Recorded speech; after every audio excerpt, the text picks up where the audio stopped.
when I see that, I'll be like, yeah.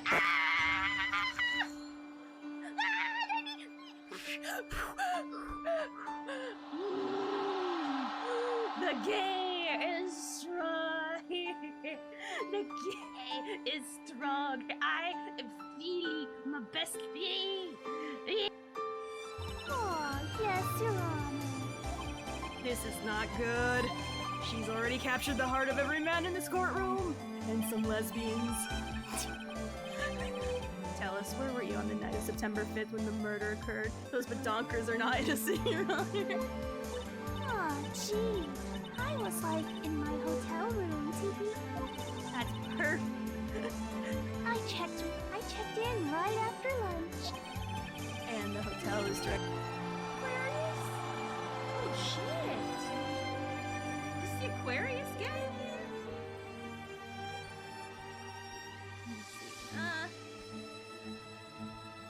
The bucktooth. Aries is Blaze. Oh, Blaze is an Aries.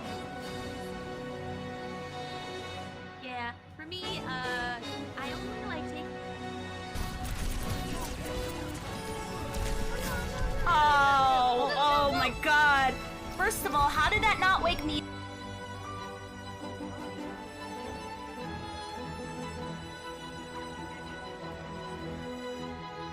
If anything, my brain's more, shaped. Like, it's not completely round, but it has some unique curves and points that are one to not be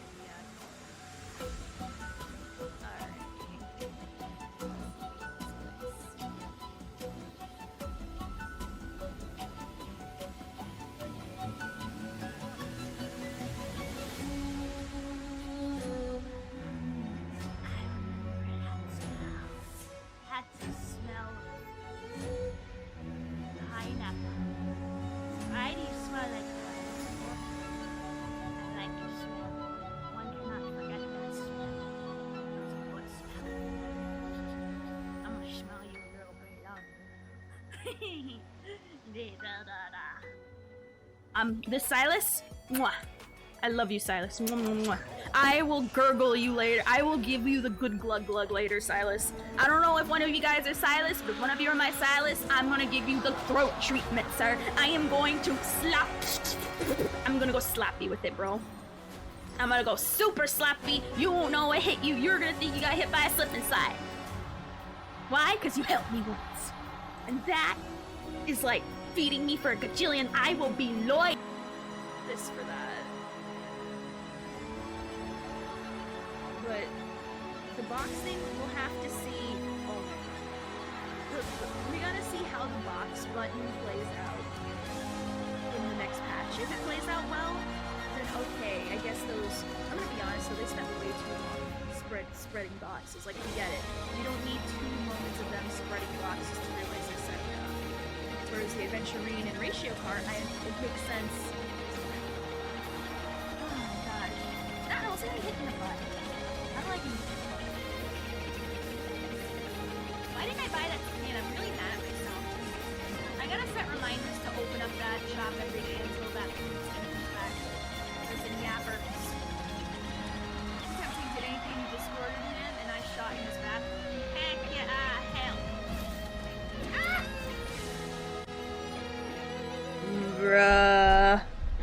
Bruh. I don't know what to do with myself.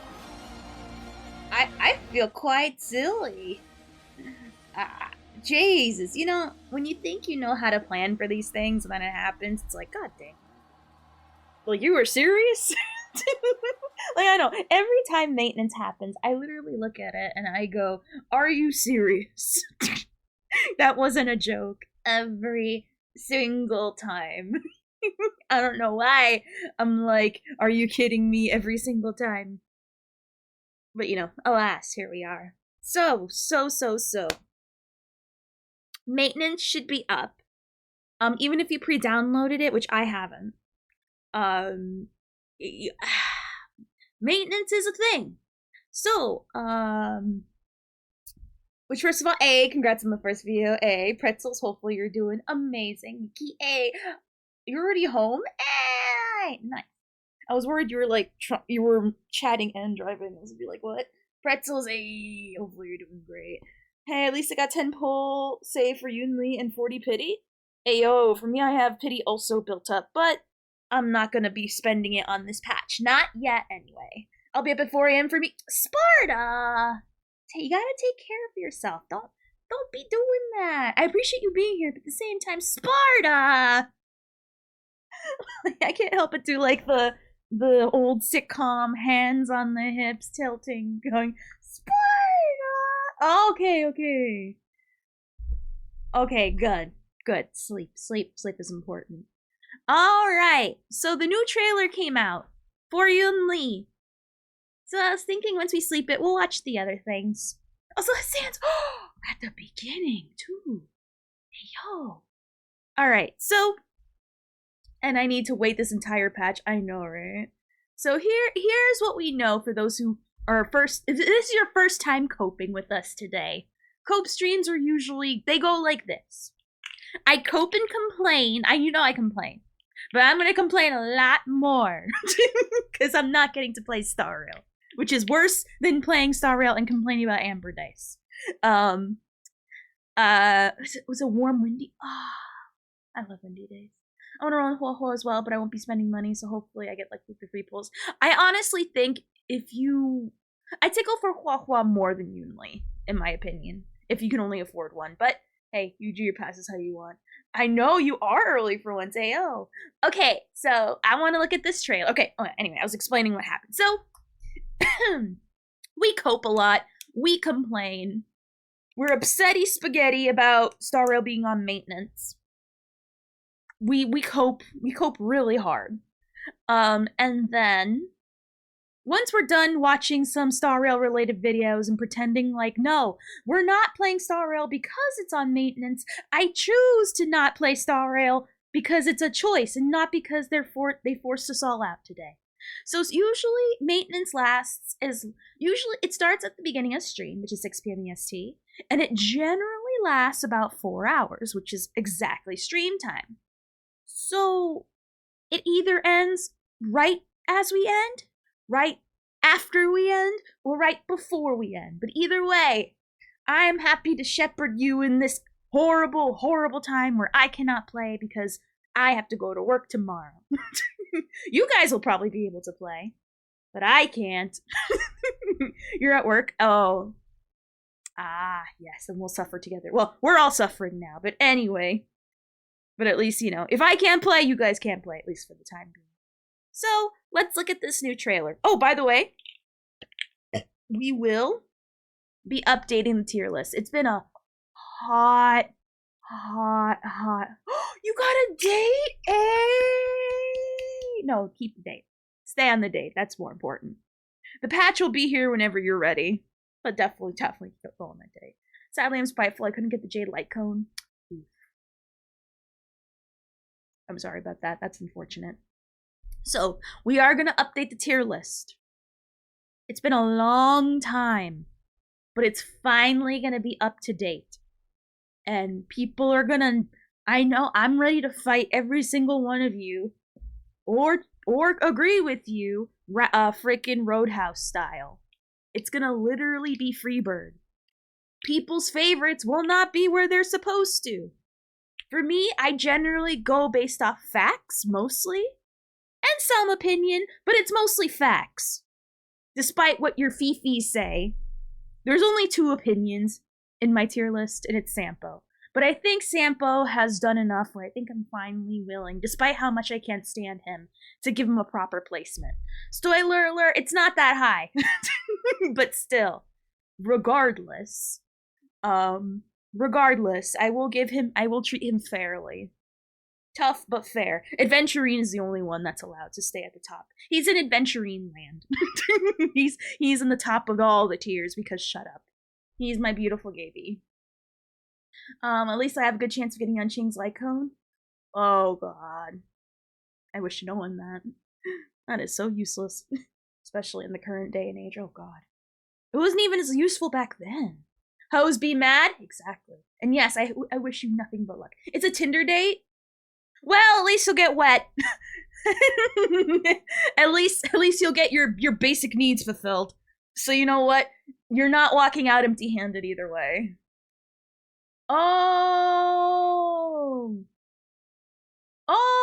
we just call him Gay Fox Boy. Same thing, though. They're both just as useful. Well, no, that's an insult. One is at least has a use. The other one is a blight. But anyway.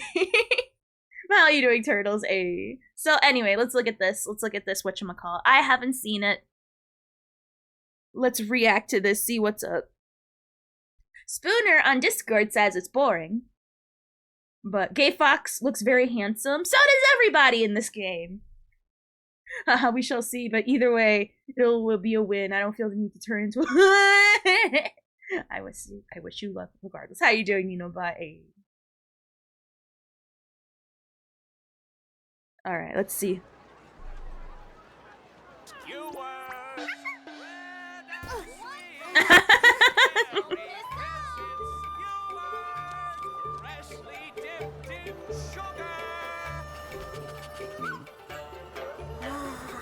Aww. What's up? Aww. So Viz. Catch. Finally! Aww. Hold it! Give it back! Where'd it go? Here you are! Aww. Don't worry, sis. It's already a win. Oh. It wins because Gwen Ifen's in it. There we go. Already the best trailer. Literally Sparkle who? I don't even know her. Kafka who? Firefly? Nah. Gwen Ifen for 2 seconds. Good doggy, don't block the way!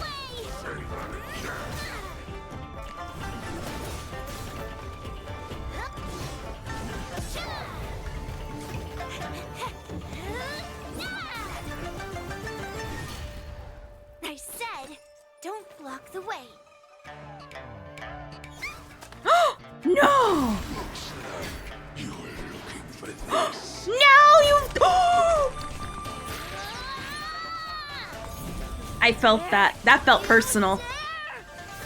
That felt so personal. I feel offended. Let's go, old metal!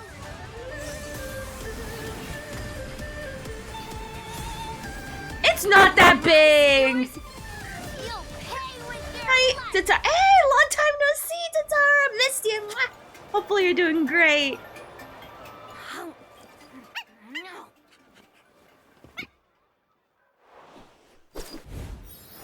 Oh my god. Okay. So, I was gonna say it's meh until we saw this one. I feel. Oh, whoops. No, we're not watching a Mugen video. No. Maybe another day, but no. Where is it? To this part? Literally, this part saves it for me. This part showing what happens with Sushang. Help you, Gwen Ifen. I'm fine. I can turn myself away from Far Cry. Understandable, understandable. Well, I'm glad to see you regardless of time. You were missed.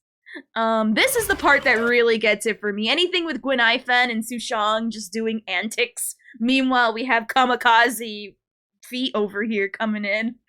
Oh my god. That's the only thing that saves it for me. I didn't even notice that. The little emote, the little dead button thing. I'm gonna be honest, these two save it for me. These two are the only thing that's preventing me from fully writing this off. I like how I noticed it the first time I watched. Why does just her hammer just disappear? Like, what's up with that? Like, what? Like, why? There, like, why? Why does it disappear in the next shot? Like, what? like it was very obvious when I first saw it. I'm like, oh, it did! Oh, I'm stupid. Wow, I thought they took it out. How are you doing, egg? Wow, that's just me not being able to see. I'm bad at noticing things. The Rock, it was a Rock moment? Oh, I don't know much about The Rock's wrestling. If you tell me what it, you know what, Nino? Tell me what it is and we'll look up The Rock moment because I love wrestling and I'd like to know what that is a reference to. But if you're able to look at it and know exactly the moment, we'll look at that because I want to know what that is a reference to. The Rock is one of the few I don't like.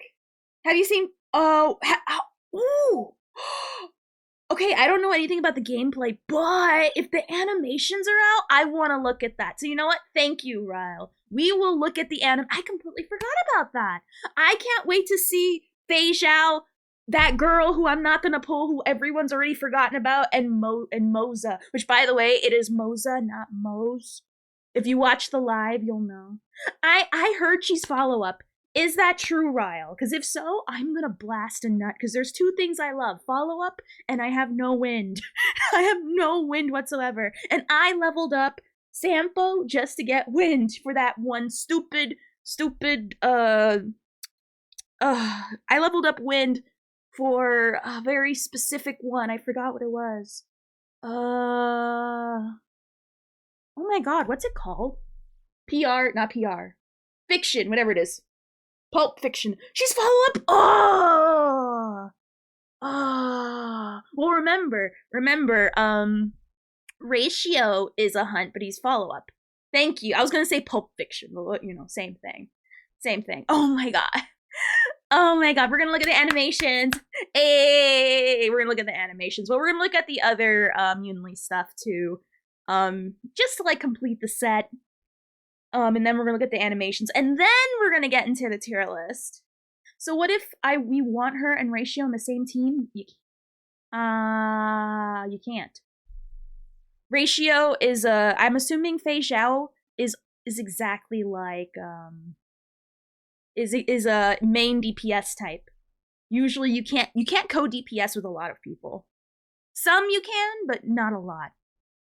So the answer is she'll replace Ratio. If we can talk about the leak internet, if we can talk about the leak internet, find out something that will change everything. A character leak, how far away is it? Because for me, usually character leaks, I consider spoilers. Unless they're a character we've never heard about before, which in that case, I don't care. I don't care about the leak because it's not relevant. It's kind of like a double-edged sword. If it's someone I care about or know, it's spoiled for me. But if it's no one we know, I don't care. So it depends. I'm less excited about Yunli. I'm gonna be honest, I don't like this whole patch period. My jade, I'm just gonna be collecting jades. Not story, it's about the main character. Oh, I don't wanna know that. I don't wanna know then, because that's gonna spoil things. Well, how is it about March and her thing? I appreciate you asking though. But if it's March and her ability, I don't wanna know. Actually, no, I don't want to know because I have a feeling it's going to be very important and I don't want it to be ruined. But I really appreciate the discretion. My friend's going to see me live and I'll pull for the gay fox. You should not pull for the gay fox. The gay fox is not even worth the pulls. I've been seeing so many debates of people not even thinking he's worth building over an E6 Pela, and that's a danger. If there's someone to not pull for, it's gay fox. The only reason people want the gay fox is yaoi women. Yaoi women are crazy. They need a lobotomy, and even then, they'll somehow find a way to still find the crazy to come out. So if you want to pull for gay fox boy because he's gay and you're a yaoi woman, no matter what gender you are, you become a yaoi woman because only yaoi women will pull for that. Not even Acheron mains want him, and that's what he's mostly built for. Because what's the point of building a more expensive, but not really much more better than an E6 Pela, which you probably already have by this point, unless you're new. But at this point, if you're new, you don't have Acheron. So you see the problem? I've seen my fair share of Fujojis on the internet. Sans, well, I have some unfortunate news to deliver to you, and I'm sorry I have to be the one to tell you this, but you are a yaoi woman. I don't care if you're a man, yaoi woman, and you don't want to be a yaoi woman. Don't pull just because it's a yaoi man. Just don't. If you pull for every character, I don't. It's like playing Yu-Gi-Oh! It's not a poor man's game, but at that point, if you pull for everyone, you know what? I respect for it. But don't pull just because it's a yaoi. Don't pull because it's a yaoi, because then you're a yaoi woman. No one wants to be a yaoi woman. I have more respect for the Yuri woman than I do the yaoi woman. I have more respect for the yaoi man than I do the yaoi woman. But yaoi, because yaoi men don't do what yaoi women do. I literally don't do it. Also, Opie, I was convinced to get a full 8 hours of sleep. Oh, nap. If there's one thing you should do, I don't care how old or how young you are. Nap makes everything better. I need a nap right before stream. I'm gonna die. Right now I have all of them with every light cone. You know, bot, you're an insane person. But then again, if we all could do it, I'm sure we would. Well, I wouldn't, because, you know, I go based off either I have to really like the character and their game. Well, I have to like a character and their gameplay, except Opal. Opal's the only difference because, oh yes, thank you. Charge your phones, people. Mine's been charged, so yeah. Opal is the only difference that Opal's the only I don't care if Opal is going to be a Nihility. I'm pulling on Opal because Opal looks like my literal twin. And I have no complaints about it. But how you doing, Kuma? I mean, he is good looking. I vote for characters I like, either personality wise or they're attractive. And then we both got Jin Yuan. Why do you have to bring up that I have Jin Yuan? First of all, why you gotta out me like that, Sans? There is no reason to be name calling here. Name calling me a Jin Yuan name, bruh. Oh no, Yunli definitely bae. She looks clean. She definitely looks clean, especially being the granddaughter of a general. I feel like you have to be more groomed than most. I said what I said, bruh. Gotta be rude. I welcome you into my home, and you say I play Jin Yuan. No. No, not Jin Yuan. There's multiple generals. There's 3 generals. Wrong general. Happy Patch Day, said no one. Anyway, let's look at the next one. We're coping hard here.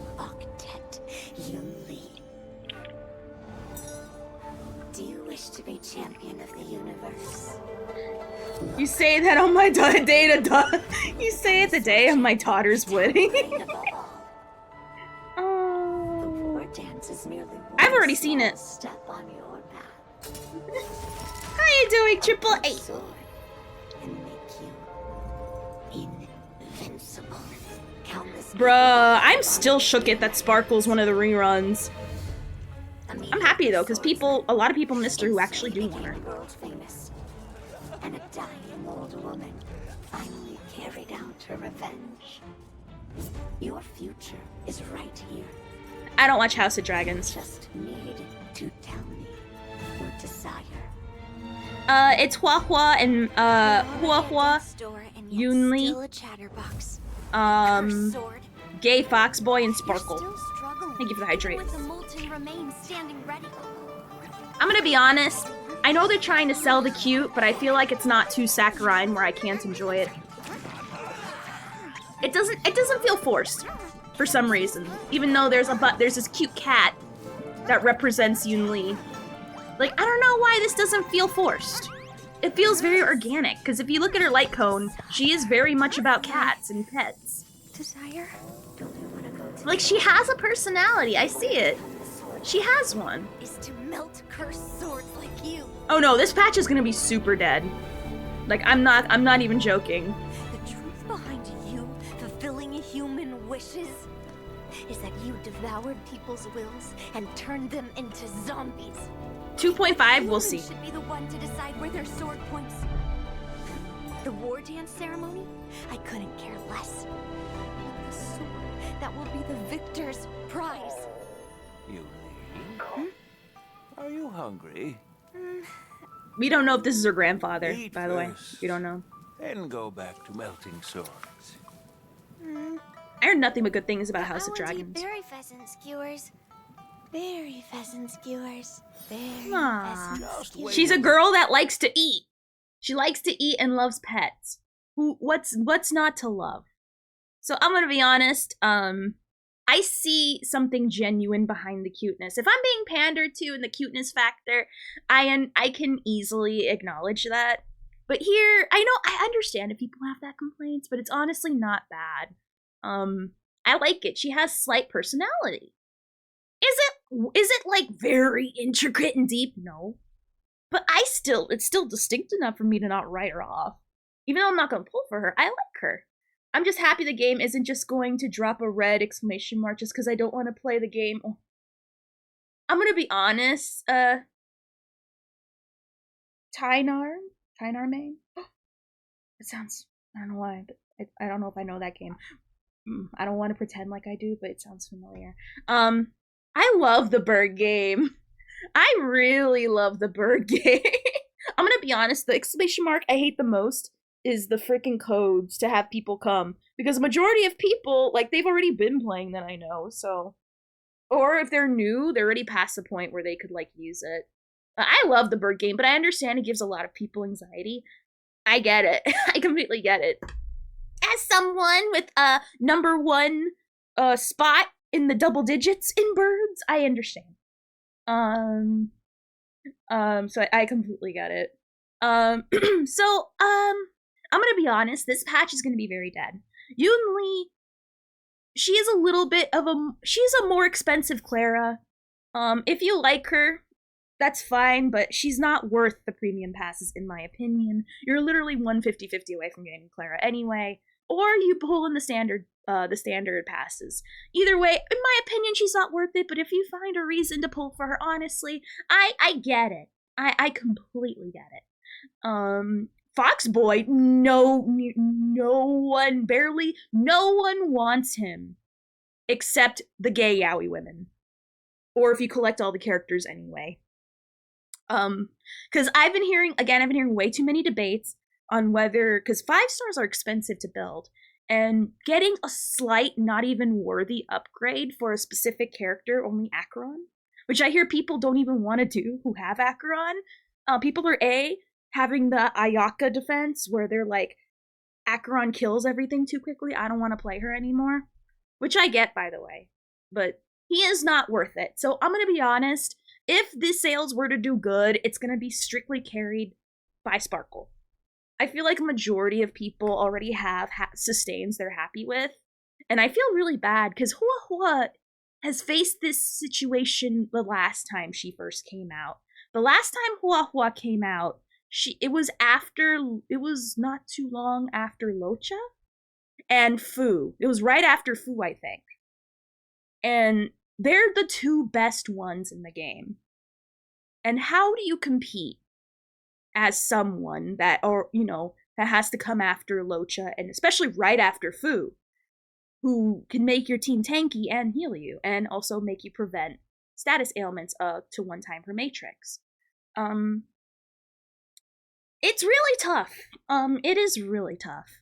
And I feel like she has the same go around again, where she comes she comes not too long after Adventurini, who is very good, especially if you play follow-up like I do. No, she only has 1 competition. Before it was worse, there was 2. But at this point, thank you for the follow, Can. Thank you. I just feel bad for her because she always comes out when people are too happy with their sustains already. And I mean, she's really good. I'm not saying she's not. She's fantastic. And she's the only healer. She's the only character outside of Tingyun that can give you energy, which is awesome. More energy, please. But I just feel bad. She's really cute. I love her personality. She's precious. But literally every time she comes out, it feels like, ooh. Like, Fu had a rerun. That's right. Fu had a rerun. Never mind, she's still coming after Fu again. I just remembered. Fu literally came out not that long ago. So she has the unfortunateness of coming out right after Fu, who is one of the best sustains in the game. Period. It's just very unfortunate. And and Natasha is actually a very, very good sustain. Is she a 5-star one? No. Definitely not. If you were to compare her to Locha or Fu, I'm gonna laugh you out the door. But She has a 4-star. She is very, very good. Yoimiya with her banners near Acheron's. No. I will say it, and I'll say it till I die. She is not the Yoimiya of the game. It is Boot Hill. Boot Hill is the correct answer for the Yoimiya of Star Rail, and I'm going to tell you many specific reasons if you don't know.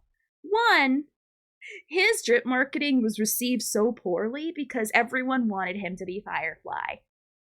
And he had the sin of not being Firefly when people are expecting Firefly. 2, he comes out right before Firefly. There you go. Number 3, his 4-star lineup was ass. You saw his do you guys remember his 4-star lineup? You don't? There's a reason why. You're protecting yourself. No, there was a 4th reason. His event that was based on his lore was an assignment event. And you know how much we all love assignments? You know, that thing where you just tick a mark and then wait till tomorrow? Yeah, if you want to know more lore and learn about his personality, yeah, yeah, you do those. So, no, the Yoimiya is Boot Hill. And that you will never change my mind. Because Hua does have a fan base, and when people saw her drip marketing, they loved her. Boot Hill, people literally hissed, like how the people in like the early 1910s or 1920s did, wherever they saw the villain on the screen or in a play. They literally hissed at this man, and I felt bad. I liked him, but people, he wasn't Firefly, so people are like slash spit on this poor man. And they're still slash spit on him because they were like, I want to pull on him, but Firefly's coming out, so I'm not. I would have said Argenti or Jade, but honestly, not too many people care about Jade. So, and they're too broke after Firefly, so I'm gonna be honest, it's kind of debatable what's worse, okay? Being remembered as being the Yoimiya of Star Rail, or literally actually being forgotten about. How long do we know the maintenance is? Okay, so I don't mind repeating this because this is a question we get every Cope stream. However, usually it lasts roughly about 4 hours. It might be a little bit more, it might be a little bit over. And funny, I stream for 4 hours because I have to go to work tomorrow. So literally, maintenance starts when I stream, which is 6 p.m. EST, and it ends right before I end, right as I end, or right after I end, or not too long after. But usually it's about my stream's length. So that's why I am the harbinger of the maintenance. I've never seen maintenance take 3 hours, like ever. 3.5 hours, maybe. But thank you for the follow, Gwei. Thank you. No, there's literally no hype for this patch at all. The only hype is in the second half for Sparkle. No, if you want Yunli, you really like her and her character. Gay Fox Boy is debatable. No one cares what yaoi women want. I'm not gonna even entertain the idea. Oh no worries. I'm happy to answer that question because it's a genuine good question to have. People might not know generally how long it is. Aw, thank you for the follow, Burry. Thank you. People genuinely might not know how long it is. It's a valid question, really. When you've been playing as long as I have, which has been a year now straight, that's the general averageness. Maybe we'll get Fontaine to Genshin. Here's the thing. In Genshin, I'm literally at the part right before you go into Fontaine. Maybe one day I'll go into Fontaine. Maybe. I'm gonna be honest, it's the only reason. Okay. So here's what we're gonna do, okay? Once we finish the patch stuff, for the current patch that's, happening right now, we're gonna play Persona 3. The remake, of course. We're gonna play that, and then when I come back, and we do some more star railing stuff, again, what I was doing before is that we're doing the Golden Gears challenges, and we're trying to beat GG with every single dice, and right now we're on the Amber Barrier dice, which is pretty difficult, but not as bad as Investment Sale. I still say Investment Sale is still the worst one in existence. because at least it's doable with Amber Barrier. It's annoying, but not impossible. Investment sale feels nearly impossible. So I just thought my PC was bugging. I didn't want to update the game because it says it kept failing. No worries, no worries. Yeah, honestly, don't know either. I just usually go to bed when maintenance happens. Fair, no worries. It's roughly about 4 hours. I have a question, Ovi. Would you rather play Genshin or Persona 5? Neither. Do I have to choose? do I have to choose? Can I abstain? Can I just, like, I don't know, play on an abacus instead? Because neither of those sound desirable to me. Can you, like, switch that 5 to a 4 and then we'll talk? Oh, God.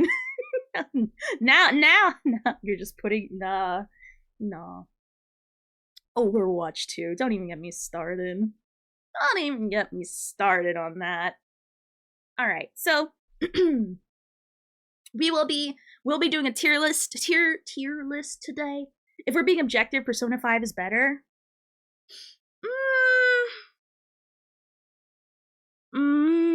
I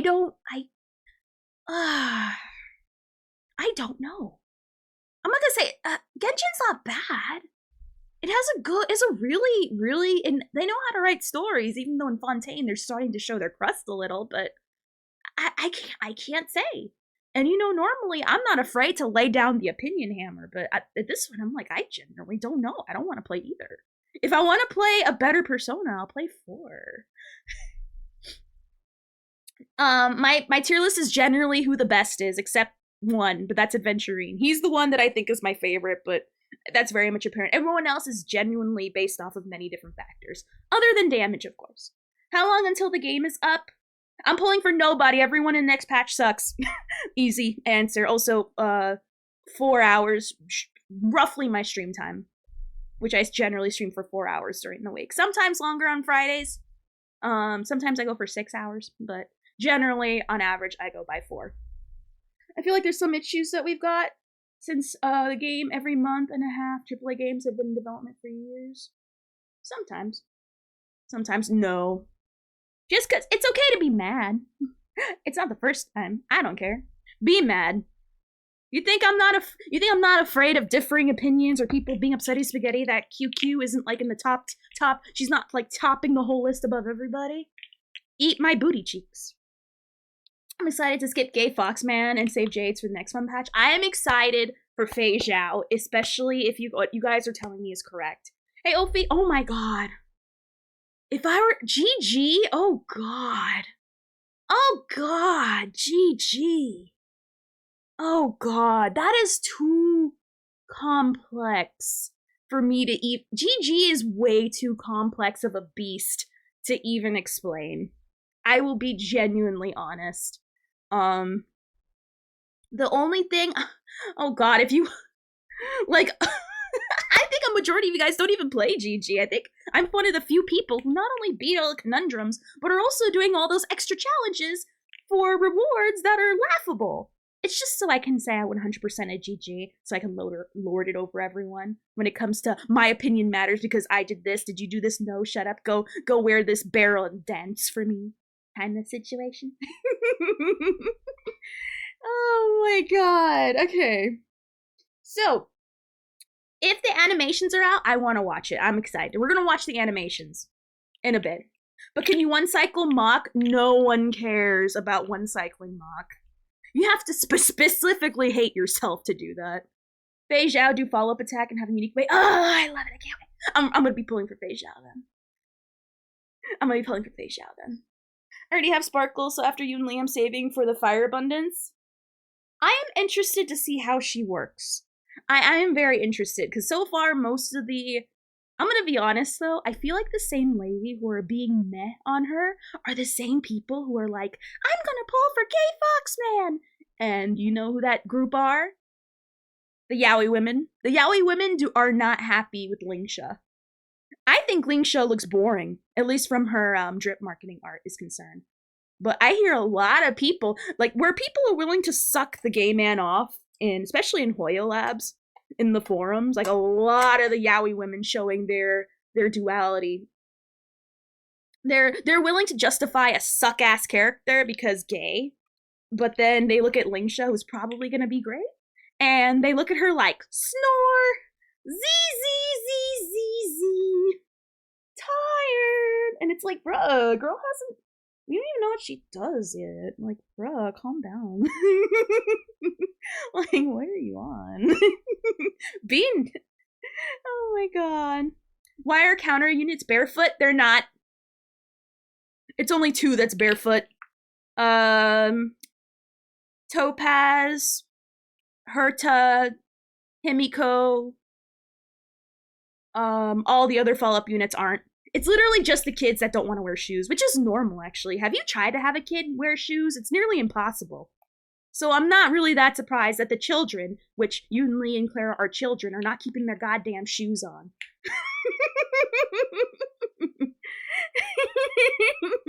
Like, oh, it's literally just 2 of them. It's literally just the 2 of them. Which, again, if kids don't want to wear shoes, that's normal. I dare you to try to make a kid wear shoes when they don't want you to, and you're gonna have a tough time. Okay? Okay. But yeah, Shui does not count as a follow-up character. No, she does not. She is much as a follow-up character as Blade is. She's not.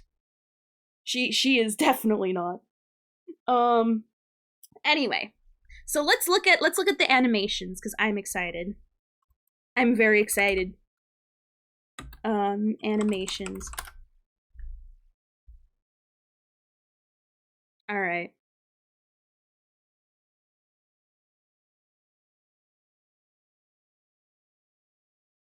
It's like calling Jin Yuen a follow-up. Well, he is, but he's just bad at it.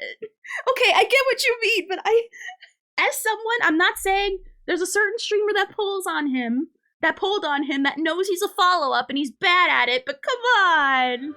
Come on, that's our general. Oh, thank you for the follow, Cynthia. Thank you. He's our general. Come on. I know. I don't know why I feel so personally offended. Not that I have him or anything. He's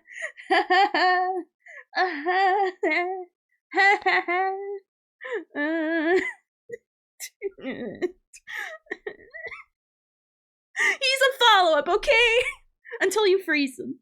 And he's just a sexy ice sculpture. I pulled him because my Trailblaze level used to use him as a stranger, and now I have him E6. Oh, no. In the video under the one you picked, it shows Fei Zhao being used in a follow-up attack team. Yeah, so far I have been hearing a lot she's a follow-up character. If she's the kind of follow-up I like, which I love follow-ups, as someone who loves follow-up to death, the follow-up queen or princess they call me, I am probably going to be pulling for her. So obviously I'm going to take out Ratio, put him with my Topaz, Robin, and Adventuring team, and plop! For real, follow-up gaming in this place. Anyway, let's look at these animations. I've been hearing nothing but good things, and that's... Thank you for the follow, Tynar Main. Thank you. Alright, let's watch this lady. I've been hearing nothing but amazing things. I want to see... Ooh! Oh, that looks like it's weighty. Wait a minute. I love seeing... I thought she had a gun. She has an X. Ah, that's sexy. And it looks heavy. I love it. Like when you feel the weight in something. Oh my god. Ah, girl boss. I love her. I'm already happy.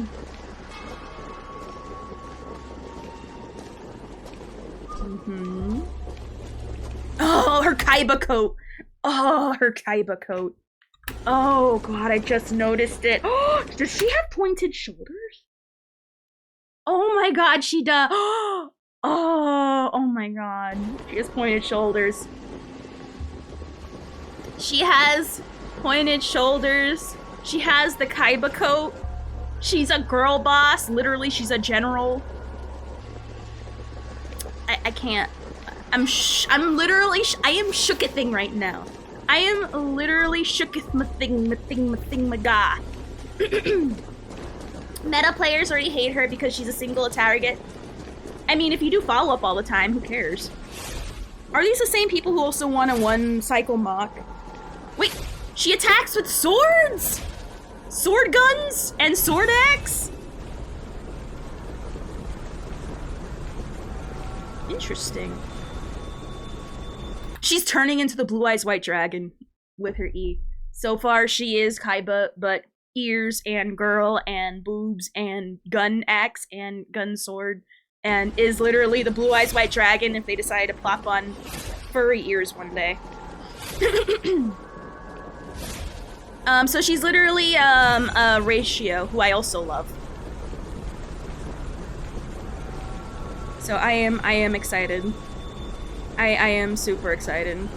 I'm gonna be honest, if you're like wanting to pull on Gay Fox fan just because shrug, here's a reason to skip him. What? Wait a minute, wait a minute. How is she standing? Bruh. I'm sorry. I'm sorry. I think people would pay money to be the sword she's stepping on. Like, bruh, we always watch the leaked animations. There's one thing I don't like. Okay, so for those who are wondering, I've watched a ton of them before. What do you mean? This just happens to be your first one here, Pans. We always watch them. That's how I knew that how Gay Foxboy was gonna be ass, and why I think he should have been a 4-star. His animations are garbage, man. Like, literally, his and Gwen Ifans are barely different. All you did is just add a background on it. So, no. Oh, this is the first one. We're gonna look at all the other ones, of course. Bruh, I'm already in love. She's already a Win follow-up, which I do not have a Win character who I desperately need. The fact that she, oh my god. Oh, I need a minute. I need a minute. I need a minute. I need a Nerds gummy. Or a Nerds gummy cluster. I should have put this in the fridge. Ah! Like, I literally cannot even. What the heck? She's poking all my. She's poking my synapses right now. Okay. Oh, then you know, Pans, you know. Okay. Alright, I'm sorry. Like, she got me from the stand. Can you imagine? I heard you guys been telling me her animations are really good, and I'm already blown away by the way she stands. It gets better from here, alright. No! My gummies clusters! I'd share some with you though, Kuma.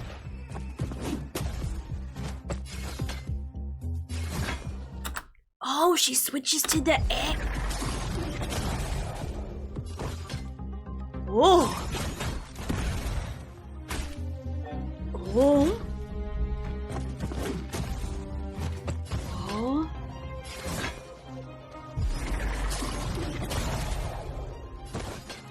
Okay, so that's the follow-up, I guess.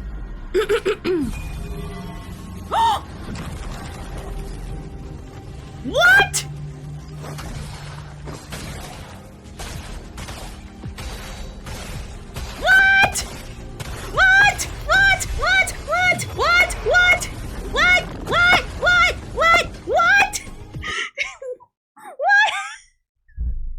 How did you somehow do better than Acheron? Hold on. Wait a minute. Wait a minute. Back tattoo? Wait a minute. I need a drink. One more time. Oh, that's the follow-up, I think. I don't know what that is. I assume it's the follow-up.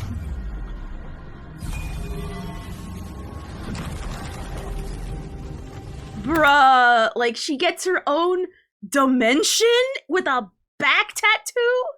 Like, bruh, and then she does whatever this is? I can't. Like, bruh, I can't, well. I don't know what it is. When it, wait, what's that thing at the end that we saw? Is that a bird? Was that like a bird? Ah, That's gorgeous. Thank you for the follow, Franks. Thank you, thank you. So, all right. Let me collect. Let's collect ourselves. I'll give you guys napkins because I need one. I need one right now. So, she has mechanic for Acheron after 6 stacks. She's stack based, so she's like ratio in a way. I hope it's not like Acheron. I really don't. I don't like her play style. If she's like Acheron, then I probably won't. Well, we gotta see. I'm gonna be honest, it's way too early to say. I'll take your word for it for now. But generally, we do actually look up the abilities. But like closer to like right before the live hits. And that's gonna be a more accurate determination of how she works.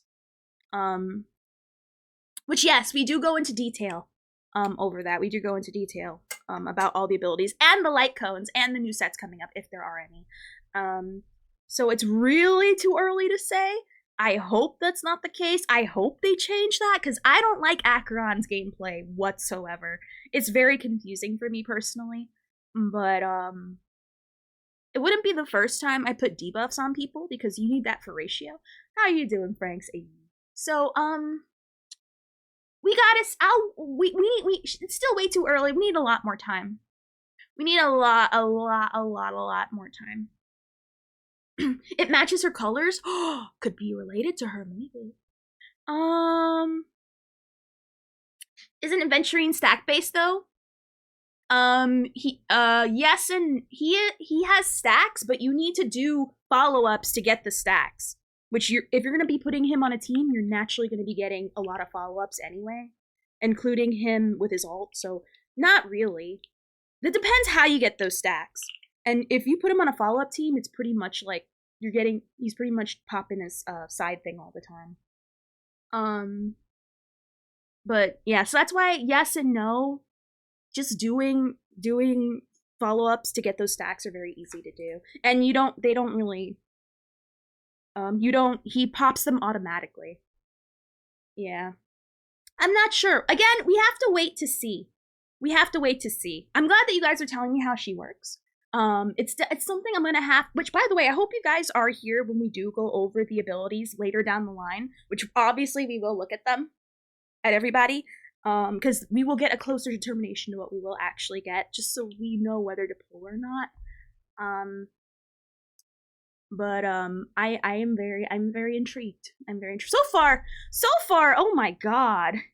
Fei Zhao blows my mind on the looks department alone. What the frick? That's how you're doing, Sunset A. Like, bruh! Bruh, like, like, girl, I know if you're the general, I know that makes you kind of a big deal. But at the same time, can you, like, calm down? I can only nut blast so far. I'm out of Earth's orbit at this point. You're trying to take me to like the next galaxy with how like I can't. I literally can't. All the IPC members do follow-ups and Ophi works for them. Just because I look like Opal doesn't mean anything. By the way, don't call me Opal outside the office, thank you. She's our new general. Yeah. Wait, who's Opal? You guys don't know who Opal is? I'm gonna show you Opal, and then you guys asked me if I should sue. But I gotta look at this one more time. This, her freaking, I'm gonna be honest, Jin Yuan, I'm gonna be honest, Numby power crept Jin Yuan. And that's kind of sad. That's really, I'm gonna be honest, if it weren't for the fatal flaw that Lightning Lord needs to take a coffee break just because Jin Yuan is CC'd, I would, how you doing, Case A? I've not been keeping up with Star Rail stuff, only know stuff that from what friends tell me. Oh, we generally, we don't look at keeping up with Star Rail stuff to guess their abilities. We actually have a website that we like to look at that tells us what's going on. The reason why I don't like to look at how the abilities work now is because it's way too soon. Oh, relevant, all right. Well, that works out then, doesn't it? Thank you, algorithm. YouTube algorithm at work. I love it. So, I'd say no links in the chat. No links in the chat, yeah. No worries, I got it. Just because you want to see it, don't worry. We'll get there. We're gonna see everybody. Also, how you doing, Optimum? Hey. Yeah, I've seen so many screenshots where Lightning Lord acts right after the cycle ends in Mach, leading to a lost star at times. Yeah, as a genuine owner, a day one genuine owner, like way back in the day, when I complain, they're generally for good reasons. I'll tell you if it's not a good reason. I'll tell you if it's a me problem. But nah, generally with genuine, he's bad. Anyway, so let's talk about Linsha here, okay? I feel very bad for her. She looks basic AF, but I'm gonna give her a chance. But if you look at like Twitter and like Hoyo Lab forums, people are not vibing with her. They are not vibing with her. And my first thought is, oh my god, y'all catty.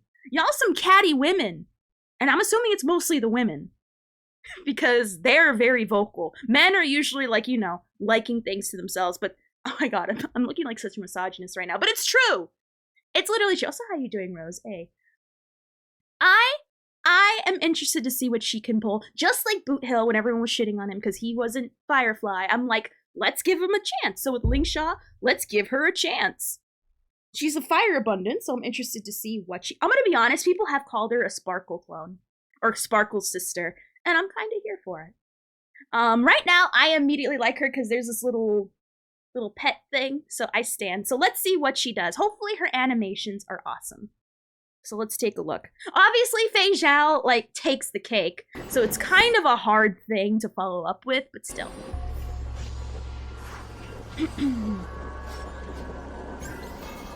Aww. Well, that's cute.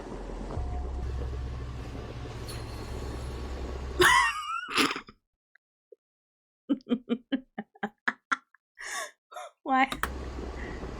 I'm gonna be honest, I hope they don't put that idol because you know what it looks like, right? It looks like someone farted and she's trying to wave the fart away. Like, are you really gonna do that? Oh no! And she smells it afterwards like a freak. I know it's supposed to be like good incense, but that's not how it comes across, okay? When I think of whatchamacallit, it looks like someone farted and she's trying not to smell it and then smells it afterwards. So I know that's not what it's supposed to be. But I'm gonna kind of make it a headcanon that she smells farts and she's into farts because there's no way. I'm sorry, but like it doesn't look like it smells good. It looks like generic winds. If it looked like it smelled good, you might see like pretty little like decorations in there. I don't know. Like you might see like flowers or leaves with the winds and the winds smell like something. No, it looks like a fart. Oh no, I understand people like not liking the smell of incense, but like give it like a zhuzh to like let us know, hey, this smells like this and she thinks it's overpowering. And she's trying to fan it away because she's really sensitive. She enjoys the smell of Doom posters. Oh, that's so true. She's waving away the opinions of gay Foxmen pullers. Wait, all the beans. For real. I'm sorry. Like I can't. It's probably my juvenile self. I'm probably like 12. And I'm sorry, I can't see it as anything else but that, so I'm sorry. And then she smells it after. Well, she's probably not, but it looks like it to me, okay? Oh yeah, I forgot to mention, she's a Vidyara, by the way. That's why her legs and arms look like that. If you read her lore in the Twitter post, she does say that she's a Vidyara, which is interesting because I guess she's one of those that shows it in the skin, but like her horns aren't always out. Or maybe that's only for like really high-ranking Vidyaria freaking dragon people. But she is a dragon people in lore, if you read the thing on Twitter. Also, how are you doing, Battery Acid? Hey, thank you for the follow, Rose. Earthling, thank you. That massive Gremrune child brain activated and ruined a thing. I'm sorry, it's not my fault. She's trying to avoid. She stands in the vicinity of a fart. You should run. If it's that bad. Yunli is a cat, apparently? Nah, she just really likes cats. Is that a tail? No, that's just her clothes. You're excited for HSR to finish? Ooh! I love her little incense stick. Ooh, I like that. I like that a lot. Oh, wait a... Bruh. That E, what the heck? That is a pretty E. Like that twirl. I hope you win the 50-50 as well. Next, also welcome. Look at that twirl, bruh! Also, thank you for the follow, Next. Thank you. Okay, so she fights with her incense stick. I love it. I'm gonna be honest, 2.5 is already looking way better. 2.4 mid, it's the rest patch. If you want to take a break, then yeah, I would say definitely take a break. Nobody. The next patch is gonna be the only thing that's gonna be in the patch is new content, and that's it. Everyone else is such a dud except for Sparkle. But 2.5 is already looking like a beast. What should I farm for March's new form? I can tell you that actually. Give me a moment. After we look at this, I can tell you. Because there's a website I like to look at that tells us what to do. As a ballerina, if she does ballerina stuff, I'm gonna completely be like blasting a nut. I'm gonna be blasting a nut completely. Ah, I love that she floats. She floats and she has an incense stick, and I'm kind of here for it. Woo! I like that. Aw, it was nice having you, Sans. What the frick was that? What was that? I look away for like 2 seconds. What? Okay.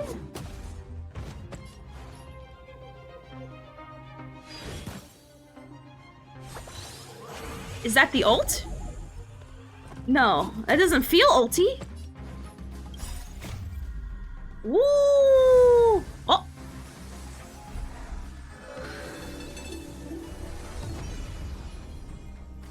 What? What? Is she follow-up based? Wait a minute, a follow-up healer?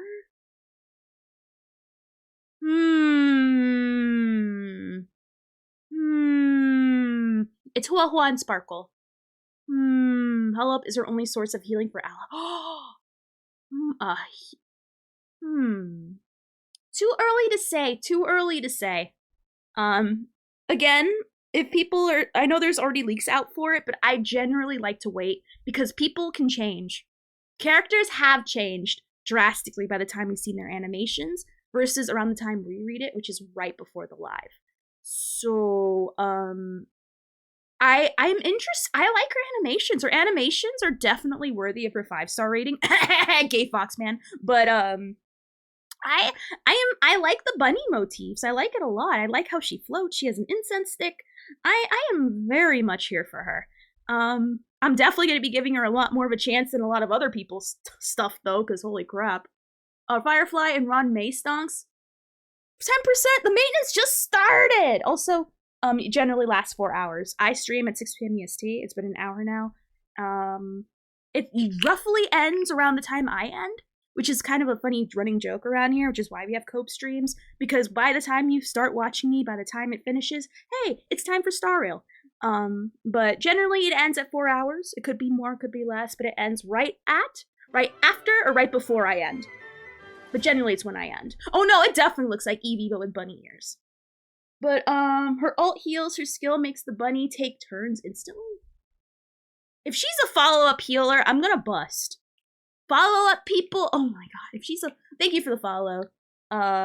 Easy, thank you. Yeah, I'll probably pin, well, I'm gonna be honest, even when I pin it, people will still ask.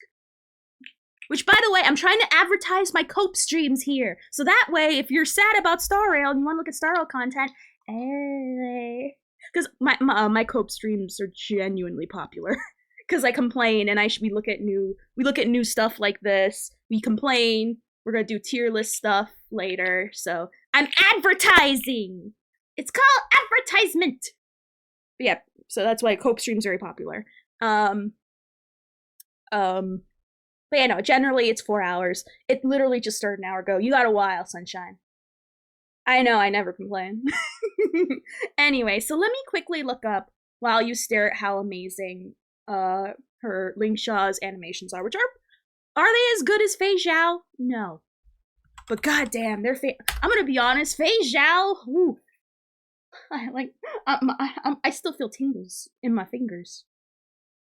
I feel a lot of tingles in my fingers. Now let's look up what you need for March 7th real quick. Oh dang, they already have it updated on the site for the new characters coming out, goddamn. Alright, so we're looking for the hunt. Let's look for March real quick. Alrighty, so what you need for March is, for boss mats, you need to farm Cocolia. So have fun with that. And you're going to need that, so for her to level up, you need 50 boss, says 50? I don't know if that's right. Well, still, you need to farm Cocolia anyway, so there you go. You're going to need that stuff that drops from those enemies that come from Herta Space Station. I forget what they're called. You're gonna need those. And the trace mats, they look to be a new item.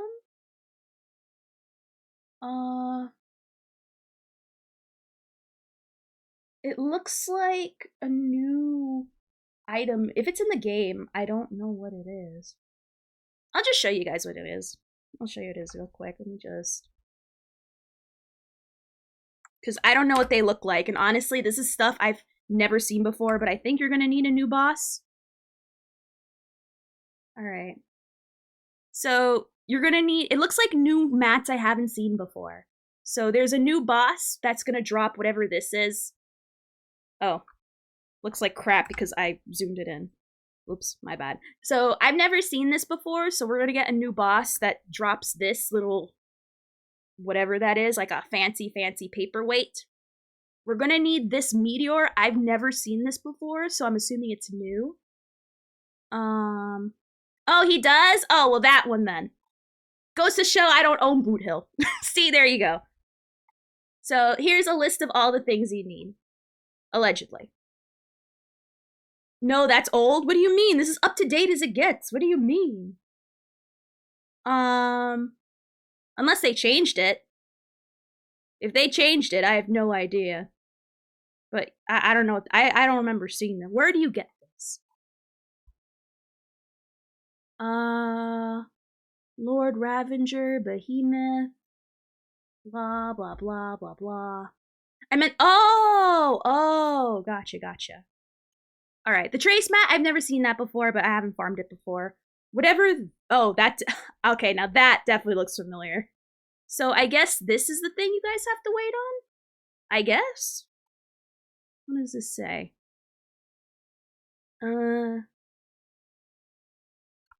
Yeah, I'll be honest, it's nothing I farmed before, so I can't exactly say. Is this a legendary lease stream? Yes, it is. We are definitely going to be doing the tier list later on. Right now, we're just looking at what March needs for people who want to level her up. So, nothing we need to wait on. It's, well, other than the maintenance itself, it seems. If this is, I'm going to be honest, if you guys recognize, if this is all available in game, then you're able to pre-farm it. Again, I don't recognize, only thing I recognize is this and this, and obviously, like, the other stuff we're used to. And I guess the boss from... I'm looking at the boss from Herta's light cone thing, actually. I don't get it. It's we looking at Cocolia here. Then we're looking at the... You know what? No, it's the Herta's boss one. Again, these are... I don't upgrade hunt often. So, there you go. I'm looking like a moron right now.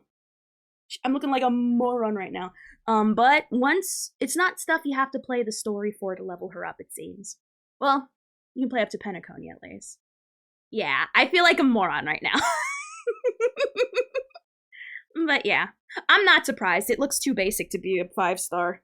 I know only people who are surprised she's not a 4-star are the people who just want 5-star March already. Just to let you know, about a month ago you convinced me to try HSR, and now I'm all caught up and I loved it. Aww, I'm glad, Bungo. See, Bungo, I told you it was worth it. Like, Star Rail is truly a magical game that is definitely worth it. And if I'm willing to spend, I have been playing for a year straight, okay? I don't play game. You're talking to the person that gives up playing Pokemon games halfway, almost like Magic. And I played Star Rail for a year straight. It means so. I know, we're going back to the Lafu. I know. So, there you go. There's the mats you need. Getting on that coperia too. That's why we love the cope streams here. We cope that it's not available yet, and that's okay. That's okay. We'll cope together. So, I already see that on the website I look at, they have the abilities already out. We'll look at those later down the line. Way later down the line, we'll look those up. Because, by the time we look it up, it'll be more accurate to what we will actually get. Because right now, shit's still, they probably just put it in the oven, and it's still very moist. So, it's like going from New York City to Baltimore. Exactly. March will come out after maintenance. Yes. We're gonna be getting her for free, it looks like, because, they're gonna treat her the way they treat MC, the different various forms of MC, which, by the way, we watch the lives and react to them whenever they come out. March will be getting a special screen, as well as the MC. We're gonna get a new screen switching between forms. So if you play physical and you want to switch to fire, it's gonna look really cool. Well, cooler than what we already get, which is just a menu. And March is gonna have a similar thing. So since they both share that commonality, March will be given for free. And so that's gonna be really cool. I'm actually fine with 2.4 being dead. Oh no, I am very happy with 2.4 being dead. Because with Ling Shaw, with how cool she looks, and Fei Zhao literally leaving me moist as well, we need all the pulls we can get. Especially if she's a follow-up healer. A follow-up healer makes me want to bust. And I'm gonna bust. Anyway, so now that we looked at Ling Shaw, let's look at Moza. We're gonna look at Moza, the new 4-star, because we don't have a 4-star problem. We don't have a lack of 4-stars. I love that there's too many 5-stars and not enough. The path swap screen looks really sick. The little animation they do for Divergent Universe fell out of the place, but the one that showed for path swapping makes more sense. True, Rhyme! True, it really does. Really does. Which, by the way, if you're wondering what my opinions are on their abilities, well, you're gonna have to watch me and figure out when we're gonna do that. Hey. I couldn't believe it when I started and I saw how many 5-stars. Yeah, I know. We have a 5-star problem. I know. Anyone that thinks that Gay Fox Boy should be a 4-star, O/. And I'm gonna O/ to my own thing, because Gay Fox Boy should definitely not be a 5-star. He is the most 4-star looking 5-star I've ever seen in my life, with matching usefulness to boot. Because he is not. Gay Fox Boy. Yeah. You don't know who Gay Fox Boy is? I was gonna actually type Gay Fox Boy. I don't even know his name. What's his name? Does anyone know what his name is? I forgot, and I don't want to remember. Thank you. I don't know his. I've been calling him Gay Fox Boy so long. I don't think it's gonna come up when I put Gay Fox Boy, not Zhao Long. Zhao Q. Don't judge me. Don't look at me right now. Animations. Here we are. All right. So here's the Fox Boy. This is what we call Gay Fox Boy. Beholdeth him. Look at him. Do you see why we call him Gay Fox Boy? It's easier to say than his actual name. Look at him. Does he look like a 5-star? I'm sorry. But does he look like it? Bro got the blue slacks. Bro, why you gotta call out his slacks? What have they done to you? So how are you doing, Tushy? But yeah, he looks like a 4-star. He looks like a 4-star. Like, look at him. Tail. You know who has a better tail and is actually a 4-star? Tingyun. I'm just saying. This ain't the Tail Olympics, but he's already gotten beat by a 4-star. I'm just saying. It's fluffier, better, and it's on Tingyun's butt. Who is beautiful lady. Anyway. Anyway, look at these animations and you tell me if he's worthy of the 5-star rating. He does look like that emo. He's oh my god, I never noticed that. He killed Tingyun and stole her fan. She does have a fan. That proves he should further be a 4-star, in my opinion. They should switch. Tingyun should be 5 and this guy should be 4, just saying. If one has to be a 5-star. But anyway, look at these animations and you tell me.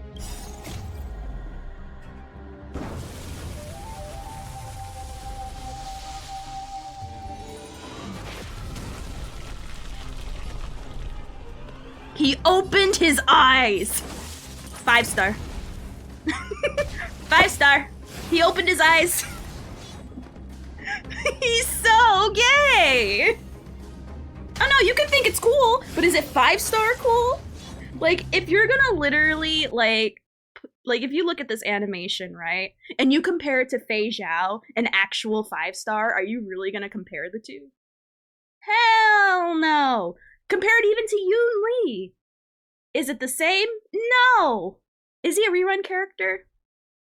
By the time he's reran, you're already gonna have other characters that are more better. I'm gonna be honest, him and Gwen Ifans all are the same looking to me. And she's a 4-star! No, I agree. 4.5 star. Let's put some respect on his name. It does look like Dan Hung's animation, actually. So, I'm gonna be honest. Gay Fox Boy, his animations don't match. He should be, if he were a 4-star, I would like him way more. Because 1, we need more 4-stars. 2, he does not look like one. 3, he does an animation like one. If you like him, that's fine. You can like him all the heck. You can like him all the way to Sun. Be like that one guy and pull 10 million copies of him. I don't care. But the only people who really like him and say they're gonna pull for him are yaoi women. And that is something to be feared. You don't want to, if you're on the same wavelength as a yaoi woman, you should reconsider what your choices are. Because you should never be in line with them. Well, sometimes they're right, but generally that's like a, whoa, wait a minute, let's reassess here and let's see what's going on. Anyway. Anyway, let's look at Moza. Ooh. Is he sleeping?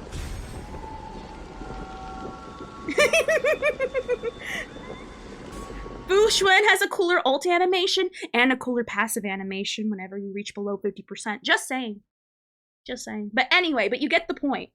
The animation doesn't match his rating. If he was a 4-star, I would like him way more. And honestly, Acheron needs more accessible and different variations of supports. Because as much as I dog on Acheron, she needs help. She needs a lot of help. Like, and she needs a wider array of people because Payla's on a lot of comps, okay? And you can't have Payla with pearls there all the time. And Gwen Ifen is also a beast in herself. So that's why I'm just saying, I'd like him much better for many different reasons why it'd be a better choice if he was a 4-star.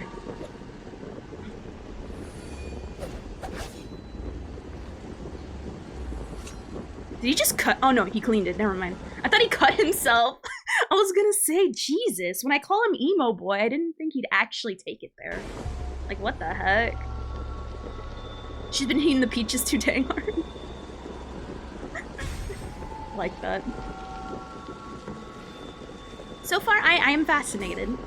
Also, it's a freaking lightning that's not tied to Nihility. Sign me up. I can't stand Nihility. Not that it's bad. It's fantastic, actually, but it's too much brain. It's too wrinkle brain for me, and I can't do it.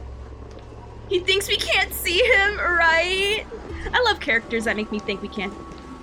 Confused? You go in the corner and you come back Go in the corner and count to 30 and then come back.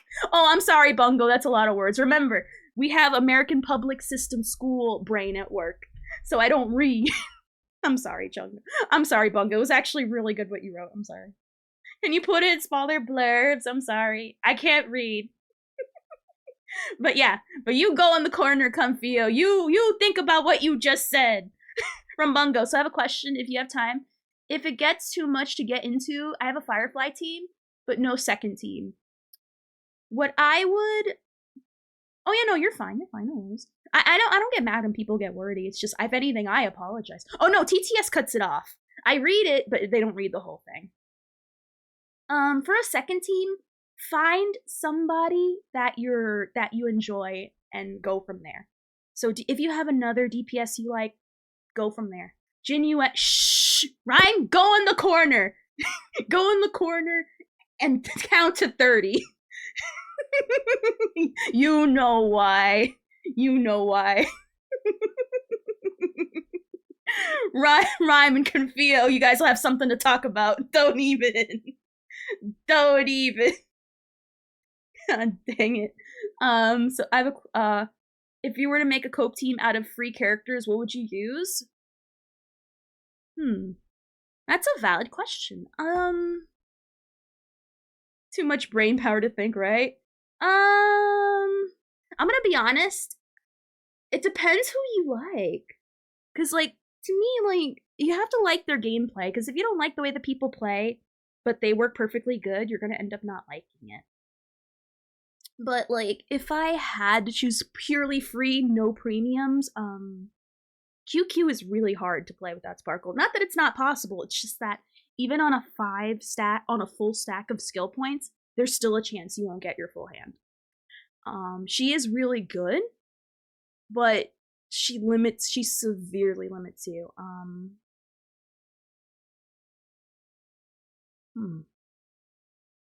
That's a tough question.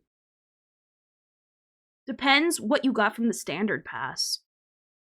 Pure gambler, I know. That's the fun, but also like, that's also like the punishment, especially if you're not using Sparkle. I'm gonna be honest, if you've already pulled on the standard banner, I would probably, all 4 stars? Oh, so no 5, not even the standard? Oh god. Oh god, hold on, I actually have to look at the website, I don't remember.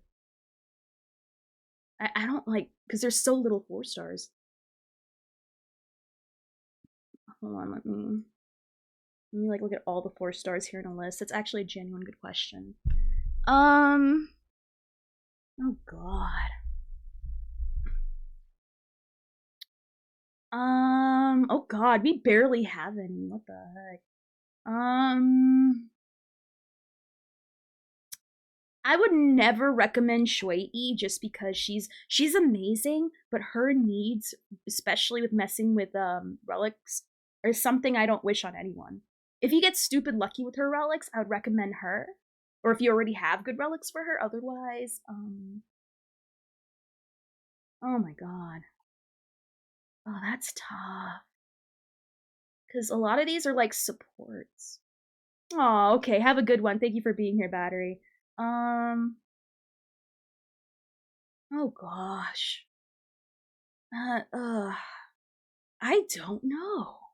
I guess I'd be forced to say, like if I were forced to, I would probably say Shui, Harmony MC,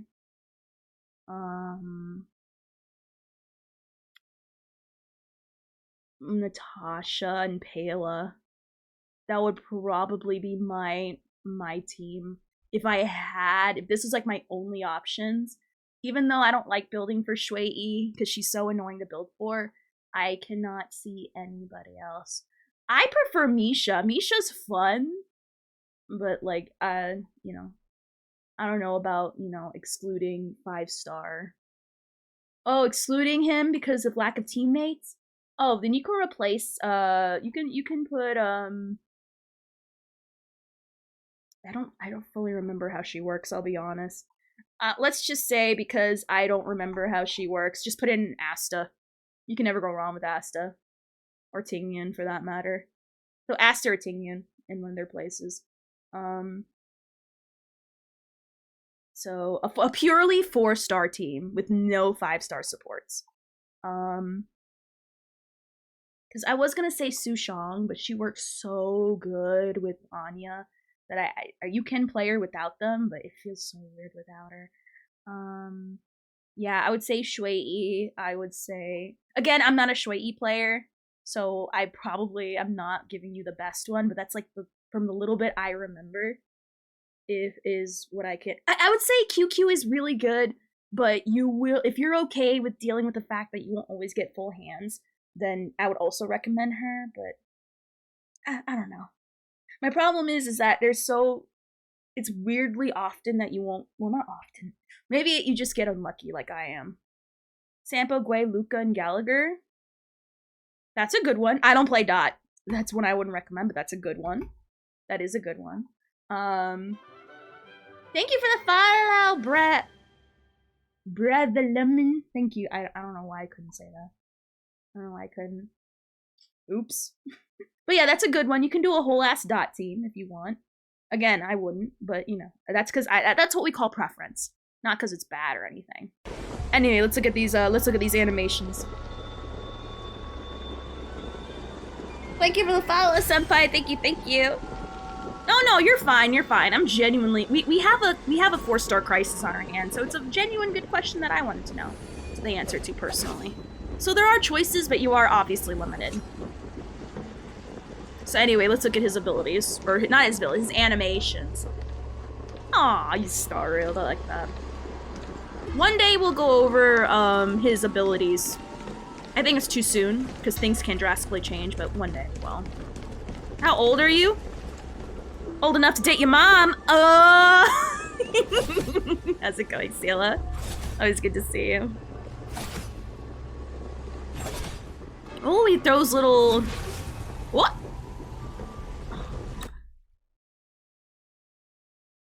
He's literally pulling a Mona. And I'm kinda here, but instead of water, it's emo shadows. Woo! I am actually very... Why is the animation with her?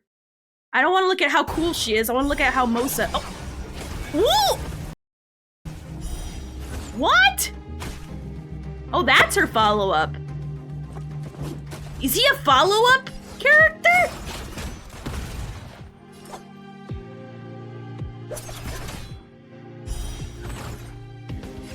So that's what her follow-up looks like, okay.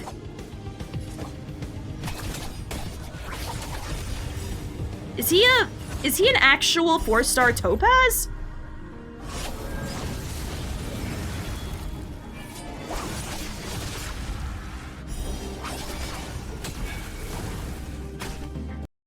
Is he a 4-star Topaz? Because if he's a 4-star Topaz, it's a lightning, I'm gonna actually bust, because I am lacking in the lightning department. I prefer a main lightning DPS, not a Topaz, not a purple Topaz. Which is who I call Jade. But honestly, he looks like he's gonna be more reliable than Jade is. Oh my god, even though I love Jade, my problem with Jade is that you can only put her with 2 specific people, otherwise it's not gonna work. And sometimes a 3rd. She only mostly works with Herta and Clara. And that's it. And sometimes Himiko if you pop off her break requirement, like, on the constant. So he looks like he's gonna be a more reliable follow-up. Does he look like I don't think he looks like a 5-star. I'll be honest. I personally don't think he looks like it. He looks aptly graded, in my opinion. But, regardless, I like this. If he is a 4-star Topaz... That's gonna, If he is a 4-star Topaz, I'm going to bust because, the only one downside about Topaz is that, she is a premium. And unless you already pulled on her, you already miss out. So, once you miss your banner, that's it. Is she essential for follow-up teams? No. but it makes a big difference, especially when you're trying to rush that damage. But if we're getting a 4-star free-to-play variant, that is immediately, yo. Friends, I'm gonna go to bed. It's 2 a.m. Aw, thank you for being here, Nino. Thank you, thank you. And I know it's especially anyone who stays as late as they do, thank you. I know time zones are a thing, and I super appreciate everybody being here, but especially those who stay way past their bedtime and are staying up way too late. Do I play ZZZ? No. I don't. I don't have time for another gacha game, and even if I do, I'd rather play Wuthering Waves.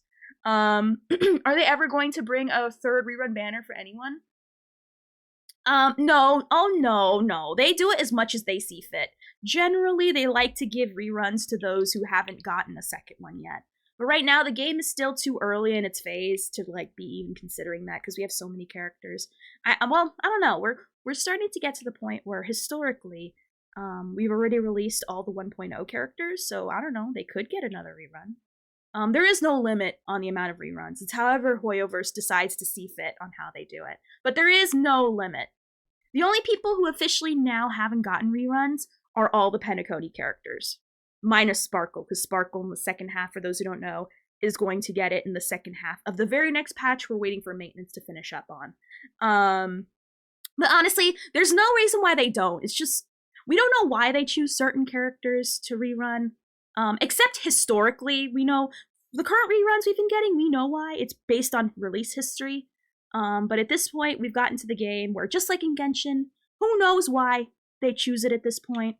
Oh, sorry, can you type it again? I'm so sorry. Well, Sela, you know better. Once I get on a rant and I'm mid-talking about something, I will get distracted. And when I get distracted, then the ADHD kicks in, and then I forget what I was doing or talking about. Until my rant is over.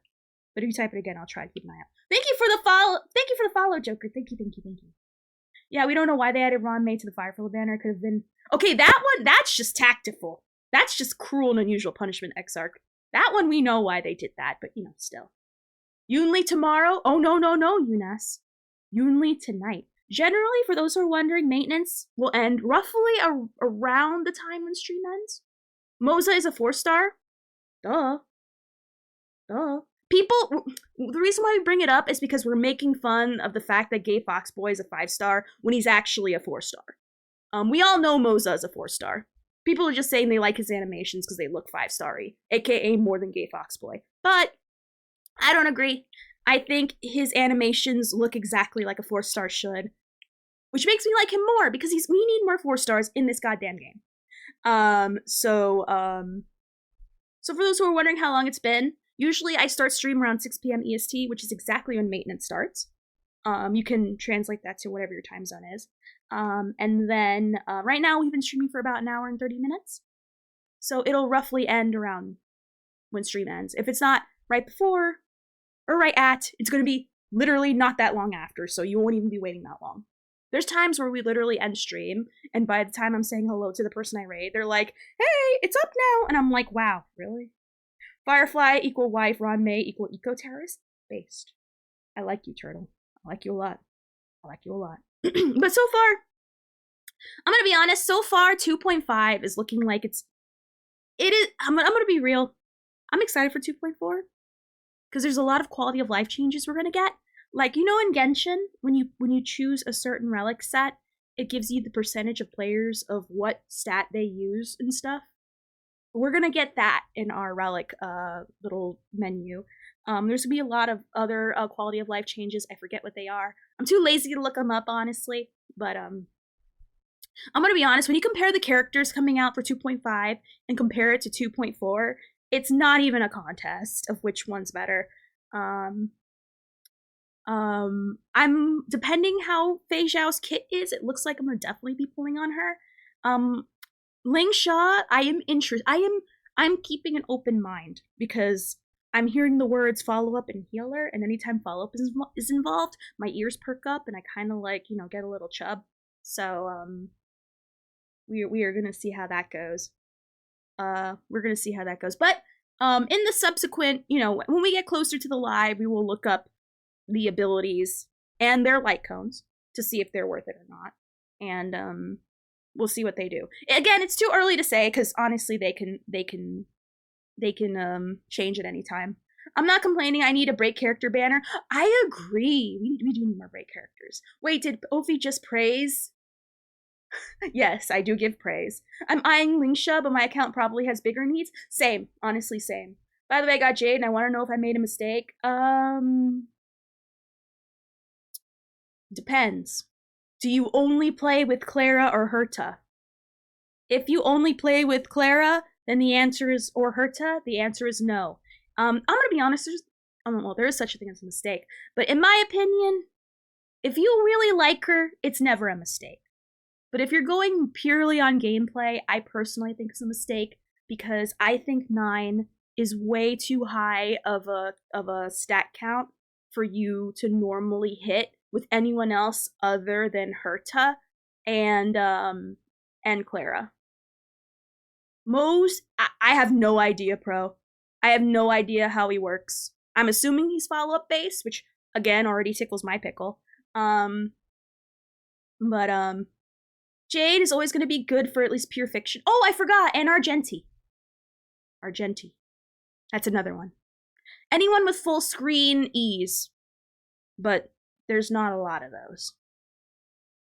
But yeah. Wow, perfect timing. I was wondering about his animations. His animations are exactly what you expect of a 4-star.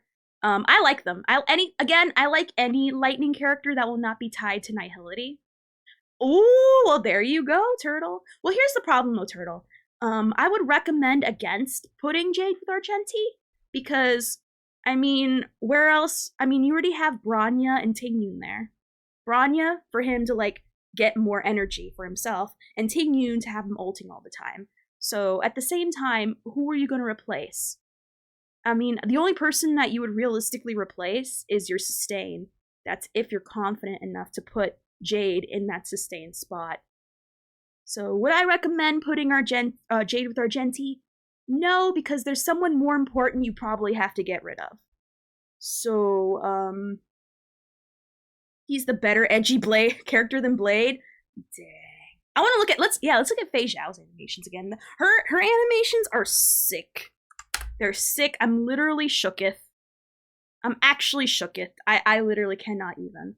He is an SP negative, neutral if lucky, sub DPS. Well, we will see. We will see. Oh, well, that's not good. But I am keeping an open mind. I'm keeping an open mind. All I want is Acheron, Fei Zhao, Ranmei, and Kafka now. Based. Yeah, based. Yeah. Nothing wrong with them choices at all. Base. The only one I want so far, for sure, is Fei Zhao. I feel like for polling for Fei Zhao, I'll get Moza in time. Lingsha, I'm the eyes emoji right now. I am the eyes emoji. Alright, so, now that we've seen all the animations, it's time to move on to the more controversial side. We gotta update the tier list. It's been way too long. I haven't updated it since Penacony. The tier list, my tier list is stale and old, and people gotta move up, people gotta move down, and people gotta be placed. So yeah, I haven't put Acheron. Literally, who was the first person that came out? Black Swan in Penacony? Yeah. I have, yeah. None of them are ranked. You gotta finally rank them. And there's a lot of characters I do need to move up or down. She's the Hunt? Yeah, she's the Hunt. She's a follow-up Hunt with a really amazing ult animation that we are gonna look at right now. That is gorgeous. I literally cannot. I was already won over because I need a win character and she's follow-up based, which tickles my pickle. Just bruh. I literally can't. I literally, oh my god, like it's disgusting. Everything about her disgusts me. Like, how dare you touch everything that I like and love and expect me to leave that standing? Nuh-uh. I can't. I feel offended because I feel like I'm getting pandered to personally for me. And she's literally taking my list of likes and like checking it and doing it on purpose. And I'm like, are you trying to seduce me? Now again, it was pretty neutral for me. Oh no, that's fine, Exarch. No, I'm telling you the reasons why I love her. I love follow-up. Check. I love really fancy alts. Check. I really love follow-up. Check. I love Kaiba coats. Check. I love having heavy weapons and also switching to other random ass weapons. Check. I like the boots she wears for some reason. Check. Pointed shoulders on the coat. Check. Like, how many more things of my likes do you have to check off? Are you also gonna check off blonde and gay? Check. Which, by the way, if you guessed that my favorite character in Genshin is Kaveh, wow, congratulations. You really had to think hard on that one. And if can you guess who my favorite character in Star Rail is? Bet you can't. If you think blonde and gay, who comes to mind? If your answer is Arlen, you're kind of right. She killed Yukong and stole. That's what I'm thinking. She definitely stole Yukong's technique. She definitely does. Do I like Alcarito? No, it's Genshin. I don't know, maybe. I feel like the things I've seen of Alcarino, I'm not too impressed. I feel like I have to play more of the story and learn more about personality to like learn. So yeah. Obviously, she's gonna do damage. I'm gonna be honest. I don't care if they're high damage. I don't care. I feel like if you know how to build a character, and you know how to build their team, any character can do damage. So that's something I'm not really. I don't care. I'm not a meta player. Definitely not. Arlen can't be gay. He sims for Asta because she gave him food. True. Your favorite's Yanqing? Vio. Okay. Fun fact. Yanqing used to be my favorite character. And I do have his phone case on my phone currently. I love him until I saw what they did to my boy. And then I realized, when I actually played him, I realized why he's horrible. He's not blonde and gay, he's blonde and child. I don't want blonde and child, I want blonde and gay. And Yanqing, he's too child. He's too child. But anyway. So, I love Fei Zhao. She already ticks all my personal boxes and a lot of people's boxes, apparently. I definitely notice I am not in the minority in this. I am excited to see. I'm assuming she's going to be a lot like Ratio, but green, which I don't mind. I love playing Ratio, so that's not really a problem for me. Don't worry, guys. Apocalyptic Shadow is going to be the mode that redeems Yanqing, like how Pure Fiction fixed Herta and Himiko. Unless, no, because I say no because I'm going to be honest. There's only one person that redeems Yanqing. Well, two people now, and that's Gepard and Adventuring. Because even in Apocalyptic Shadow, once Yanqing gets hit, you lose all your damage. So the only one that helps him is Gepard or Adventure. If anything, Adventuring more because he can give a shield every turn. Whereas Gepard, you can get it quickly, but still. It's just to be extra sure. You have to wrap your Yanqing in like extra special bubble wrap. And then you gotta get that like special paper that you stretch and then put into like the packaging. And then you gotta put that package in like a hamster ball. Put that hamster ball in like a second hamster ball. Put that hamster ball in like a bunker. For like one of them Fallout bunkers, the good one, not the sadistic ones. And like Apocalyptic Shadow, no mode will ever help Yanqing because he's too flawed. There's too many screen wides that will hit him and make him lose all his damage. So honestly, the only person that can help him is Adventuring. And no, March does not count because you know what happens when March puts a shield on somebody? She raises their aggro. AKA Yanqing, even though he has a shield now, he won't have a shield by the time he gets his turn.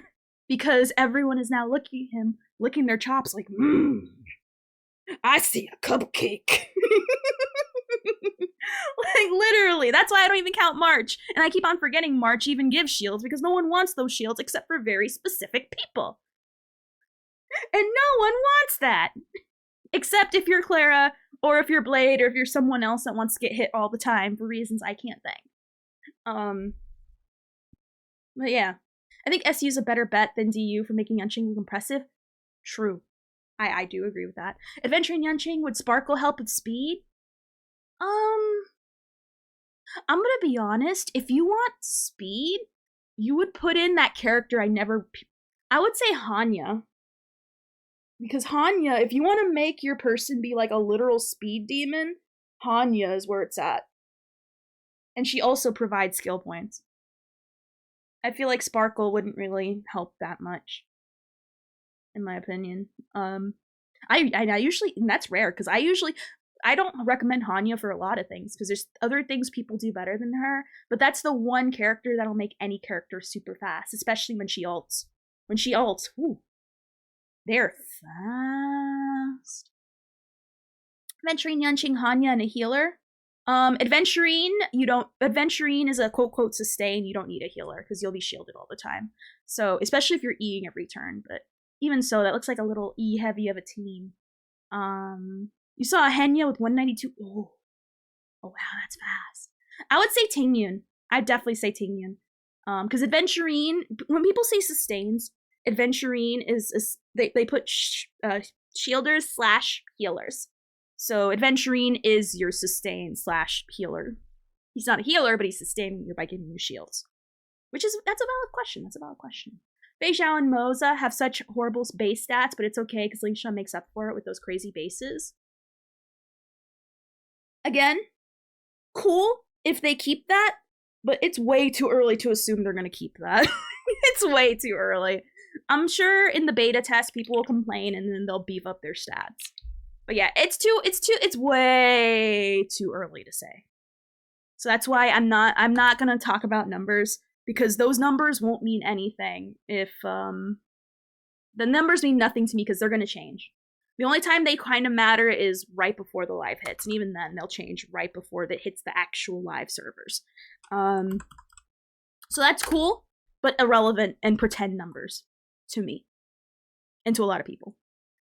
I'm happy because Lingsha is hot. She's not hot. I'm sorry. She on the cute meat. Like when you look at Kafka, that's hot. She's cute. She's precious as a button. I do not see hot. She does not register as hot. She is cute as a button. And precious. Like Kafka is hot. Himiko is hot. Ranmei, hot.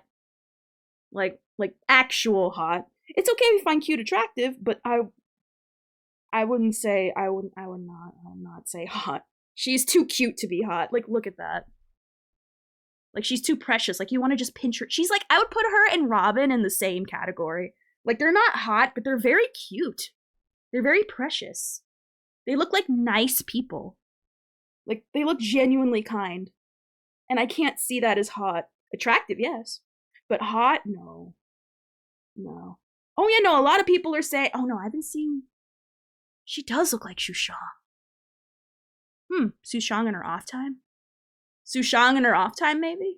Suddenly, like, dyes her wrists and her ankles red? Maybe? Yeah, no, she's too cute. She's too cute or sweet. You can find that attractive, though. Limbs burned because abundance following heretic? Based, valid, and correct. I will keep my eyes open on her because I am very interested, especially if you say follow-up, you will get my attention. Only reason Sparkle is hot is because she's insane. Vio! I don't even know what to say that. I still say the same thing for Ling Shaba for Sparkle, but add the Psycho element? I don't know. Yeah, no. Oh yeah, we went over that earlier. She is a dragon person.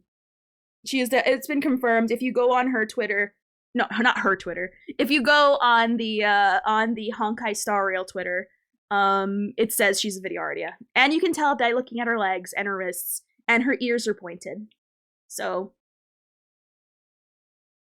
oh yeah, no. The only thing I will say is that Sparkle's amazing because she's psychotic.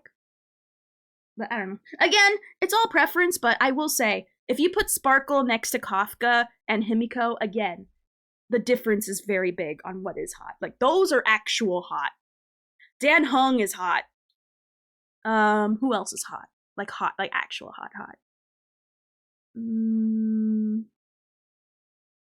Those are the only three I can think of right now. Her fallout is somewhat irregular. Numby with a major hangover. I like that. I like that a lot. I like that a lot. Oh yeah, thank you. Black Swan is hot. Acheron. She is hot, but I see her more as cool. But she is hot. I will acknowledge that. But I don't know. I see her too. She's too cool to be hot in my eyes. But I see if people call her hot, I will not fault them for thinking she's hot.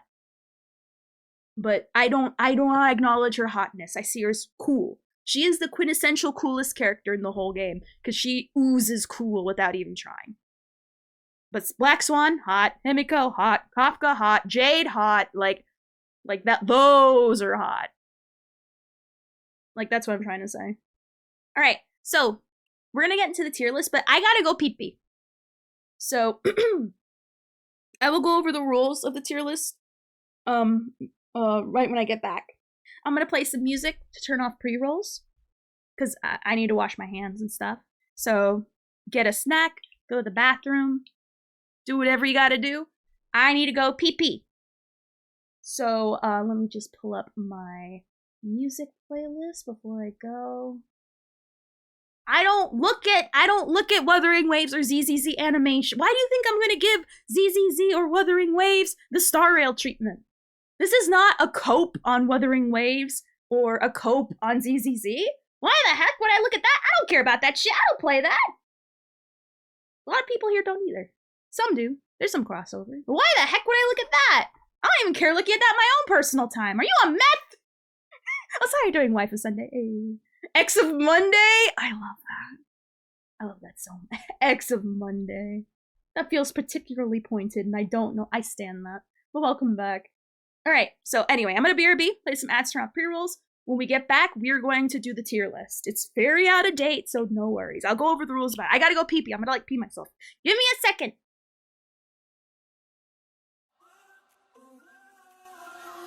Honestly, if I would not be the amazing smart American I am today if I would have to listen to other people sometimes. I do sometimes. Not always, but I die. So it's okay. And today I learned that going forward doesn't mean going back on the clock. It means going forward. And maybe I should listen to the farmer that knows what it actually means, because the whole daylight savings is for him. Not for me though. I don't care. Oops. You need to first say burger.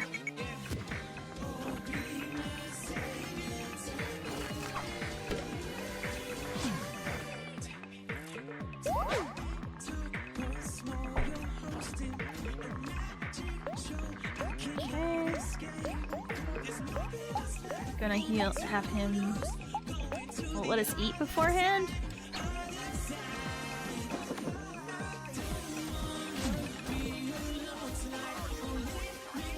Blindly shoot, got it! Fire on all the locals, got it.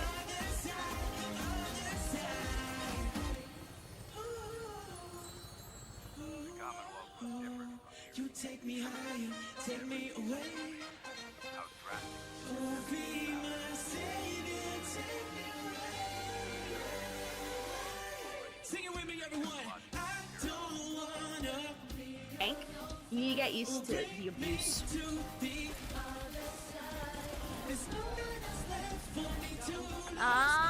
Okay, I understand. Yeah, the life of a tank is a slightly masochistic one. You gotta be used to liking taking the abuse. Your life is nothing but abuse. Taking, literally, you're knocked around, slapped around, thrown into the thrown to the wolves. Your nipples are twisted. Your taint is cold. Everything is pinched and twisted. Car batteries are involved. I think there's a screwdriver somewhere. Don't ask me how, but they're gonna add a freaking screwdriver in there. That is the life of a tank. That's why no one wants to play it.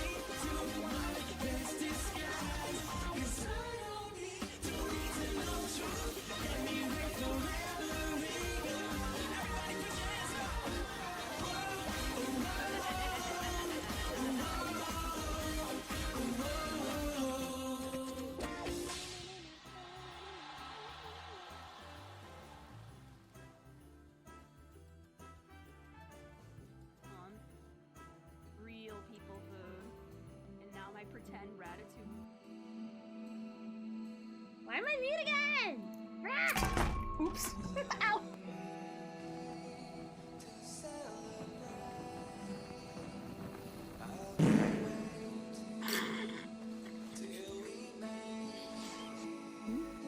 Okay. Well then, we are back. Alrighty then. Oh boy. People are gonna be happy and or mad and or happy for me or angry at me or with me. We're gonna have a oh god dang. Also, yes, welcome back everyone. Thank you for sitting through the commercials. I super appreciate it. Now, as you know, whenever we do the tier list, you know we're gonna pull out the hour-long spacewalk. It's like the perfect backing music for whenever we talk anything Star Rail. Oh boy. Oh boy. Now, generally, people agree with my tier lists. Now, what is this tier list? My tier list is from my experience and also research. Not only do I look at other people's experiences, I look up people's damage numbers, I look at my own damage numbers. We do experiments. We see and make sure who is really good, who are characters worth investing in, who isn't. Now, obviously, every character is good. There is no bad character on this list except maybe Jin Yuan. But even he has a use. So, but anyway, so here's the rules, okay? Because after doing these so many times, we want to make sure we're not, repeating, we're not going over multiple things the same. I don't want to relitigate the same thing over and over just because someone can't cope with the fact that I'm right. And if they want to fight me, they're not fighting me, they're fighting life and facts. I know people love the Cope streams, I know. Thank you for the follow, Angus, thank you. So, let me lay down the ground rules, okay? So, obviously, we're going to go down the list, okay? So, for example, we're going to start with Aventurine, and then we're going to go down, and then go down the list, okay? So, we're going to go from left to right in every single thing, okay? Got it. Now, this list is old. You can tell this list is old because look at the not released yet. So obviously, we haven't updated this in a long time. So if you have questions on a character, we will get to them in time. Because the problem is before when I would do this and people would have questions on characters, I already explained like a bajillion times. Just because they weren't here when I already explained it, I just want to, just for the sake of people who are here and also to save my voice and, I don't want this to take forever. Okay? Now, there's different reasons other than damage or other than pure numbers why characters are good and why characters are bad. This isn't a case of, oh, just numbers, because there's different factors that go into the numbers. So you gotta also keep that in mind. So this will be in a VOD. I should probably put this. You know what? I'll just record it just in case. I'm just gonna unedit it. No. It'll be in a VOD. Aw, thank you. Yes, I do have a YouTube channel. So, hey, if you want to be here for the tier list, no, it doesn't work. I should change that, but, lazy. I do have a YouTube channel, which I do upload all my VODs on. So if you don't like watching my VODs on Twitch or miss a stream or can't catch my streams because I stream at a crazy hour for you, hey, subscribe to the YouTube channel. So, aw, thank you. I think you're a good choice for VOD one day, Blue. I think you really are. So anyway, so if you have a question on the character, we will get down to them in time. If we're past the character and you want to relitigate on that, wait till the end. Oh no, it did work. No. It should have worked. If not, I'll press it again. No. There you go. There you go, Gambler. Just because you have the name Gambler in your name. No. There you go. Extra nut for you. Anyway, okay. So now that we know the ground rules, again, we're only going to talk about the character we're currently on. If you have questions about characters ahead, wait till we get to that portion. Do I do character reviews? No, but I should one. Maybe for the next Cope stream, no, I can't, because then it's on maintenance. I don't generally do them, but maybe one day. That sound echoed across the room. You're welcome, cream soda. Finger guns. Pew pew. Anyway, so let us get started. So again, if you have a question on a character, wait till we get to that character, and then you can have questions. If you disagree with the placement, that's fine. You can voice your dissent. If I don't mind expunging on it, I will. I'm more than happy to hear your guys' opinions to see if you guys agree or disagree or whatever it is. This is a discussion. I don't mind moving people up and down if you have a strong enough case, but generally I'm pretty secure in my stuff. Hey, thank you to whoever triple A. Thank you for the subscribe. How many hours? Well, generally it ends when I stream and we're at 2 hours, so maybe 2 hours. That's not a guarantee though. My streams start when maintenance starts and ends when maintenance ends, so roughly about that. Alright, let's get started. Let me get a drink first. Because we're gonna be a lot of talking here.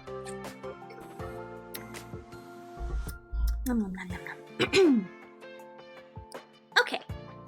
So, Adventurine. Why is Adventurine in Adventurine Land? Well, Adventurine is in Adventurine Land because I love gay blonde boys. I love them. I skew heavily towards gay and blonde and gay and blonde and gay and blonde. 72 hours? Yep, pretty much Agus. Sorry, sucks to suck. So you'll cope with the rest of us. But anyway, so Adventurine is gonna be my only bias. I'll actually put I think Sampo has finally earned, I think he finally checked himself out of the Sampo Hotel. The reason why I don't like Sampo is because I can't stand his personality. I really can't. Sampo, especially, I can't stand Sampo, but I think I finally respect him enough to put him somewhere. It's not gonna be that high, and I'll explain why when we get there, but I feel like Adventurine will be my only, I love him because he's gay and blonde, and that's the only stat no one else can beat him in. Cause shut up. Anyway, so that's the reason why Adventurine is at the top, because he's my personal favorite. But if I were to rank him, it's hard, because he's really good, but, like, he's really good, but I don't know outside of the follow-up team if he's, I mean, he's still very good because he's a guaranteed shields every turn, so it ranks him pretty highly, but is he a must pull? Oh my god. I don't even know. I'm just gonna keep him where he is. He'd be ranked very high, but I don't know if he's a must pull or not. Because it's too hard to say. If I'm cope streaming, that means maintenance is still up. Yep. So anyway, let's go down. Now that I explained where Adventurine is, I was thinking, like, it's hard to say because everyone wants shields, so that's why it's hard to say. Because I want to say he's here, but everyone loves his shield, so maybe here, arguably here. But I'm just gonna keep him up here just for the sake of my own sanity. But it's hard to say. I personally think here, but again, it's hard because. Especially if you play follow-up, you're gonna be getting meaty shields. But even if you don't play follow-up, he still gets them stacks pretty consistently. So, hard to say. It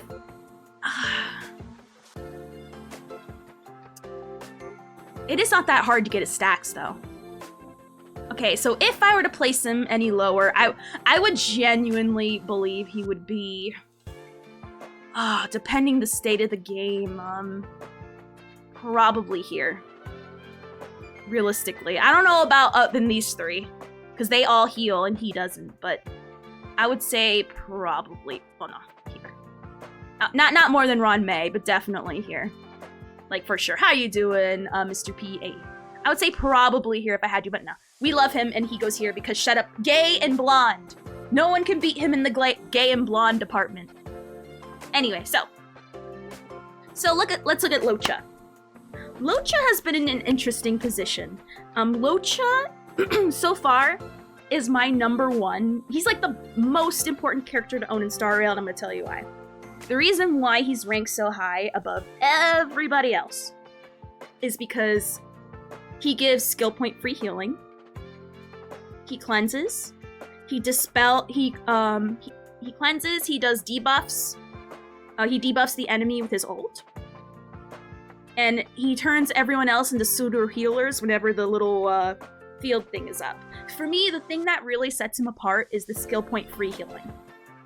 Now granted, you might need to E with him sometimes if it's really bad, but most of the time, your E is going to be getting dust every time he's on the field. He's a skill point generator. He heals all the time when you need it, cleanses it when you need it, debuffs when you need it, all that. So that's the reason why Locha so far is amazing. However, there will times you'll need Fu more for certain situations. But I will say in general, if you're not facing like a fight that's like really crazy, like GG or Swarm, where you need to be taking a massive onslaught of damage, he's generally a very good pick. Like most of the time you'll generally want him more, mostly because of his skill point building abilities. Which, especially in these days where a lot of people are needing those skill points, Locha is going to be a much needed relief on your skill point bar. Unless you have Sparkle, but you know, we'll talk about that later. So that's why Locha so far, out of these, are the best. It is the best character to have as far as the healers are concerned. Now, in my opinion, as you can see, I will always rank healers and sustains higher than DPS. Because DPSs, their time come and go. But sustains and healers are forever. So, we already had a rerun recently. But, not for a while, but hopefully one day. We'll see. His spot might change. His spot definitely might change. There might be another healer that does his job better down the line. We don't know. But as of 2.3, because we're waiting for 2.4, it's Locha, for sure. Now, followed up by Locha is Huahua. Huahua is about to be released in the patch. She's going to be released alongside Yunli. Huahua is also an amazing healer. She is great. The one thing that she buffs your whole team. She gives energy. She does out of turn healing, which is really awesome. She does a lot of things. Anything that, like, to me, the energy is really especially make or break in certain situations. There'll be certain times you're gonna want that way more. However, the one thing that's preventing her from going into the top spot is that you need to be E-ing with her, like, the skill point factor. That is the biggest difference.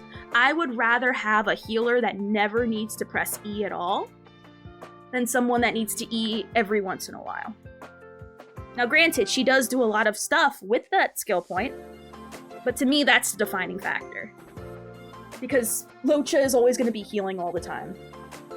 And you're going to be pretty much almost always having that field up, so. Like, you're going to get healing all the time. So, I'm going to be honest, if you do not have Locha, Huahua is still amazing. That's why when she comes out, if you do not have Locha, I would recommend getting Huahua. Because she is also equally very amazing. And yeah, she's about to come out in 2.4. And if you cannot afford both, if you're trying to debate between Yunli and Huahua, I would highly recommend Huahua. Like, a millionfold. She is an amazing healer.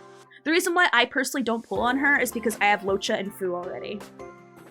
And also Lynx and Gallagher. I'm fine in the sustain department. And now Adventurine.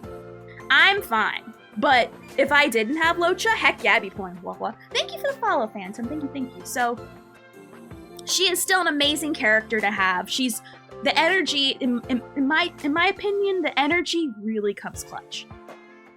To me, like, yeah, she heals a lot, but so does Locha as well. But I like the energy. I like it a lot.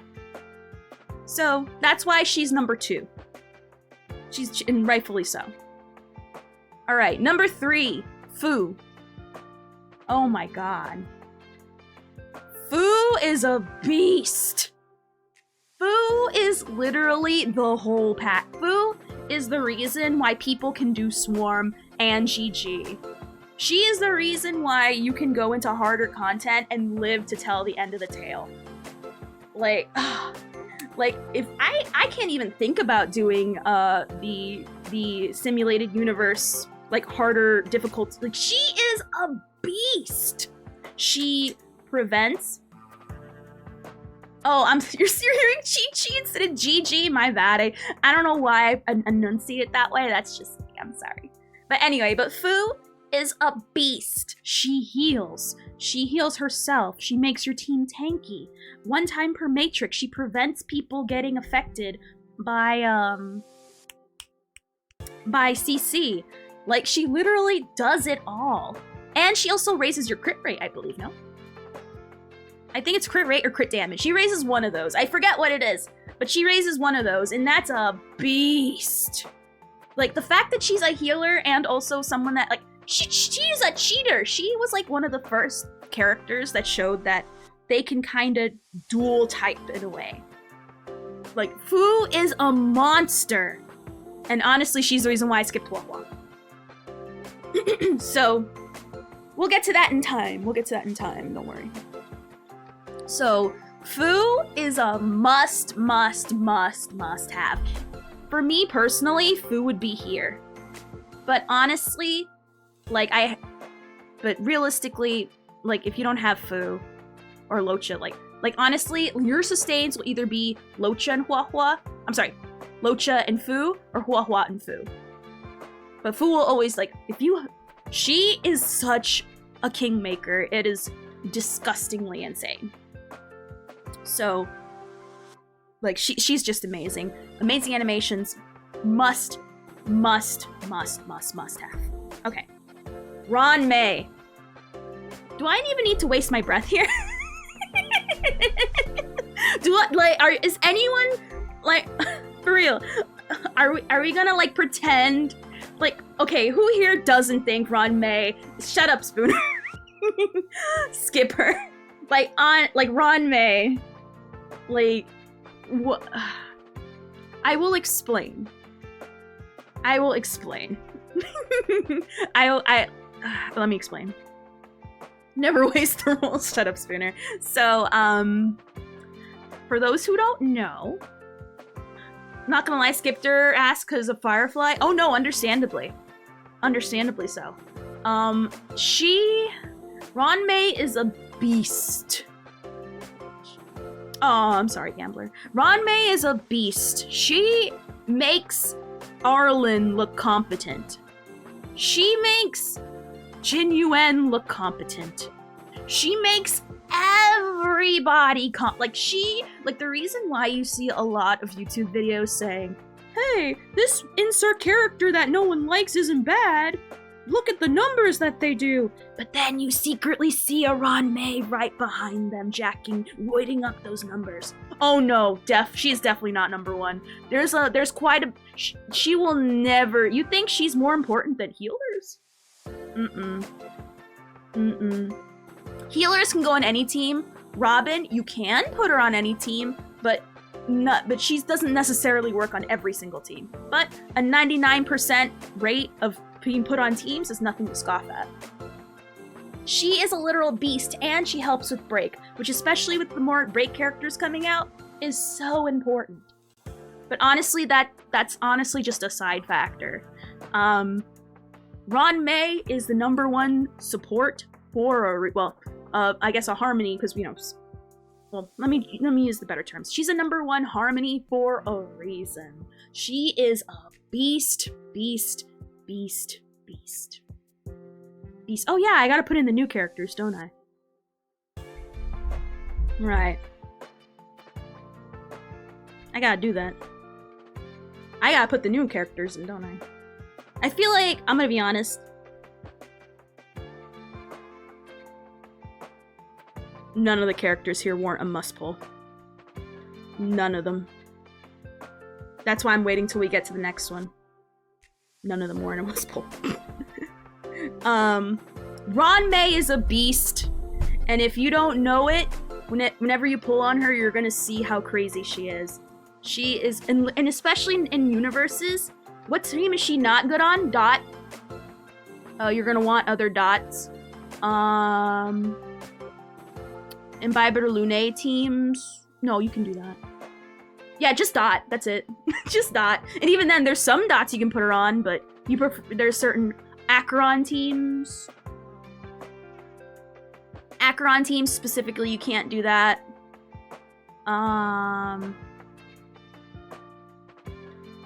Those are like the only two I can think of. You can shove Ranmei in some of the dots, but not over other better dot sustains. Or dot people. But I'm gonna be honest, 99% ain't bad. She can be put on almost any team. Almost any team. If you put her on a team, more than likely she's the best case for it. So, especially with break being important these days, she's just further proving why she's just so good.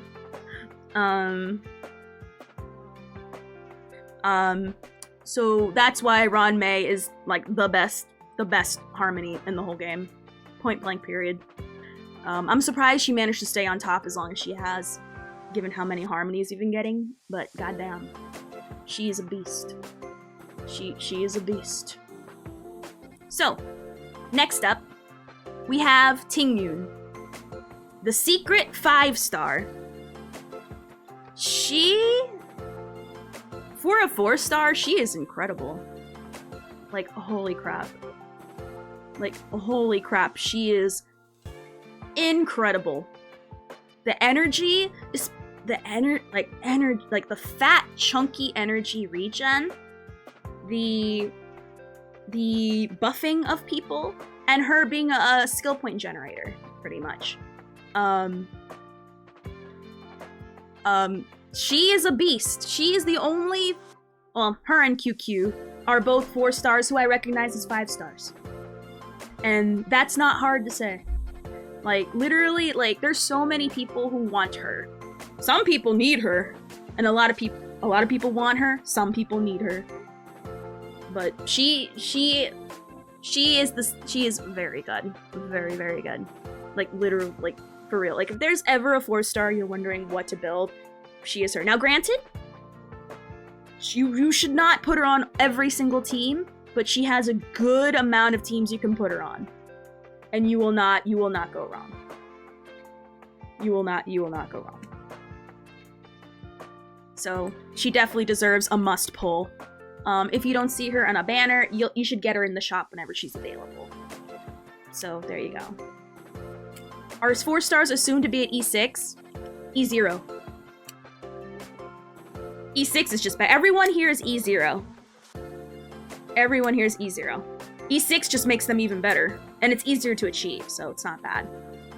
So, alright, Bronya. Okay, now this is where I get a little stumped. I'm gonna be real. Bronya has kind of really fallen off lately.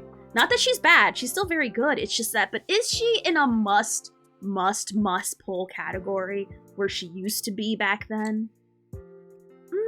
I'm gonna be honest, there's now a lot more characters that are more worthy of that last slot that Bronya would take up. Only certain people would really need her. People who come to mind are Jingliu and Argenti. So I'm gonna be honest, I think we gotta move her down. Because back then, she easily, like, must have, of course. Yeah, Hypercarry isn't as prominent anymore. Sparkle exists. So yeah. But where to put her, though, is very interesting. I mean, if you put her on a team, you won't be hurting, but the problem is having an SP negative character where you need to have them be every turn, especially in this day and age, is kind of dangerous. So... Oh god. I'm gonna be honest, it's gonna be pretty low. Because there's a lot. I mean, how many other characters besides Jingliu and Argenti use Bronya to her best capabilities? Not that she's bad. If you put her on a team, she'll be good, but compared to other people, Blade? Okay, there's Blade. I know, because it's on maintenance. Oh yeah, if we're not talking about a character, it's because we're not there yet. You have to wait till we get there. We're doing one character at a time as we go down. Right now we're on Bronya. So if you have a question about a character, that's how long you have to wait for that. Brute Hill? Oh, Brute Hill. But I'm thinking, why would you if you have Ron May and Harmony MC, where are you gonna put Bronya? You know what I mean? Like, Bronya is kind of like the stepping stone to, like, why would you put Bronya instead of Ron May or Harmony MC, which are way better? Unless you can put her in the healer slot if you think you don't need a healer for the fight. Like, that's what I'm saying. Like, when you compare her to other supports that are more better for her, like, why would you? What? He cares about it. You don't you want the super break? What do you mean? Yes, he does.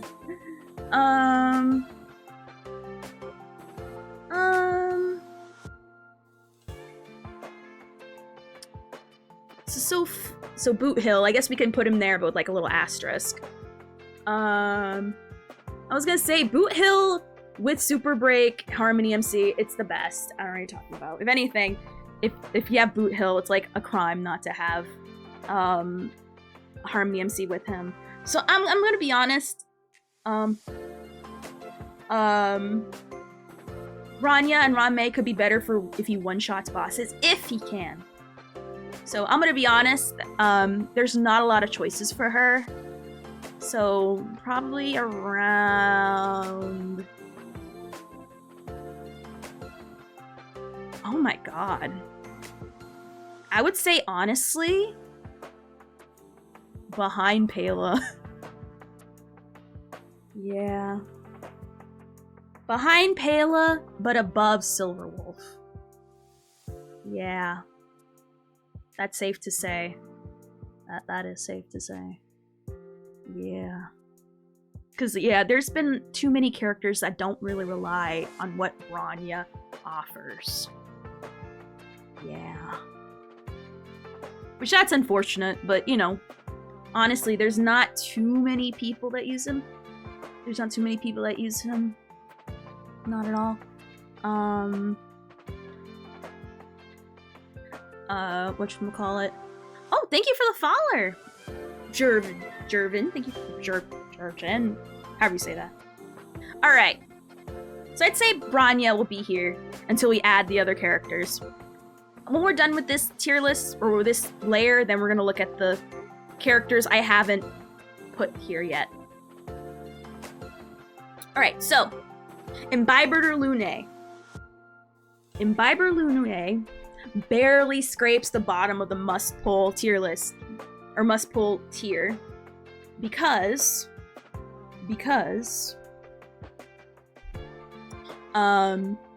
he breaks the rules. He does crazy amounts of damage. Literally, he is playable without Sparkle.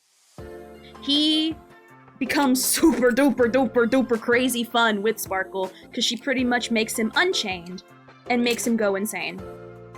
I'm gonna be honest, if you don't know how to play Imbiber... I've been playing Imbiber Lune before Sparkle came out, and it was very easy and very fun.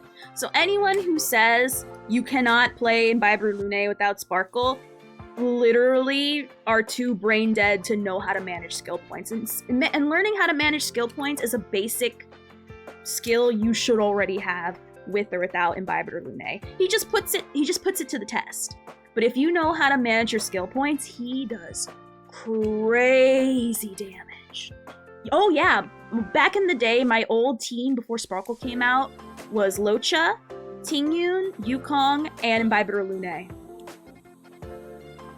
And it was crazy fun. And I put the Penacony set on Yukong, and I put Rendezvous on her as her weapon. So he did crazy amounts of damage.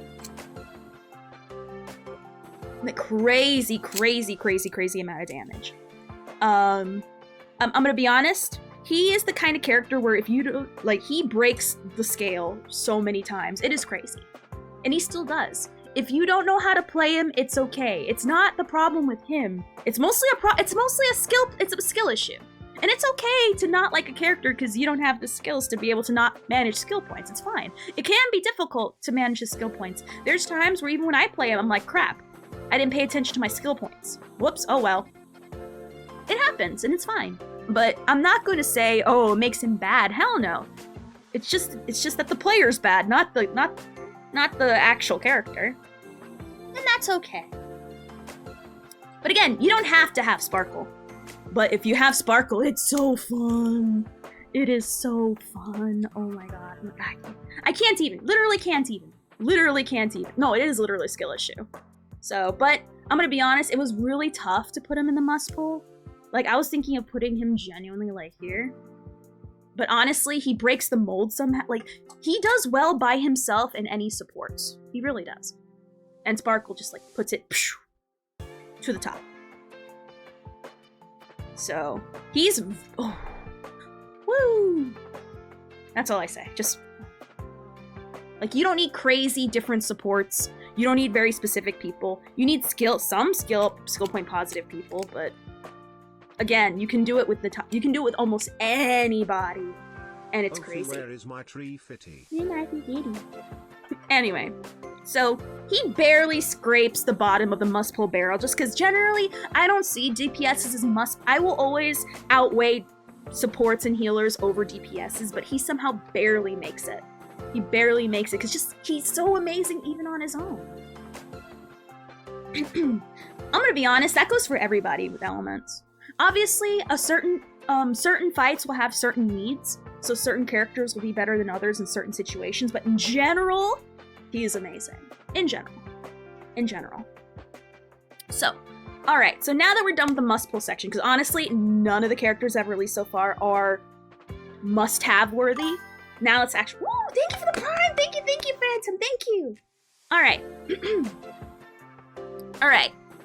Acheron. I was thinking about this very hard, and I easily know where to put her. Very easily.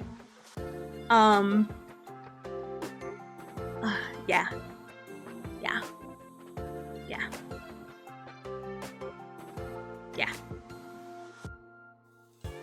She's gonna be about here. I'm debating where here. Not above Kafka, I'm telling you that. I definitely not above Kafka. But I would say... It's hard to tell because of Robin. Robin kind of makes a factor. But I would say about here. I would say about here. When we go over the other characters, we may move her up or down. But right now, she definitely feels good being about here.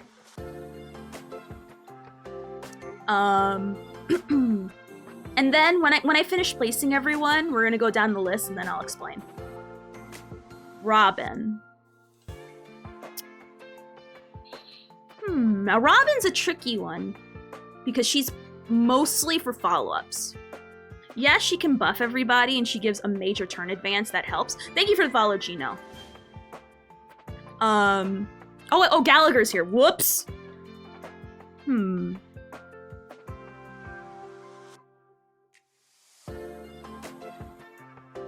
Right, I don't know why I looked over Gallagher. Alright, so Gallagher. Gallagher... He's only good for one specific thing. And that's just for the break. When you need, like, intensive heals, he is not it. He is definitely not it. Not unless you give him, like, that one premium Huohuo weapon. The only thing he's good for is break. That's the only reason why people use him, is just for the break. Or for Acheron. I forgot about Acheron. So Acheron or break, and that's it. I'm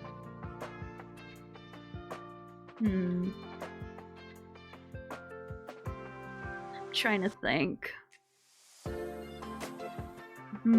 He's definitely S tier for sure, but I am not sure where in the S tier, I'll be honest. Not down here, definitely not down there, but he's very situational, I notice. Very situational. And if you're gonna bring him into, like, harder content, it's very difficult for him to keep up with constant onslaught of damage.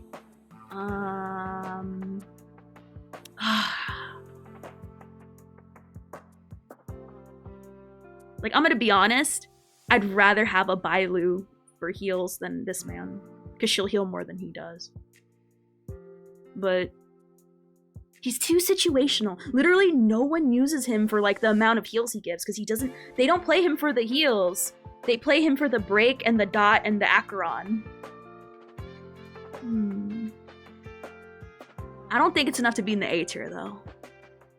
No, you can use him as a healer, but I'm talking about for like hard content. If you're like doing content that's not that difficult, then yeah, he'll be good as a healer. But I'm talking about like when you put the pedal to the metal. Like we're talking about in like Protocol 6 levels of Divergent Universe.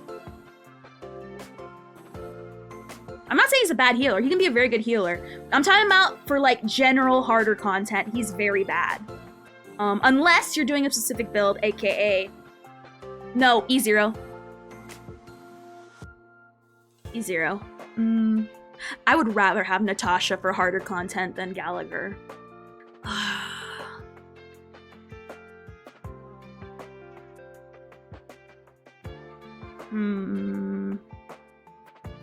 I don't know. Oh my god, I have no idea. It's true though, Jing. Get over it. Literally. It's true though, literally.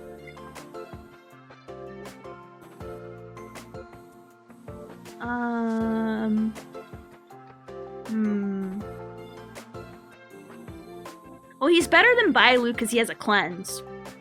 That much I know. He's better than Bailu for sure because, again, the whole doesn't have a cleanse thing. Better than Gwenaifen. Better than Gwenaifen. I think better than Asta at least, because healers are still good no matter what. Wait, does he have a cleanse? Oh, it's E2? Oh, he doesn't have a cleanse. Oh, I've been taking my Gallagher for granted. Oh. He doesn't have a cleanse.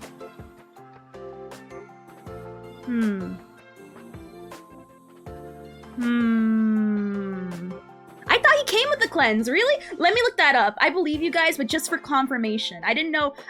I've been so used to my Gallagher being E2. Let me see. No, we're going E0. Like, out of the box. It's easy to get. It's easy to get the E's. Don't get me wrong. But, like... Real? Oh my god.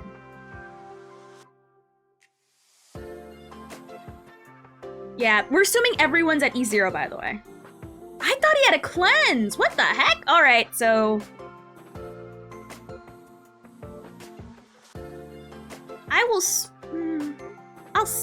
I'd say I comfortably can say here. Because Lynx has a cleanse at E0.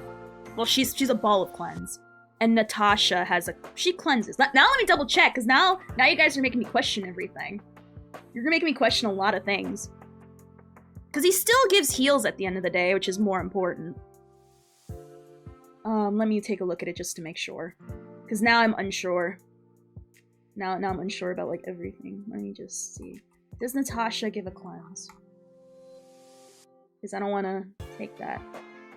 Let me look at her thing real quick. Alright, her traces... Yes? Okay, yeah.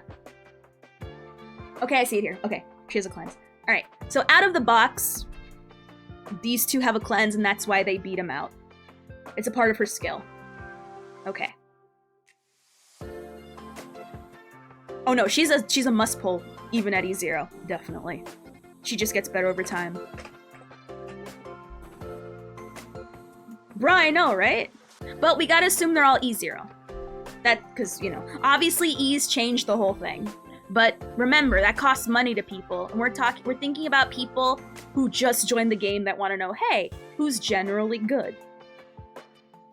And remember, you can't look from the perspective of, oh, I've been playing this game for years, I have everyone E6, I have this person's person S2, blah, blah, blah, blah, blah. We're talking about out of the box, E0, general, like, if I were a new player, who is generally considered good and who's not. I know, but we gotta go from that perspective. I'm gonna be honest, there's a lot of people who don't even play Simulated Universe for some reason. I know. And that's where you get Herta's E's. Nats, I forget how you get Nats. Yeah, exactly. People don't play SU. I know, it's weird, right? Right? I would rank Bailu higher if she had cleanse, but she doesn't have a cleanse. And that really hurts her. People don't even do this as simulated universe for some reason. I'm gonna be honest. You only get a free E0 nat from the story. Why? Because I've been sitting with an E0 nat for like the longest time. So no.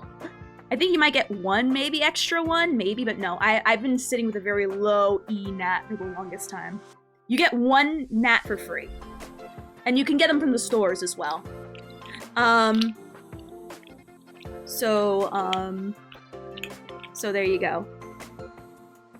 Alright, so Robin. Yeah, Gallagher I can comfortably put here. Because despite him not having a cleanse and his heals not being that good, he heals with his ult. And he does offer other things outside of just, you know, being a healer. He still does pretty good.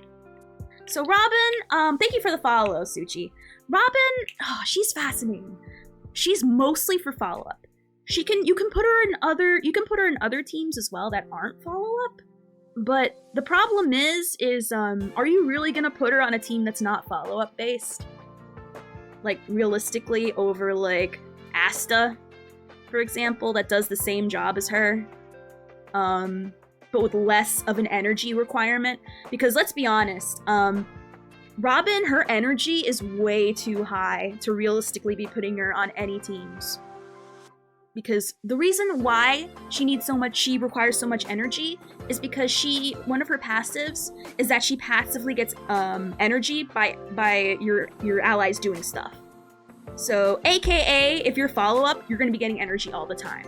But if you're not in a follow-up team, it's harder to meet her energy requirement. I mean, yeah, her whole, you know, bringing the whole team up is great, but you're not gonna be realistically be meeting that unless you shove up a ton of ER up her butt. But even then, it's very difficult to be getting that consistently. Now, in follow-ups, oh, it's a no-brainer. But she's too situational over other people because outside of follow-up teams, you're not going to be ulting as often. Again, unless you like ER, energy regeneration. Oh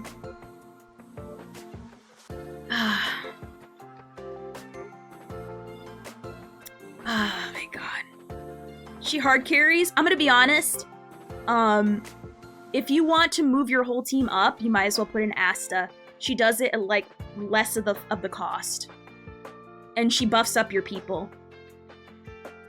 So I'm gonna be honest, Robin probably will be here as much as I love her. Now where up here? I'm not sure.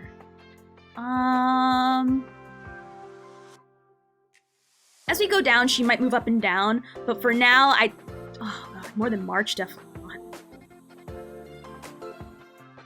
I'd say because we're getting more follow-ups lately. I would say probably here. I'd say here. Just because, are you really gonna... Over Asta, who's a 4-star variant that does the same thing Robin does, with less energy needs, and is easier to build for, and more easily accessible, and can help with everyone, whereas Robin, specifically, she can buff everybody.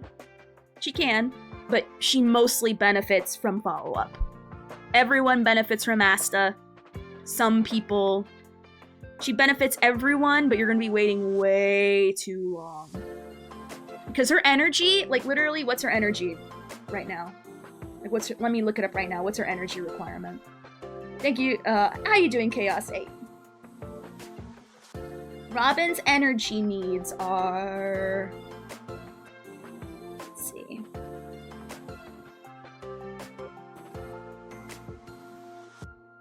Where's the number? Thank you. It's very high. It's very high. I'm trying to look at the website I usually look at. You're gonna be ulting all the time with Asta. Robin, you're not. And that's the difference. And also, she's a 4-star that ults all the time. That speeds up your whole team. Whereas Robin, she's a premium 5-star that you won't be hitting her ult as much as you will Asta. Where is it? I'm trying to look at the exact numbers. Yes, but the difference is you won't be hitting it as often. And Asta's energy requirement is...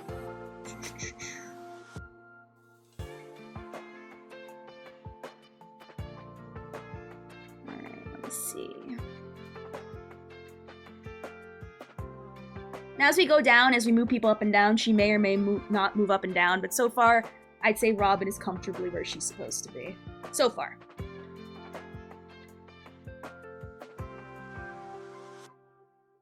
Yes, because they are very similar. These two are very similar. Well, however, she mostly benefits follow-up. Mostly. And is there enough follow-ups to move her? Once we get more follow-ups, she'll move up. But I still don't think we have enough well, once Fei Zhao comes out, honestly, I think she will probably be about here. About here. Because if Moza are going to be follow-up, Fei Zhao is going to be follow-up, then I would say here. But I'd say as of the game right now, probably it's safe here. Let me see, just to make sure. Let me see. I'm looking at Asta stuff again. Let me double check. Granny. Why does this website always like raise her stuff up to 15? Granny. Buff. Raises all allies' speed. Yep, raises everyone's speed. Alright, for every stack of all allies, attack increases by 14% up to 5 times. Second turn, her stat goes down. Yeah, so she increases everyone's attack. She's ulting like all the time. And she increases the speed of all allies. Oh, okay, I see now. Where she gives the whatchamacallit. Alright.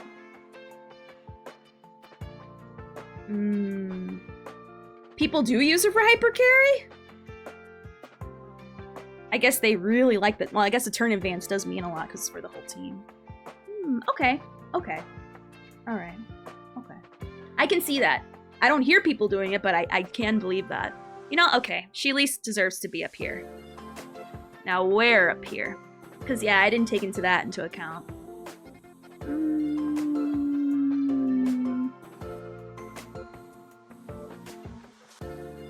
Dot? Okay, I don't know about that now. I'm assuming it's for lack of other choices. Okay, I won't take that one, but... Turn advance. Let me just look at her stuff one more time. Because I use this character so much, but I don't, like, actually look under the hood to see what she does. Let me see. I'm looking at the thingy. Let me just read Robin's thing. Thank you for the follow, Sunny. Muffins, thank you. I don't know why I had a hard time reading that. Alright, it does the Robin's same target. Increases everyone's damage. Oh, I thought she raised their attack. Okay. So she raises their damage. Okay. Oh, she does raise their attack with... Okay, she raises attack.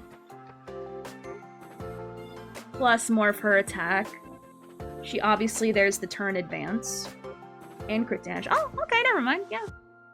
Never mind. I can see that. Okay. Alright, so there we go. Yeah, I can easily see that. Yeah, definitely here then. Because I kind of forgot that she does so many different things. Her energy needs are still pretty high. But I kind of forgot about the extra. She does so much. Holy crap. I forgot how much she gives, actually. And then on top of that, she just buffs follow-up even further. Alright. Oh, thank you. You're talking about Ron. Alright. So yeah, I think I can comfortably say her for here. Alright. Rosin also has a passive damage every time an ally attacks. Yes, I do see that as well. Oh, right. Okay. Alright. So yeah, safe to say here.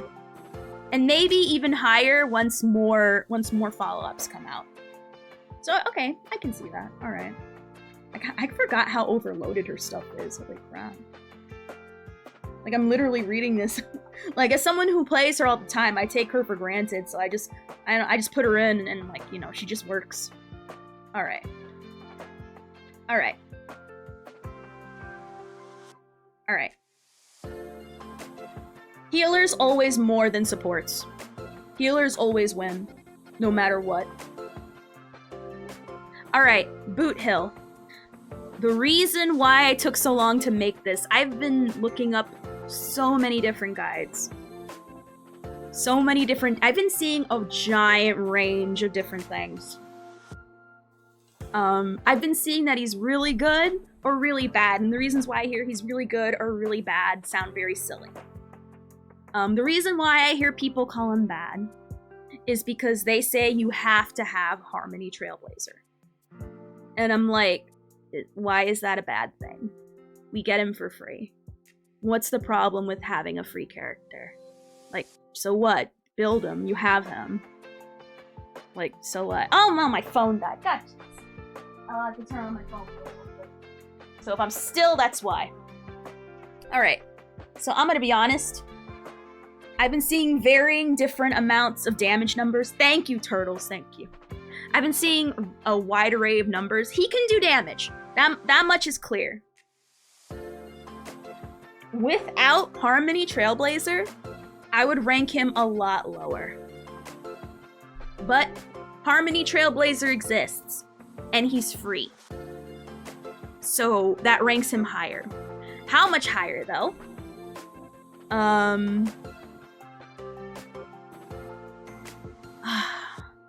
Well, here's the thing. So far, it seems to be a battle about, like, here. About here. Or maybe here. But it's hard to say where. Acheron is only good with Nihility characters on your team. And remember, you need multiple Nihilities because literally it's one of the requirements in her traces, whereas Boot Hill only needs one. So I would genuinely say he would be about here. Because with Clara, follow-ups have been getting buffed over and over and over and over. Like, follow-ups are getting buffed and, like, given the Glug Glug. And so is Break. And the fact that Boot Hill is able to make people weak with physical is insane. Like, that's very insane. It is crazy how much he does, even by himself. Now, I was debating, is he, like, the one thing I was having issues with, which is why it took so long on this tier list, is whether he's better or worse than Ratio. And honestly, I think he's better. He's better because he applies his own elemental weakness.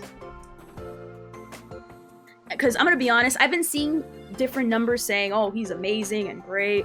I've been seeing very low numbers with him. Like, he's all over the place. But the one consistent thing I do see is that he does, at least on average, does do decent numbers.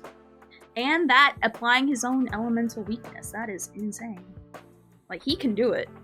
And especially with that dinosaur, the dinosaur people particularly, is crazy. It's very crazy. I'm also turning on my phone right now, I apologize. That is true, Ratio does need people. He cannot raise his percentage on his own. I mean, Boot Hill needs help as well, but not as much as Ratio does. Even though they are, you know, follow-ups are getting more buff these days. Hold on, let me raise this as well. How are you doing, Fruit Salad A? So, I can comfortably say, until we start going down the list, he may move up or down, but right now, I can comfortably say he's not. Is he better than Clara? No. Clara's been getting crazily buffed by the inclusion of, like, Robin and other things benefiting follow-up, especially with the new weapon coming out for Yunli. If you slap that sucker on Clara, she's gonna pop. Can she? Will she pop up? I don't remember. She's gonna do crazy, is what I'm trying to say. No, yeah, she will do crazy, because they don't. Okay, yeah, they will. They will. I was a Clara believer since release. I was at release, but then she was dodging me for like a year, and then I started hating her because I hated what I couldn't have. Okay, so I'd say comfortably Boot Hill is better than Ratio, but not better than Clara.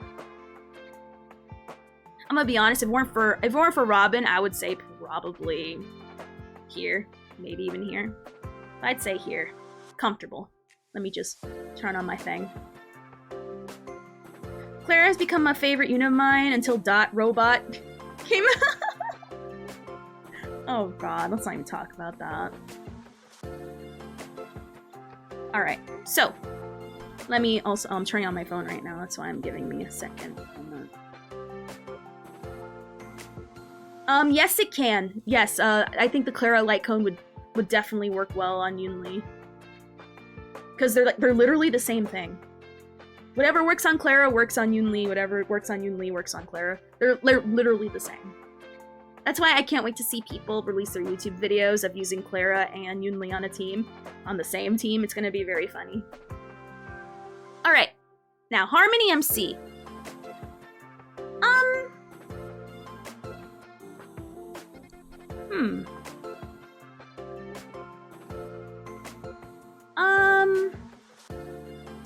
Well, how do we feel about Harmony MC? He's free, which already ranks him pretty highly, but he's more of a... Oh my god, is my phone really not connecting to my internet? Really?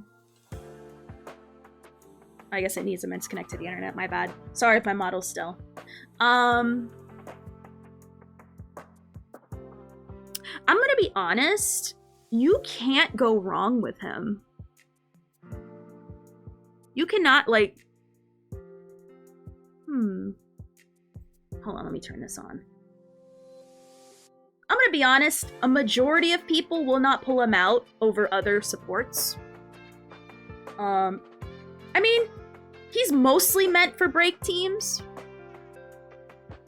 But you can put him on other teams as well and give them the super break. Will they benefit as much, like, say, from Firefly or Boot Hill? No.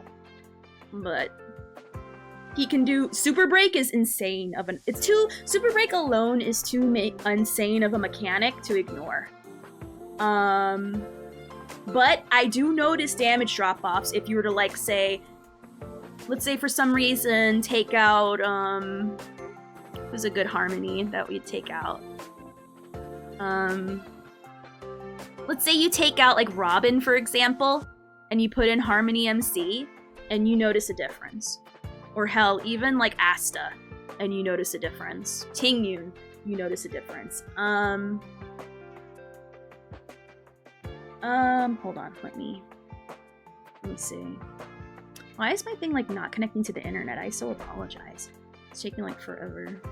I think it updated weird, too. But, now I'm distracted with my internet thing. Alright, so with Harmony MC, I'm gonna be real, he's hard to place.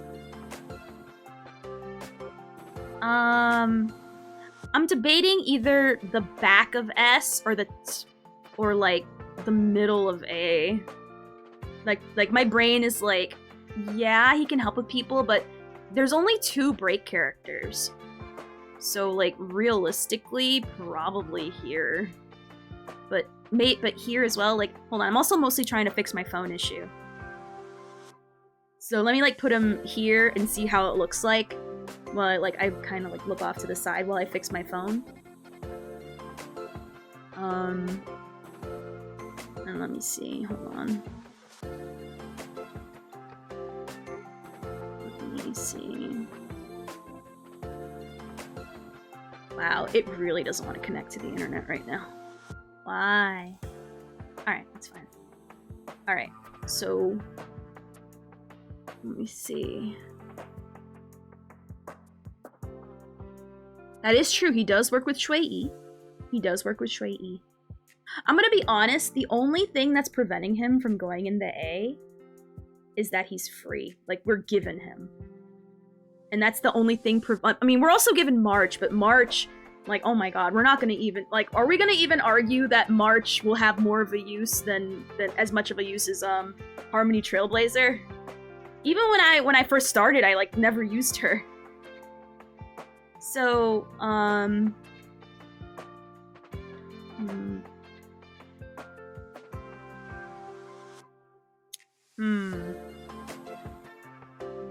I would say yeah. I think mostly because he's free. I mean, not all free characters deserve a higher tier, but I feel specifically for what Harmony Trailblazer does, and his usefulness outside of, you know, being free is combined with that. It boosts it up a little more. Because March is free, but she doesn't offer as much as he does. Whereas for him, he's free, but also offers quite a bit, even outside of break teams. But especially if you're trying to play break, like definitely. But let me start my phone. How's how you doing, Andre? Let me just restart that. All right. So I'm gonna be honest. We're gonna leave him here for now. Yeah, you can get his ease through the story. We're gonna leave him here for now. I might move him up and down as we go down the lists. But I'd say we leave him here for the time being, just because we still have to debate everybody else above him. All right, so this is, put an asterisk next to Harmony Trailblazer. He might be going up or down. You gotta debate everyone else. Jade. Oh boy. Oh boy. Oh boy. Easily A. Easy A. No. I'm gonna tell you why. There's only 2 people that use him, and maybe a third, that use Jade, and you get your stacks off as quickly as possible. It's Herta and Clara, and that's it. Maybe some other screen wides. And Blade. Oh yeah, Blade. Blade's a fun one. Blade and Jade are a fun combination. And sometimes Himiko if you get the break in time. Argenti over Bronya and Tingyun, I would not.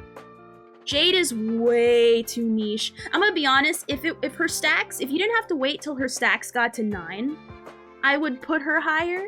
But 9 is way too high for any other DPS to reach. Because I tried playing Jade with Ratio, and it was a nightmare.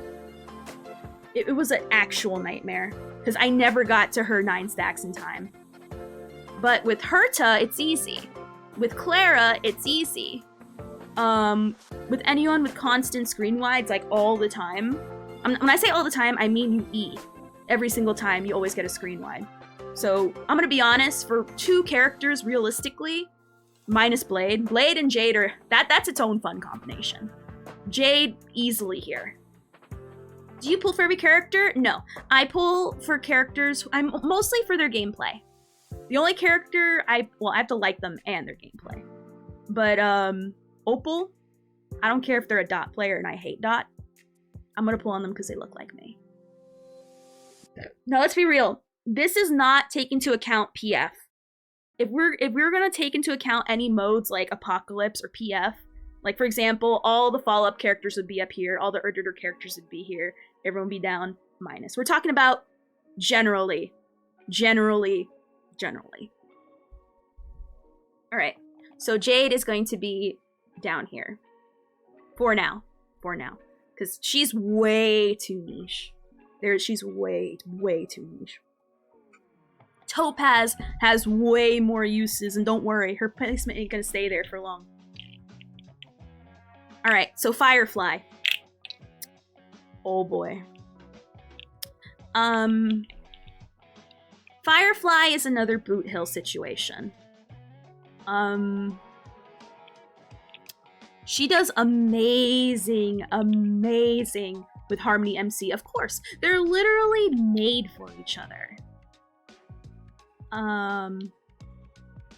Literally made for each other. Obviously, as I said for Boot Hill, Harmony MC is not a downside for Firefly. So yeah, I'm gonna be honest, easily, so far, more than Boot Hill. Easily more than Boot Hill. Like, easily. Now, does she go higher?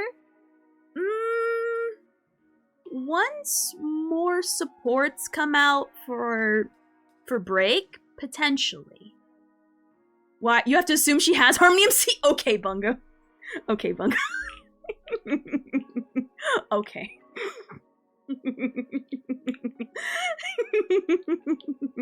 07 if you don't have the MC as a character. If you don't have the MC as a character... No, she is definitely incomplete without him, but he is there.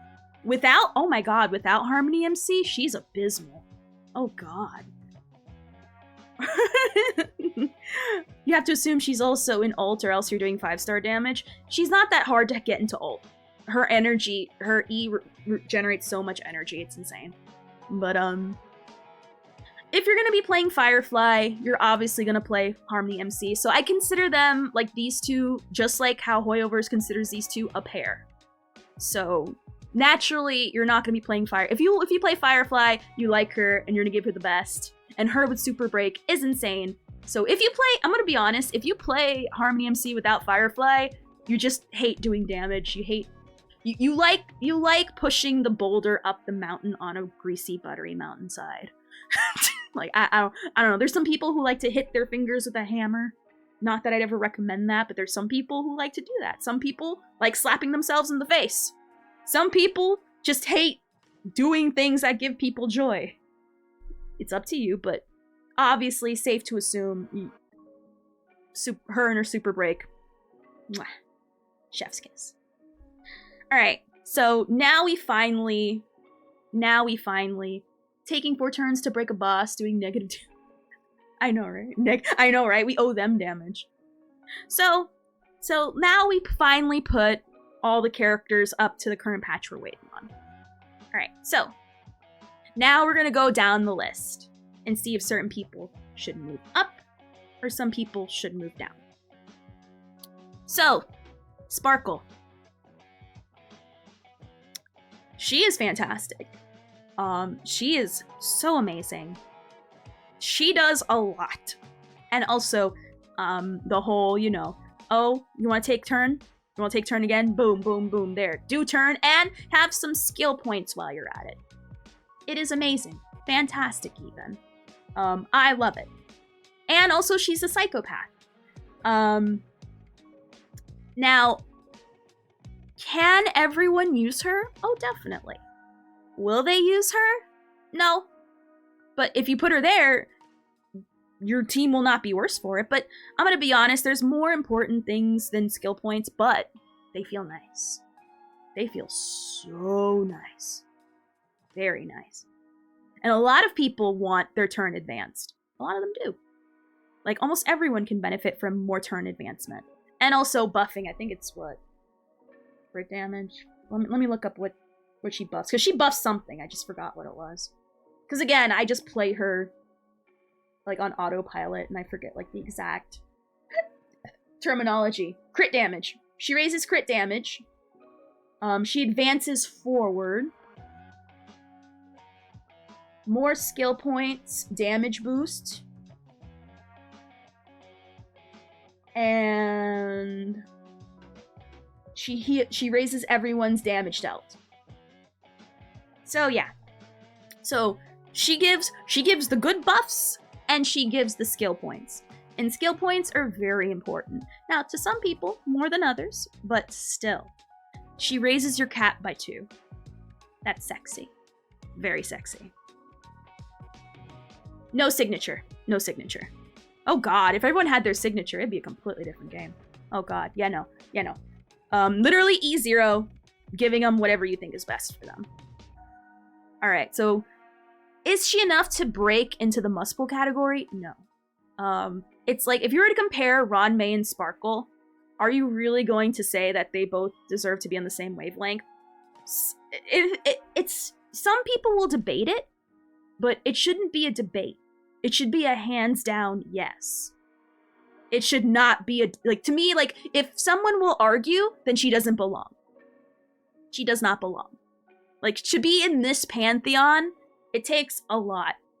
It takes a lot. And for her to be in the same room as Ron May and how cracked she is very good, which is why I put her at the top of the SS. Oh, definitely. Definitely. Very good. But she barely... In here, no. In here, no. So that's why she deserves to be up here. Jing Liu. She does amazing damage. She does very good damage. I feel like she's been forgotten, especially since Acheron came out. Before, Jingliu was the Acheron of the day, but now she's, you know, she still does really well. She does not need Bronya, but god dang does she feel much better with Bronya. She does the very good numbers, the very good dablage. I'm gonna be honest, there's not much to say about her. She's boring. Like, she's the typical hyper carry, and there's literally not much to say. Like, she does the damage. What else you want? Like, do I need to pull out a chart? Hold on. Let me pull out the good old paint here. I'm gonna show you why hyper carries are not that interesting to talk about. Alright. Does damage. Like literally, you can get a lobotomy and still top the chart. Like, she's so boring. Damage. And we're gonna draw Jingliu real quick. We're gonna draw her. Alright. There's her. There's her thing. There's her. Their stick. Sword. There's her little doodangle. That's it. That's all she does. She does damage. Like, what more do you want? She does the good damage. Oh, she's ice. And there. She does ice and damage, and that's it. There, let's draw the ice. There, like, it's boring. Like, there's not much to say. She does the good damage, okay? That's it. Like, that's it. Crit DPS, like, I'm bored already. Let's move on. Just like her gameplay. And her, like, let's just move on. Alright, Blade. Alright, thank you. So, Blade. Blade has been very overlooked because he was one of the characters that was released really early on in the game. He does work. He does, and people forget about him. People forget about him all the time. All the time people forget about him. He does good damage, but, like, you know, he's the standard hyper carry. What more there? Like, you know, he's not exactly breaking the mold here. Oh, no. He's very playable if you have Lynx. And Lynx is free. So, I'm gonna be honest, all you need is Lynx or March. And they'll be hitting him all the time. So, I'm gonna be honest, like,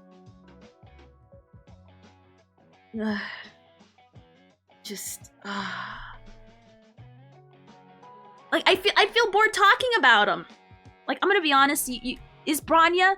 Yeah, she can definitely help, but honestly, Lynx, whenever you heal, it gives him more aggro, and March will put more aggro on him, so. That is true. Blade with Jade is very fun. But honestly, he deserves to sit where he is. It's just kind of sad, though. I feel like he's very overlooked. But, you know. I mean, it's kind of hard to, like, stay standing out when you have such amazing new characters coming out, like Acheron, Firefly, Boot Hill. Like, it's a very hard DPS market. So, is he better than Jingliu? God, no. God, no. God, no. But, can he do well? Yeah. He can do very well on his own. I am debating, though. This is the one debate I'm having here, because we're now going to talk about his friend, Kafka. Because Kafka's been getting a little... She's been getting a little boosted lately. Kafka has been getting the attention lately. Now, before... This is understandable, but honestly, I think there's been enough where I think she easily surpasses Blade. There's way too many characters coming out that are just decimating. And she can do it with 4-star supports. If you put Black Swan in there, just forget about it. But honestly, Nihility has been getting sucked off a lot lately. And you cannot deny. Even I, as much as I don't like Nihility, I cannot deny that she has been getting pseudo-buffed with new dot characters coming out. She is very future-proof. Like, she is the poster child of that. Like, I even as a hater, I gotta bow. Because she can do so much with barely anything, but if you give her a nuke like Black Swan, it's over. Earth cracked in half. We're all doomed. We've been destroyed. No Fallout shelter will help us from the annihilation that the nuke of Kafka and Black Swan will be. Hell no. So, I will say she's definitely surpassed Blade. At the very least. At the very least. At the time she didn't, but now it's safe to say Blade's starting to fall a little bit behind, with Kafka getting all the love. All the love. I'd rather get nuked than go into a Fallout shelter. Let's assume we're going to one of the good ones and not the bad ones. Because you're right, Exarch. You probably don't want to be in a shelter. Alright. So safe to say Kafka's moved up. Better than Jingliu? No. I'm sorry. But as good as she is, Jingliu takes no brain. Kafka takes... Oh, she takes quite a... For me, a ton of brain, but honestly not that much brain. And if you play it enough, you go on autopilot. But honestly, exists and does things pretty much on her own. She's not better yet, but if they keep on sending out more Nihilities, then probably. Probably. Alright. Acheron. Is she better than Blade? I would say yes, if it weren't for the fact that at E0, she is a nightmare to play. If you buy her at E2, then I can see it being less, because the problem is she needs very specific people to get the job done. Whereas Blade, you don't really need specific people to get the job done. You really don't. Though, with Jack Q, I'm gonna be honest, if more supports come out that help Acheron, then I would say here. But there's not enough to support her yet. But no, I'm not. It takes more than just doing high damage to be better. It's also ease of building teams, and that's the biggest flaw of Acheron. Because Acheron cannot use the same easily available supports that Blade can. She needs very specific people to help with her. Because yeah, Acheron can easily outdamage everybody here. But the problem is that again, you need again very specific people. Whereas Blade, you're more able to be a little bit more loose with your team builds. So, she's free to play friendly? No, she is not. She is not. The problem is she can't use supports that a majority of us already have built. Whereas with him, he has mostly accessible supports that everyone uses. So, honestly, like, and when she came out, a majority of people complained, understandably so, that about the 2 Nihility requirement. Now, is it necessary? No, but I think the percentage is like a 25% difference. Let me look up the actual numbers.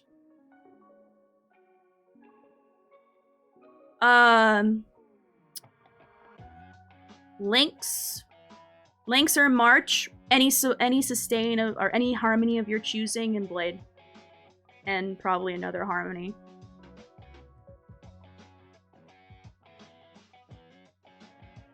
He's a typical hyper carry.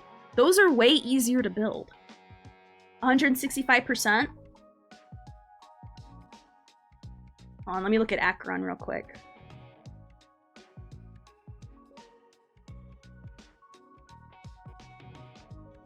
He doesn't benefit from Ting Yun or Asta. He scales off of HP. Doesn't Lynx increase that? Let me double check with Lynx. Let me see. Where's Lynx? Hey, happy Cope Day! Or Maintenance Day, as some say. Let me look up exactly the numbers. How are you doing, Snuggle? Hopefully you're doing good. Let me read Lynx things just so I don't sound like a uninformed dip.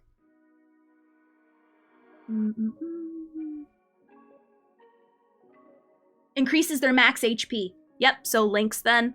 Lynx increases max HP. So Lynx, Blade, and either a debuff or a harmony of your choice, or double harmonies. I'm gonna be honest, it's mostly Lynx that's doing the heavy lifting, because she increases people's HP, and they raises their aggro if you're a preservation or a destruction. And guess what Blade is? A destruction. So there you go.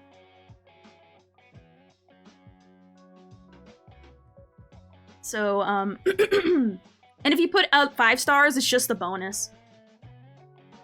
This is so different from the tier list, so it's pretty interesting. Oh, I'm glad. But yeah, no, 4 stars have uses. It's just that, you know, people overlook them because they just see 5 stars more. She can also work, like, that's what I'm saying. He can use 5, you can use most of the 4 stars, and you're fine. Well, same with Acheron, but they're very specific 4 stars. Whereas him, you have a ton of options. You have a ton of options to choose from. But whereas with Acheron, she's like Apple products. That's a way where I help people understand. When it comes to Nihility, you need other Nihilities to work. Just like with Apple products, you need other Apple products and services to get the most use out of your Apple. So she's literally an iPhone.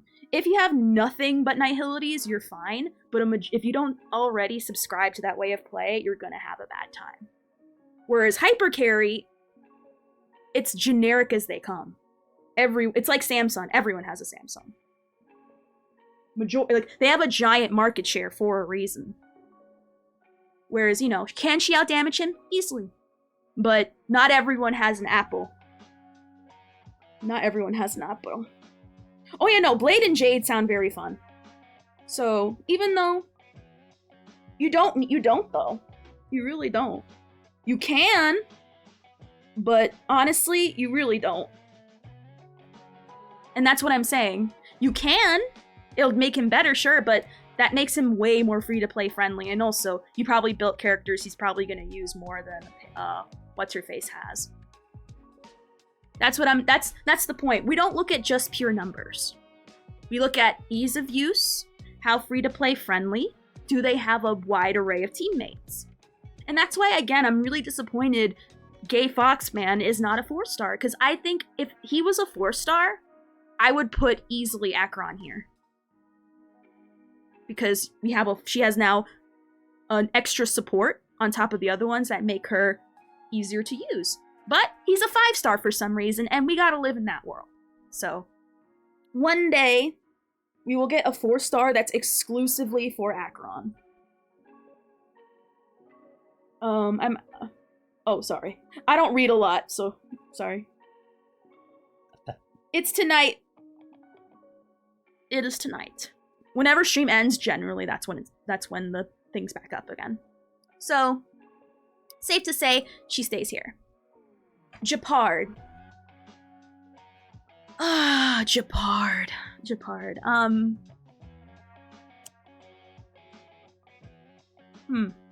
Gepard. I'm gonna be honest, I think he's safely good where he is.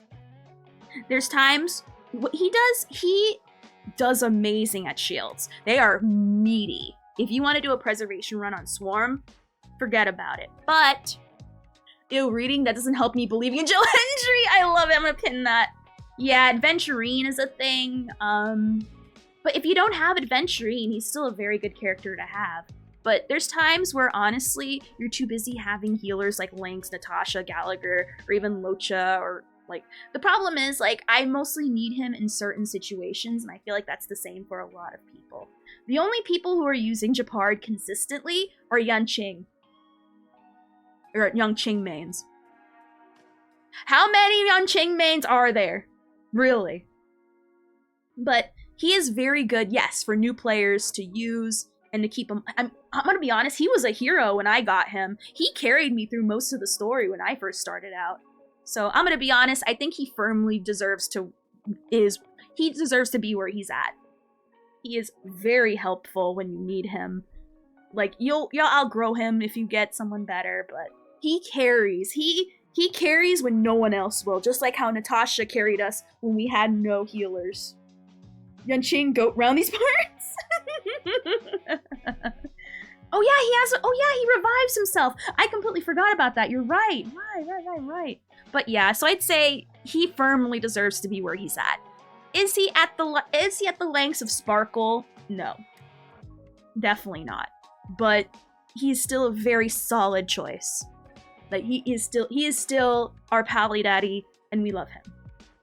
So I think he deserves to be where he's at. I speedran the story because of his self-res and team shielding. Yeah. So, next we're gonna look at Clara. Oh boy. Oh god, Clara.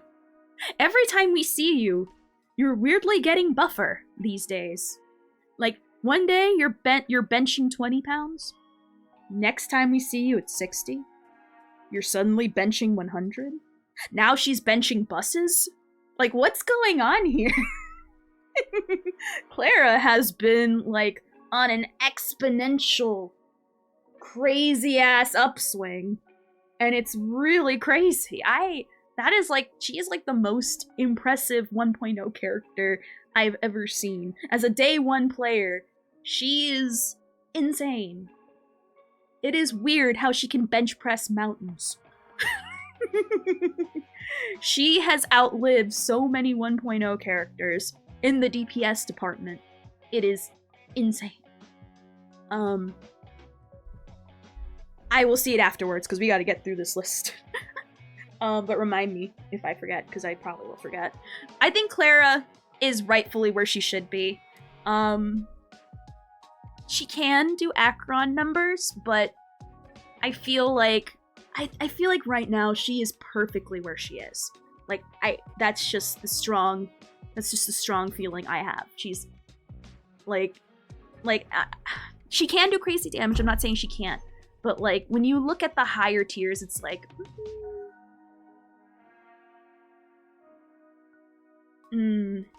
that's what I'm trying to see. That's what I'm trying to see. Does she need specific people? Not people that aren't easily accessible. And I'm not talking about people that buff follow-up. I mean, literally all you need is March in your Gucci gang. Or Clara in your Gucci gang. Like, so. Literally, that's it. Like, honestly, she's very free-to-play friendly. She's getting buffed over time. I'm gonna be honest, with the rate they're going at, depending what that new character does... What's her name again? The girl with the bunny. Depending what she does, she may even go here. Maybe. But thank you, Linkshot. I don't know why I forgot her name. I feel so dumb. But yeah, Mr. Svarog, I need you to spot me. I'm bench pressing a planet. For real. So far, I think comfortably she stays here. We already went over Firefly. I think she definitely belongs above Boot Hill, but not above Clara, just because Clara has way too much more support going on. And right now, I'm gonna be honest, realistically, she only has Harmony MC. I know Ron May is a thing, but honestly, Ron May is a gift for all. But also specifically Firefly. But I feel in time, depending if more break supports come out, Boot Hill and Firefly will be on that rising ship. Blade, Link, some easily available Harmony MC, Firefly. Yep. So, who went? Oh my god, I'm so sorry. I didn't understand that phrase. You confused me. Alright, Ratio. I know follow-ups have been getting buffed lately, but the only thing holding him back from doing way more is the fact that, he's single target, and that's not a bad thing. He has follow-ups with the right people, and also follow-ups are getting buffed as well, but I feel like with Ratio specifically,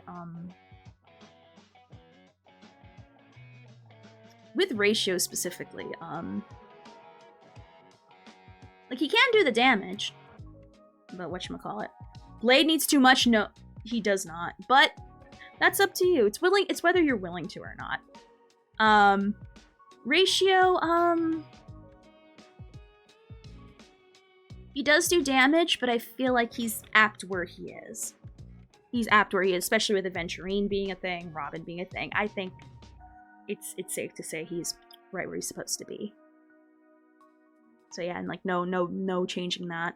Pela. Oh god, Pela has been literally to the moon lately. What the heck? Pela has been rising and rising and rising as a superstar. She is another 1.0 character that shocked me. Tingyun, I knew she was good from the beginning. But Pela, especially with pearls, a skill point free Pela?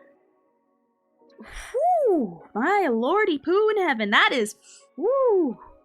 Like, I need to catch my breath. She ults all the time. She can build skill points with pearls. She debuffs enemies. Like, she is a superstar. And she's probably gonna raise higher the more I'm gonna be honest, if the characters release at the rate they are, needing her, she's probably gonna be here one day, or even here. Like, it is insane, her rise to fame. Like, it is crazy insane. And what's funny is that when I first started the game, I honestly didn't see a use for her. Until I saw how much she ulted all the time, and I was like, what the heck? She's an ulting machine. It is crazy.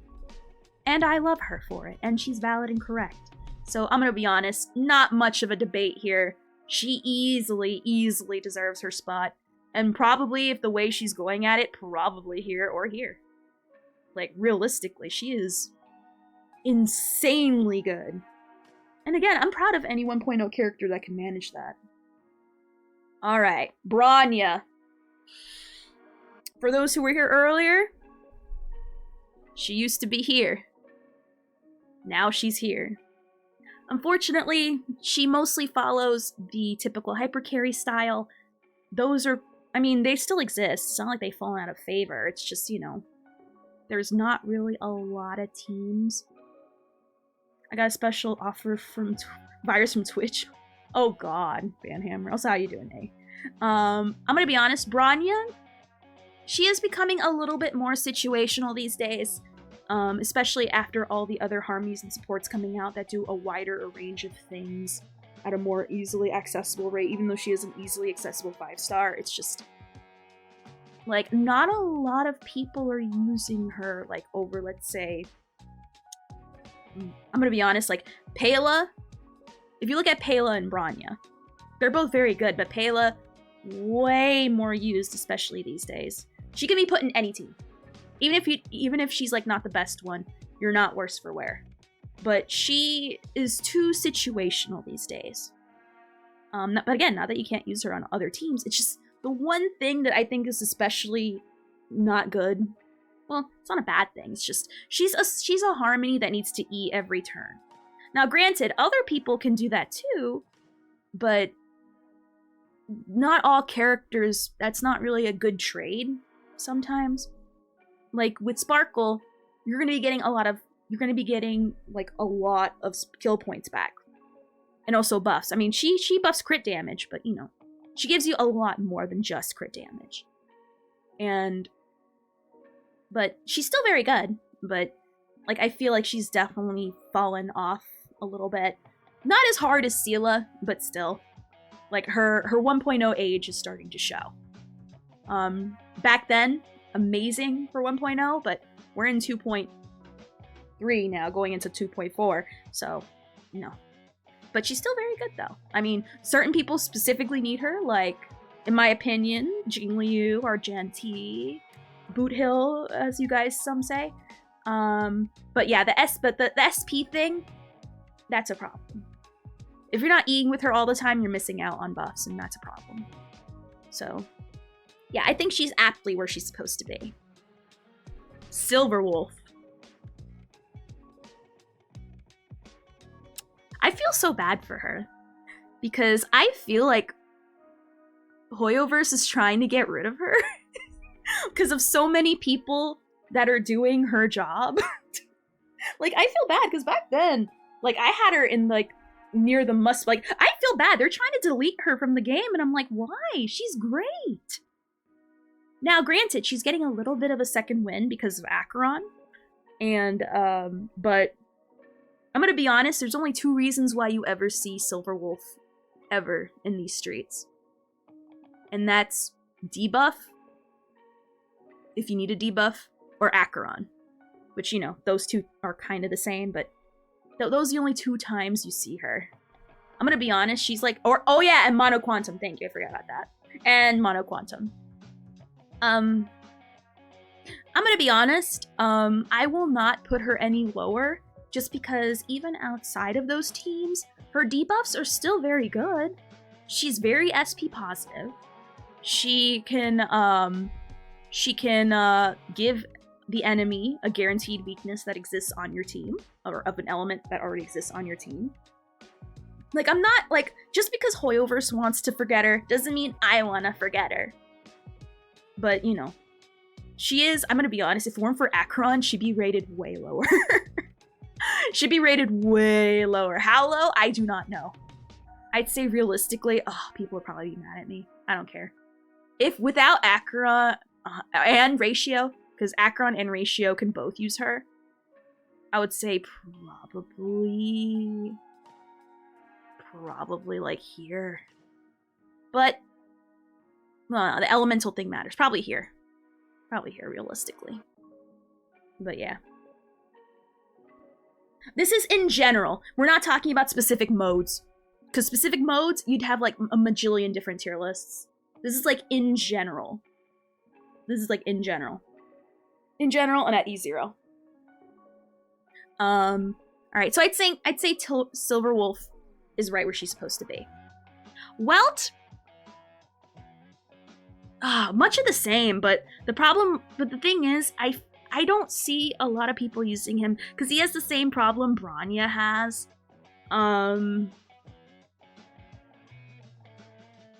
He has the same problem Bronya has. He needs to E every turn to get the debuff.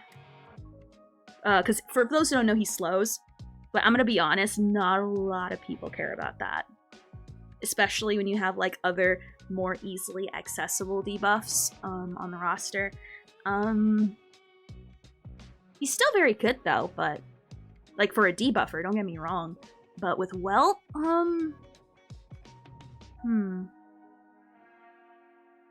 it is hard to say. It is very hard to say. I mean, he could be either a DPS or a support, but like, how often are people actually using him for debuffs? Not a lot. I'm thinking from like a new player perspective. Like, if you do not have a way to debuff, he is a very good choice. So I'm gonna be honest. The only thing that prevents him from going any lower is the fact that he's a standard character, which means, unfortunately, from a nasty 50-50 loss, you will get him. But I don't know. Like, part of me is like, well, is he like, does Black Swan supersede him? Because you can put him on any team, but again, he has the same issue she has, and that's the thing. Mostly used for slowing and imaginary break, and can be used for solo sustain if you're on him. I would say just because he gives the slow, that prevents him from going any lower. That prevents him from going any lower. Alright, Black Swan. Alright, so Black Swan. A lot of people treat her like Topaz. She is just the battery for Kafka. Now, we already did the damage numbers, we already did the math. She does fine damage on her own. Like, honestly. Like, if you give the same supports you give Kafka to Black Swan, she does pretty decent. Oh, did my song change? Oh, I guess it did. Oops. I didn't realize we even... Okay. But, Black Swan, she does damage, but is it earth-shattering? No. But she does hold up well on her own. She really does. Given under the same circumstances as Kafka. We already did the math when it comes to the similar thing. She does fine.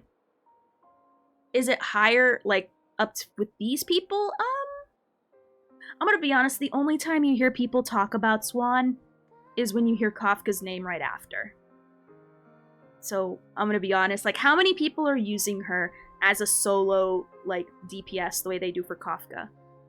Like, let's say for some reason you don't have Kafka, but you only have Black Swan, and you're using the same supports as her.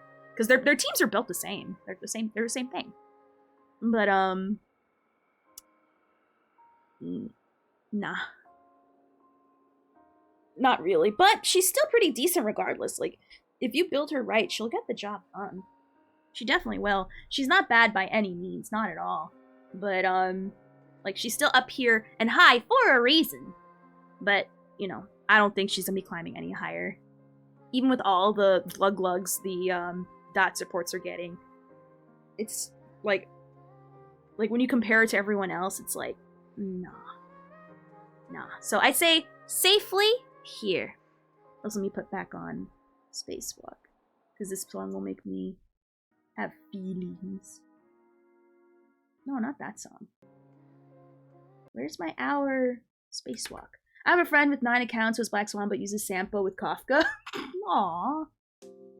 Poor Black Swan. Alright, so Black Swan will stay where she is. Argenti. Now we're getting into the territory of the list where people are starting to need very hyper-specific people to function. And I don't mean the Acheron level, where you need specific classes. No. You need specific characters that are 5 stars. Specifically. And you know what's funny?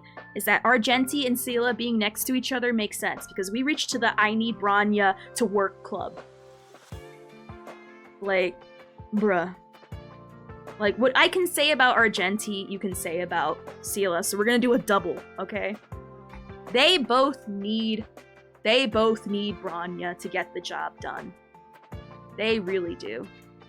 The only difference, though, is that, Argenti can hit the multi-target. He does screen wides.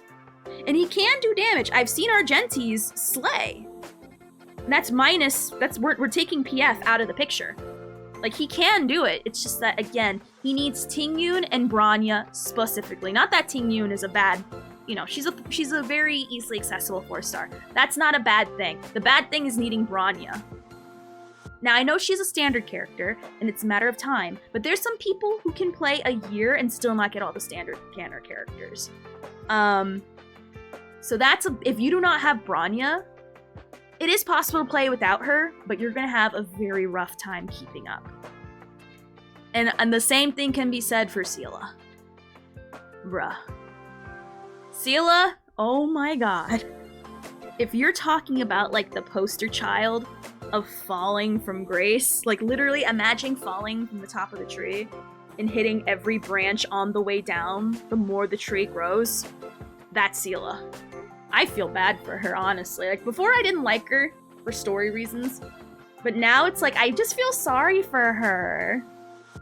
Because she used to be everything. When you were there for her in her rise, no, she can do good, but only if you have Bronya. If you have Bronya, then you're Gucci gang. Like, who cares? But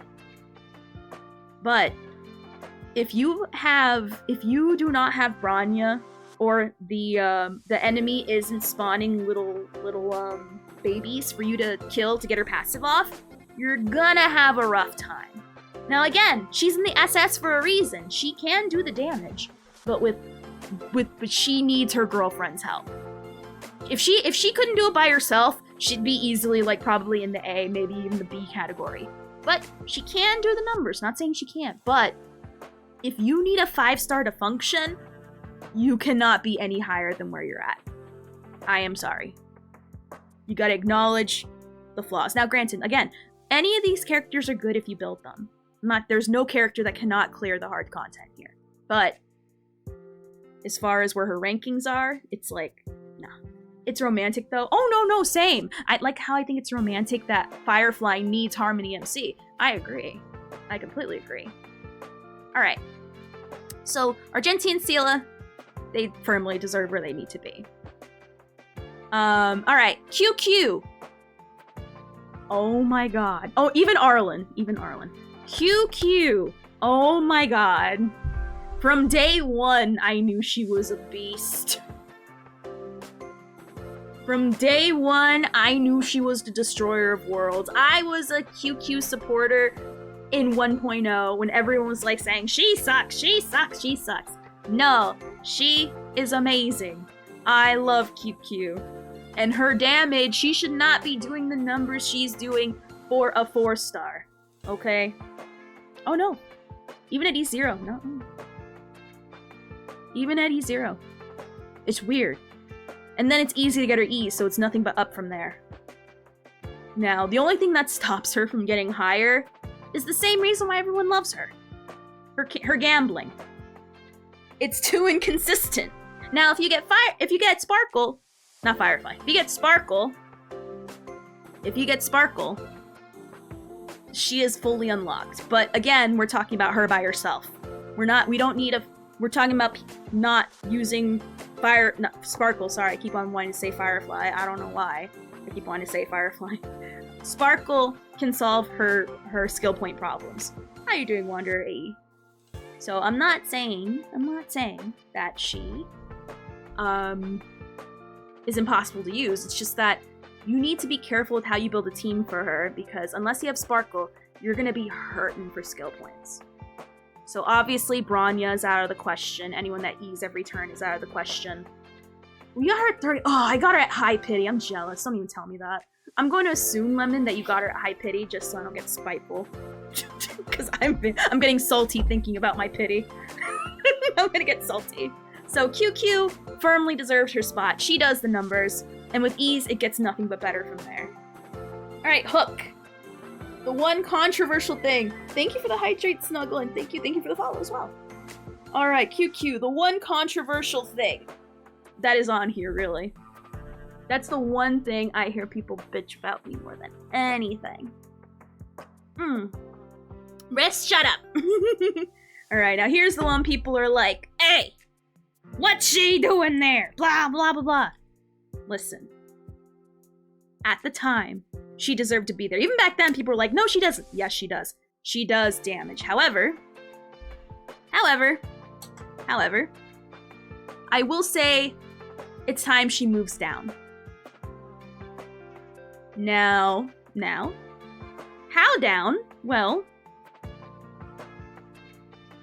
I would say definitely lower than Harmony MC. Yeah. I don't know about A, though, because she still can do damage numbers, but there's only so much you can do. The only reason why she's higher than Shui is because she is not as annoying to build for. The problem with Shui is that you need very specific relics, and that requires relic farming, which is a fate I never wish on anybody. I don't wish that on anybody. If it was easier to build for Shui, easily here. But because of the whole relic farming issue, I can't. The problem is, Shui's either really good or really bad. Whereas Hook, she's easy to build for. She's easy to build for and does okay numbers. It's not trash tier, not by any means. But same tier as Robin? Yeah. And Robin would be higher if it weren't for well, we'll see. I have her tentatively here for now. We'll see. If anything, I've been having her screen up while looking at her stats, going, maybe she might move up. But we'll see. Right now, we're not done with this yet. So I'd say here for now, she might move down as we go down the list, but so far I'd say definitely at the bottom of the S, threatening to go into the A tier. Oh my god, Bunga. So, Hook, for you guys, have been bitching about her being in the SS, has finally moved down. I hope you're happy. I hope you're happy, okay? Okay. Because now that the SS has more been fleshed out, now we're starting to see who truly does belong to be there. And okay, fine. What do you want from me, Metal? Anyway. So now let's start going down the S list. Lynx. She is a cleansing bot. She is a cleansing and healing, well, cleansing machine. And heals a lot. And she also gives the extra perk of giving aggro to both destruction and preservation units. That's insane. She is crazy. She gives the good pills. She gives the really good pills. And there's certain people who will want her more than freaking anybody else. Clara will want her more aggro. Blade will want her there. Definitely for sure.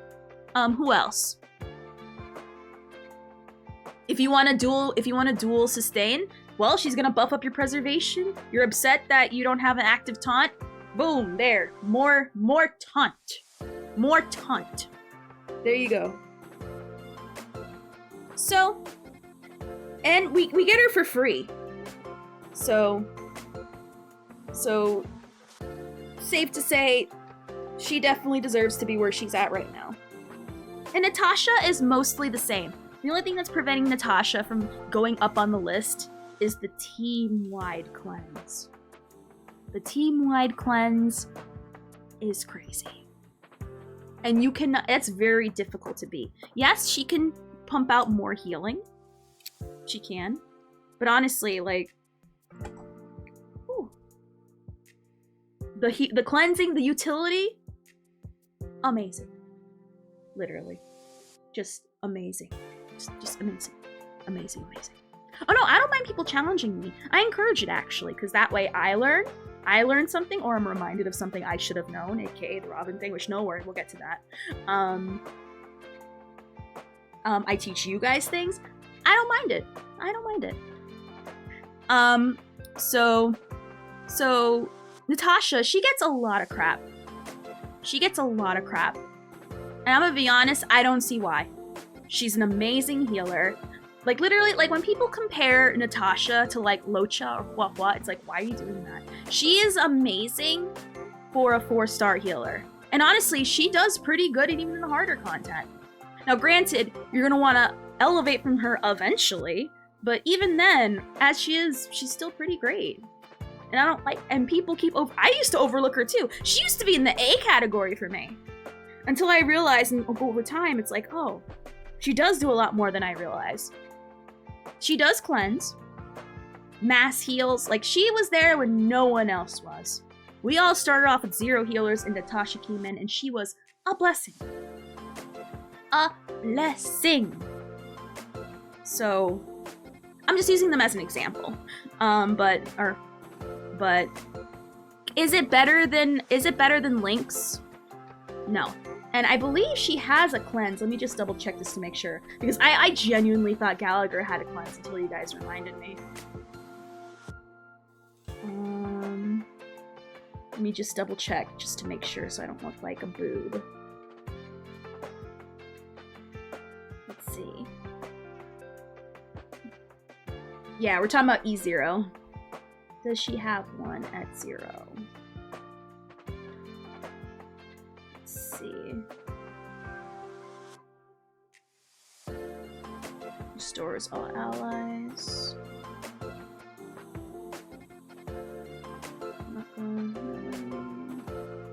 Does she not have a cleanse? Or is it her traces?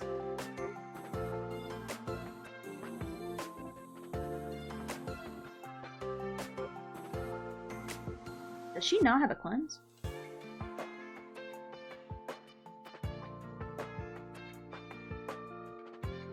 I don't see a cleanse. Where's the cleanse?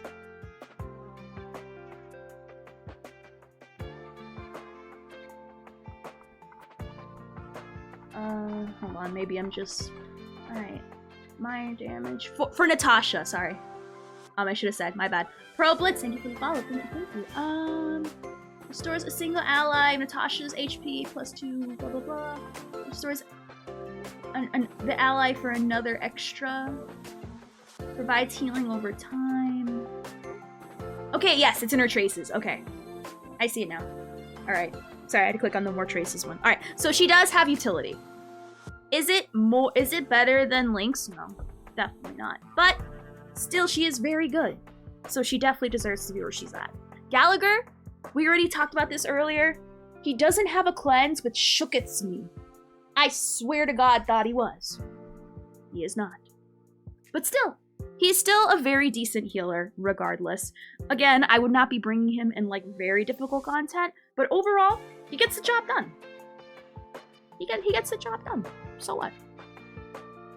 I wish he had a cleanse, though, in his natural kit. If he had a natural cleanse in his kit, would it be more than Natasha? I don't think so. Luckily, I don't have to think about that to find it out. So, now we go to Robin. I've been reading this as we go over the other characters, and I'm gonna be honest. She does give a ton, and I think she definitely deserves to be in the SS spot. She does a ton. Now, how high, though?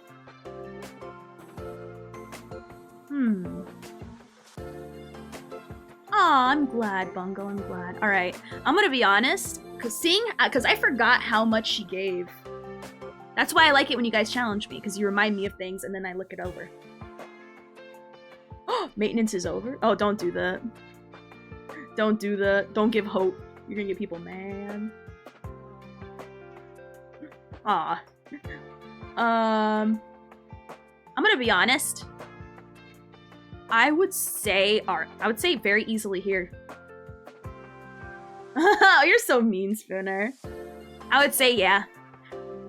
Robin gives way too much, despite her high energy need. She does have a high energy need, but for real. Is it live? Ayo. Same tier, but definitely not better than Sparkle. Maintenance is over. Hey, nice! Well, hey, nice. For those who are willing to stay, we're still gonna continue the tier list. I'm gonna finish, no worries. Usually I stop at 4 hours, but I will continue. I know, because I didn't realize, I thought she only gave 2 things. I didn't realize how much she gave.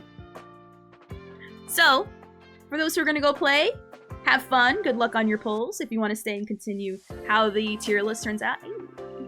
Hey, pew pew. Now. If you want to join me on the next Cope stream, hey. If not, if you want to watch me do other Star Rail things, finger guns, pew pew. Anyway, so I'd say Robin firmly deserves to be up here. She gives way more than I realized. I underestimated her. So but better than Sparkle? No. Skill points too powerful, but she's still amazing and definitely deserves to be here. Oh yeah, no. If you want to lurk, definitely. Would I please ask you right tab, mute the tab so it gives me the view, please? And thank you. So I would say definitely here for sure. Like, cause I'm looking at it and I forget it. I forget how much she gives. So now on to Asta. Asta, she speeds everybody up. Ults like almost all the time, buffs her people. Not much to say, honestly. She's good for overall, she's good for any team. Very good for any team. Is she higher than the healers? No. I will always outrank healers over supports any day. Any day of the week. So I think she firmly deserves to be here. No higher, no lower. But she's still amazing, and I do feel bad because Asta usually does get overlooked. But if you can't clinch that last turn for Mach for a full clear, put an Asta. You're gonna pleasantly be surprised. Next is Gwenaifen.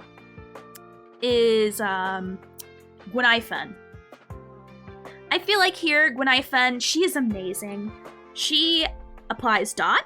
She applies a debuff, which is Flame Kiss. And she also, she makes everyone else's damage hurt more on the target that has Flame Kiss. Like, she literally does it all. Like, she's perfect for Acheron, she's perfect for Kafka, she's perfect for Ratio, she's perfect for anybody, really. Like, she is a jack of all trades, and she is amazing. She's fantastic. Usually in Kafka teams, you will see, or Acheron teams, you will see either a Gwynaifen. Yeah, you'll see a Gwynaifen, usually there somewhere. And she is fantastic. And great. So she firmly deserves her spot. Now, Bailu. Bailu... I feel so bad for her. She has no cleanse. And I firmly believe they should give a light cone that allows a cleanse to happen of some sort, so you can give it to Bailu so we can bring her back from the dead. She's really a good healer. Like, honestly, she's an amazing healer. She pumps way more heals than Gallagher ever wishes. However, she has no cleanse. Neither does Gallagher. But for Gallagher, the only extra thing that he has is to help with break, and that's what sets him way apart from her. And that's unfortunate. That's very unfortunate, because she ults all the time. It's not hard to get her ulting. She can generate SP. But he's used on other teams outside of just being a healer, whereas with Bailu, she's just there for healing and nothing else. But if other people can also heal, then what else is the point of her? If she cannot cleanse. And that's the problem. Yeah, she can res people, but that's only once per whole fight. And that's it. Once you use it, it's gone. So she gives some damage reduction. I forgot about the damage reduction, but the revive, yes. Can it be helpful? Yes, but honestly, like, over everything else other people offer, it's really sad. I hope they give her a weapon to give her cleanse so we can at least bring her back, because I love her. She's cute. But, you know, she is still a healer, though, and at least that's worth something to me. So that's why she deserves to be where she's at. Fire MC. That taunt be sexy. That's a sexy taunt. I love taunt. Taunt was the #1 reason why I thought Fire MC was way better than Gepard. I was crapping on Gepard for the longest time because he had no active taunt. He has passive taunt, which with Tingyun on the team, most of the time didn't feel existent. Which, to be fair, we all learned eventually over time that Tingyun has a secret aggro that somehow outweighs everything. Everything. Every single fight. And it is crazy. Tingyun was the reason why I didn't like Gepard, because honestly, it felt like his aggro did not work most of the time. And that's why I preferred, honestly, I preferred Trailblazer or Fire Blazer because of Tingyun. So, the active taunt, amazing. Can do damage. Baby shields, but honestly, that's not really the point of Fire MC. If you want shields, you're not going to be playing Fire MC. You play Fire MC for the taunt and for the extra fire damage. So is it better than Bailu? No. Heals always win at the end of the day. But that taunt be sexy. Everyone could use that. AKA Yanqing can use that, even though that won't protect Yanqing from a screen wide with the baby shields you get. But still, active taunt sexy. Away from the, you know, your squishy DPSs. Alright. Misha. Misha does damage, okay? Is it earth-shattering numbers? No. Definitely not. But he's easy to build for. Easy to build teams for. He gets the job done. And his ult is great. When I say his ult is great, I mean, what's not to love about an ult where you shove a cart into somebody and all the luggage falls on them? How can you not love that? So, Misha, I'd say because, and you can also say the same for frickin' heck, Sushang, that they are both easy to build for. Very easy to build for. So I would say they still deserve to be where they're at. Is Misha better than Sushang? In my opinion, Sushang seems to be better with Bronya. Whereas with Misha, you can put him with anybody, pretty much. How Bible? I'm gonna be honest. Everybody is good at S6 or E6, so it depends. Everyone is good. Like they turn amazing.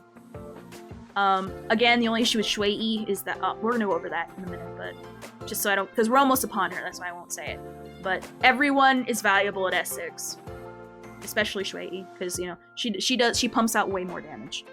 All right, Harmony MC. I'd say definitely here. Definitely moving up here. Remember, we tentatively put him at the end because I wasn't sure where to put him before.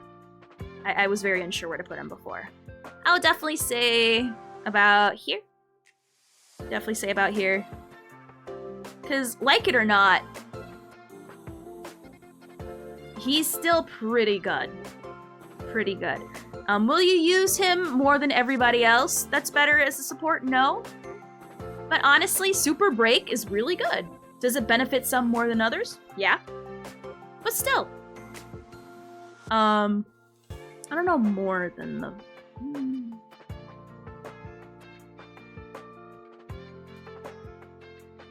Oh my god. Whether it's better than Fire MC. Now that's what I gotta know. I'm gonna be honest, the active taunt doesn't really matter much these days. But neither does... I'd say probably here. Until more break characters come out, I'd probably safe to say here. Everyone can use Fire MC. Oops. Not everyone can use the break, at least not to the fullest extent. And does he, let me see if he raises anything else other than break. Does he buffs anything else that might help him in his case? Oh no, they do suck at protecting the team. They really do. Let me see. Does Harmony MC give anything else? Because now that I learned from Robin, we gotta make sure. Alrighty, he attacks random people. He just increases break effect. Alright. He just only raises break. Okay. So he only does like one thing, which is fine. That's fine. Alright, so since he only mostly seems to benefit break, I will safely put him here just because he is free. He's free and a very useful free unit at that. Will you use him more than, again, everyone else above him? No. There's too many choices to choose from. But only 2 people use him now. I'm gonna be honest. When you break them, you do crazy, crazy damage. Crazy damage. So I would say he safely deserves to be where he's at. Alright, and Hook, well, I'm gonna be honest, these 3 are in the same boat. They do decent damage, easy to build for, easy to get their ease. Any higher? No. Definitely not. Definitely not. So I'd say definitely we're gonna keep this as it is. Yeah, I'm happy putting Harmony MC here. If more break characters come out, he'll move up, but until then, he'll be safely here. But behind Fire MC, even though they aren't good at protecting the team, that active taunt cannot be denied. And you can throw him on any team. You'll mostly be fine. Just pray the fight is over before then. Or use Chapar. Or get a healer, like Bailu, or anybody else. Alright, now we're moving down to the A tier. Shui. Oh, Shui. Here's my problem with Shui. She is amazing. She is the best damage dealing 4-star in the whole game. Hands down. Like, not even that. Not even that. She's amazing for what she does. The one fatal flaw, though, and this is the one fatal flaw of anybody, but specifically her, is that she needs way too much in the relic grinding department to make her do them crazy numbers. Because with average relics, she's fine. She's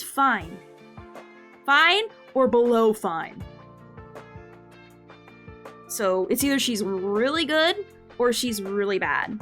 So the average of really good or really bad is A.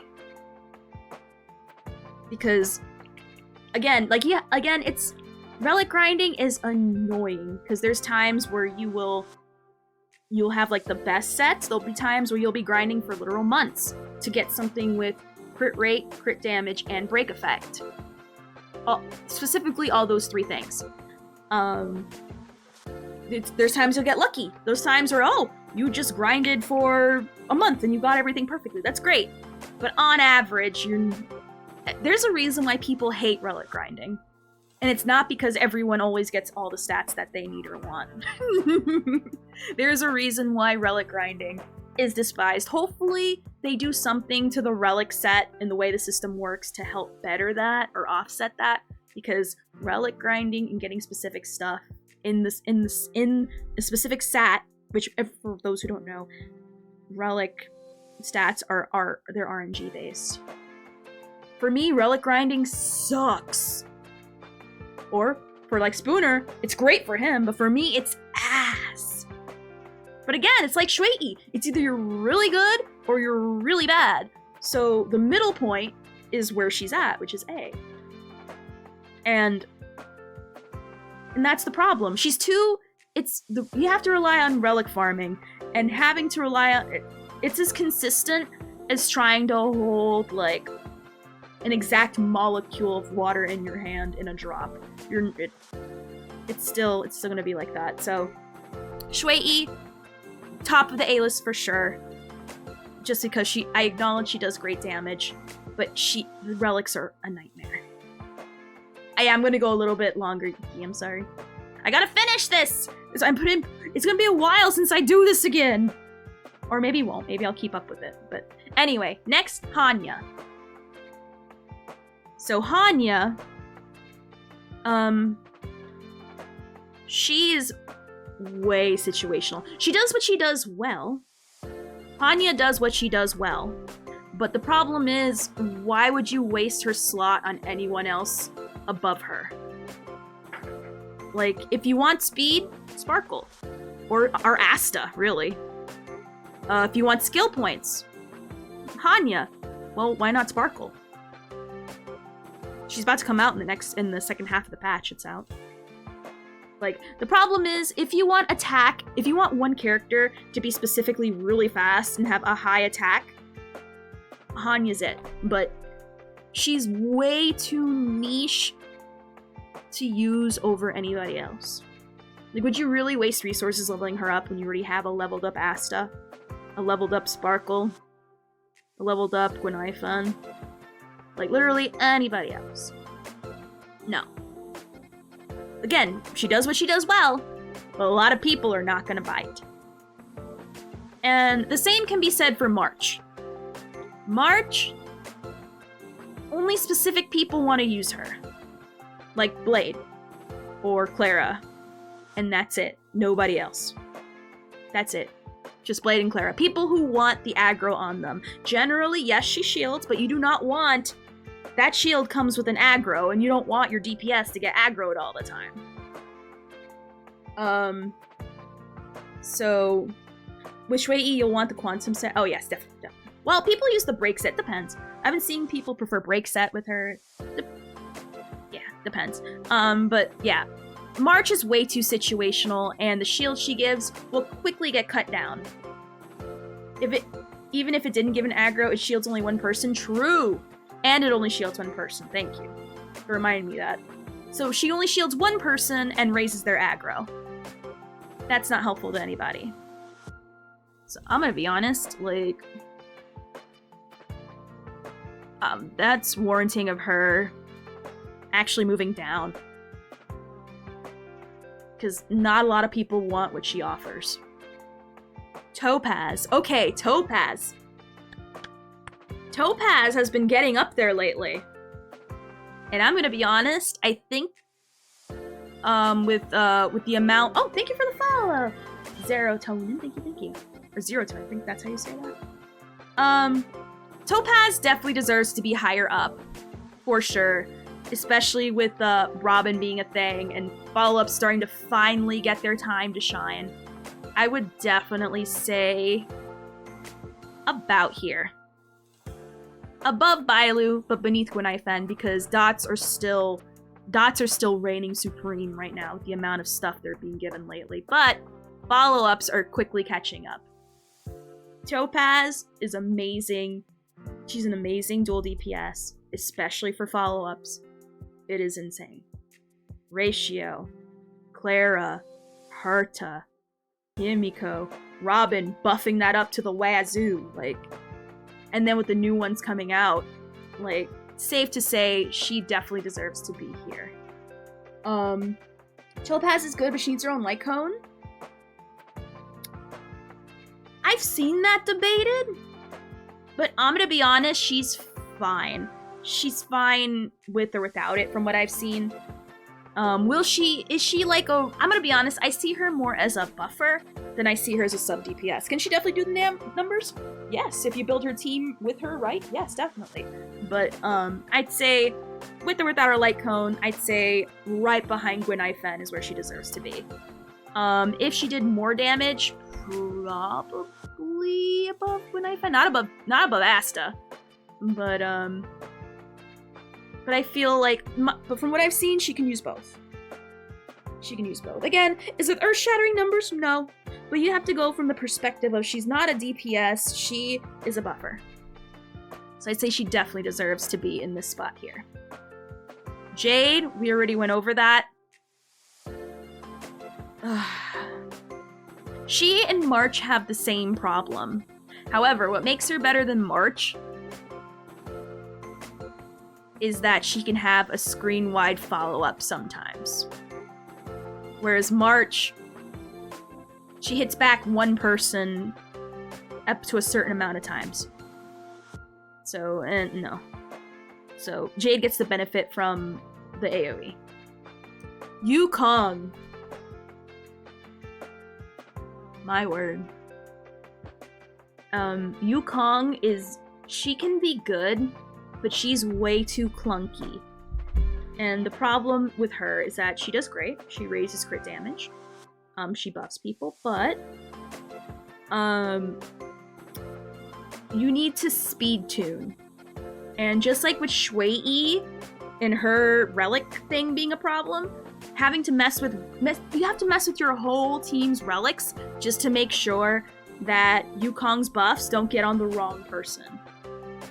I don't think a lot of people say that. She does not. She definitely does not, but again, it's down to skill point management. I'm gonna be honest, the biggest detriment is her speed. Because if you don't have, okay, so let me say how her buff works. When she buffs, the next two allies after her gets a buff. And if the right people aren't right behind her, then your important DPS is, oh, you got Yun Li! Hey! Congrats! If you get her weapon, I wish you luck on that. But, the problem is that if you have to mess with other DPSs and other people on your team's stats and relics just so that they go behind Yukong, that's already a problem. Because what if you can't mess with the speed because you have, like, 3 rolls in crit damage and, like, 1 or 2 in crit rate? And just because it doesn't have speed, you're gonna have to give it up because of Yukong? Because the character doesn't happen to be in the right time frame by the time she does her buff? Like, you see how that's a problem? Again, when it comes to, like, any relic manipulation, that's seen very poorly. Very poorly. Because not only are you messing with you're messing with people's stats just to satiate the speed requirement for Yukong to be functional on your team. Now, I'm not saying it can't be done. It definitely can be done. But it's too much effort to just replace her with somebody else that won't need that speed requirement or mess with your relics. Again, Asta. Anybody else. And literally anybody else. Tingyun. Pela, Bronny. Anybody else. You don't have to mess with your speed. Just because Yukong is way too fast or way too, like, you know what I mean? If you have to manipulate relic stats in any way, it's already an F. It's already an F. And the only reason why Shui-Yi is high as she is, despite having the same issue, is because of her damage. Her potential damage is still very good. Alright. Dan Heng, the basic version. He can do the damage. It's pretty great. But I feel the whole mechanic with him buffing himself, it gets very weird. It gets very weird.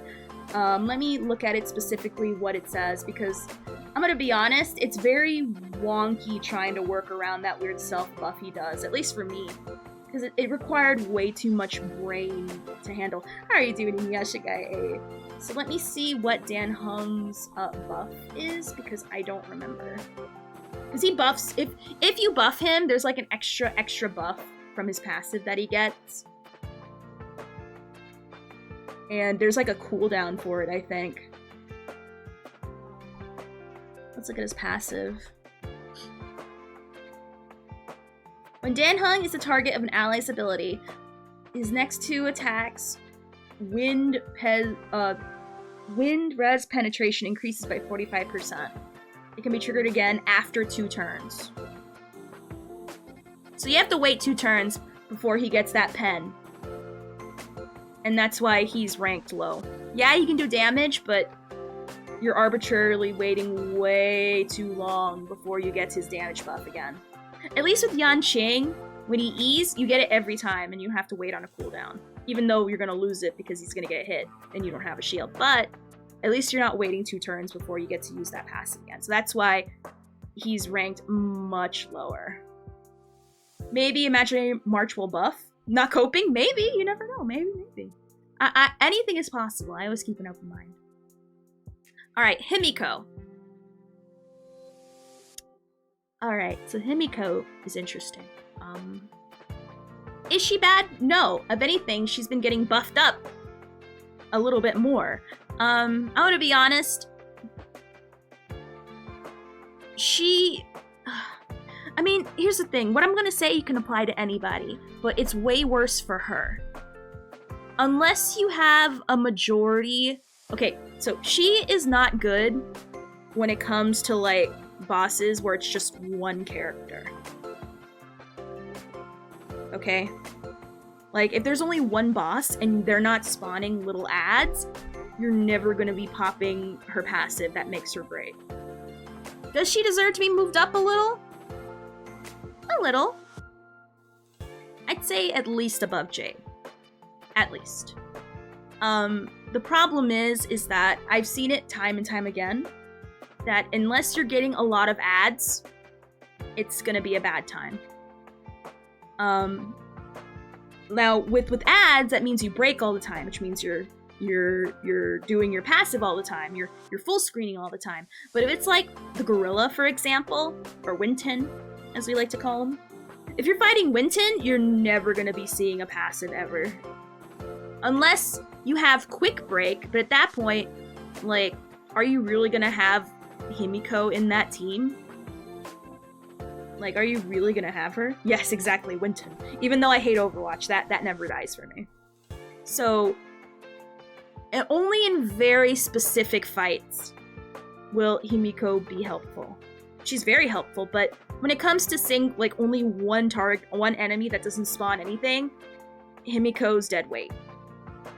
Like, honestly, Topaz, either with multiple or single target, her Numby is working overtime. Whereas with Himiko, you're gonna be waiting a while.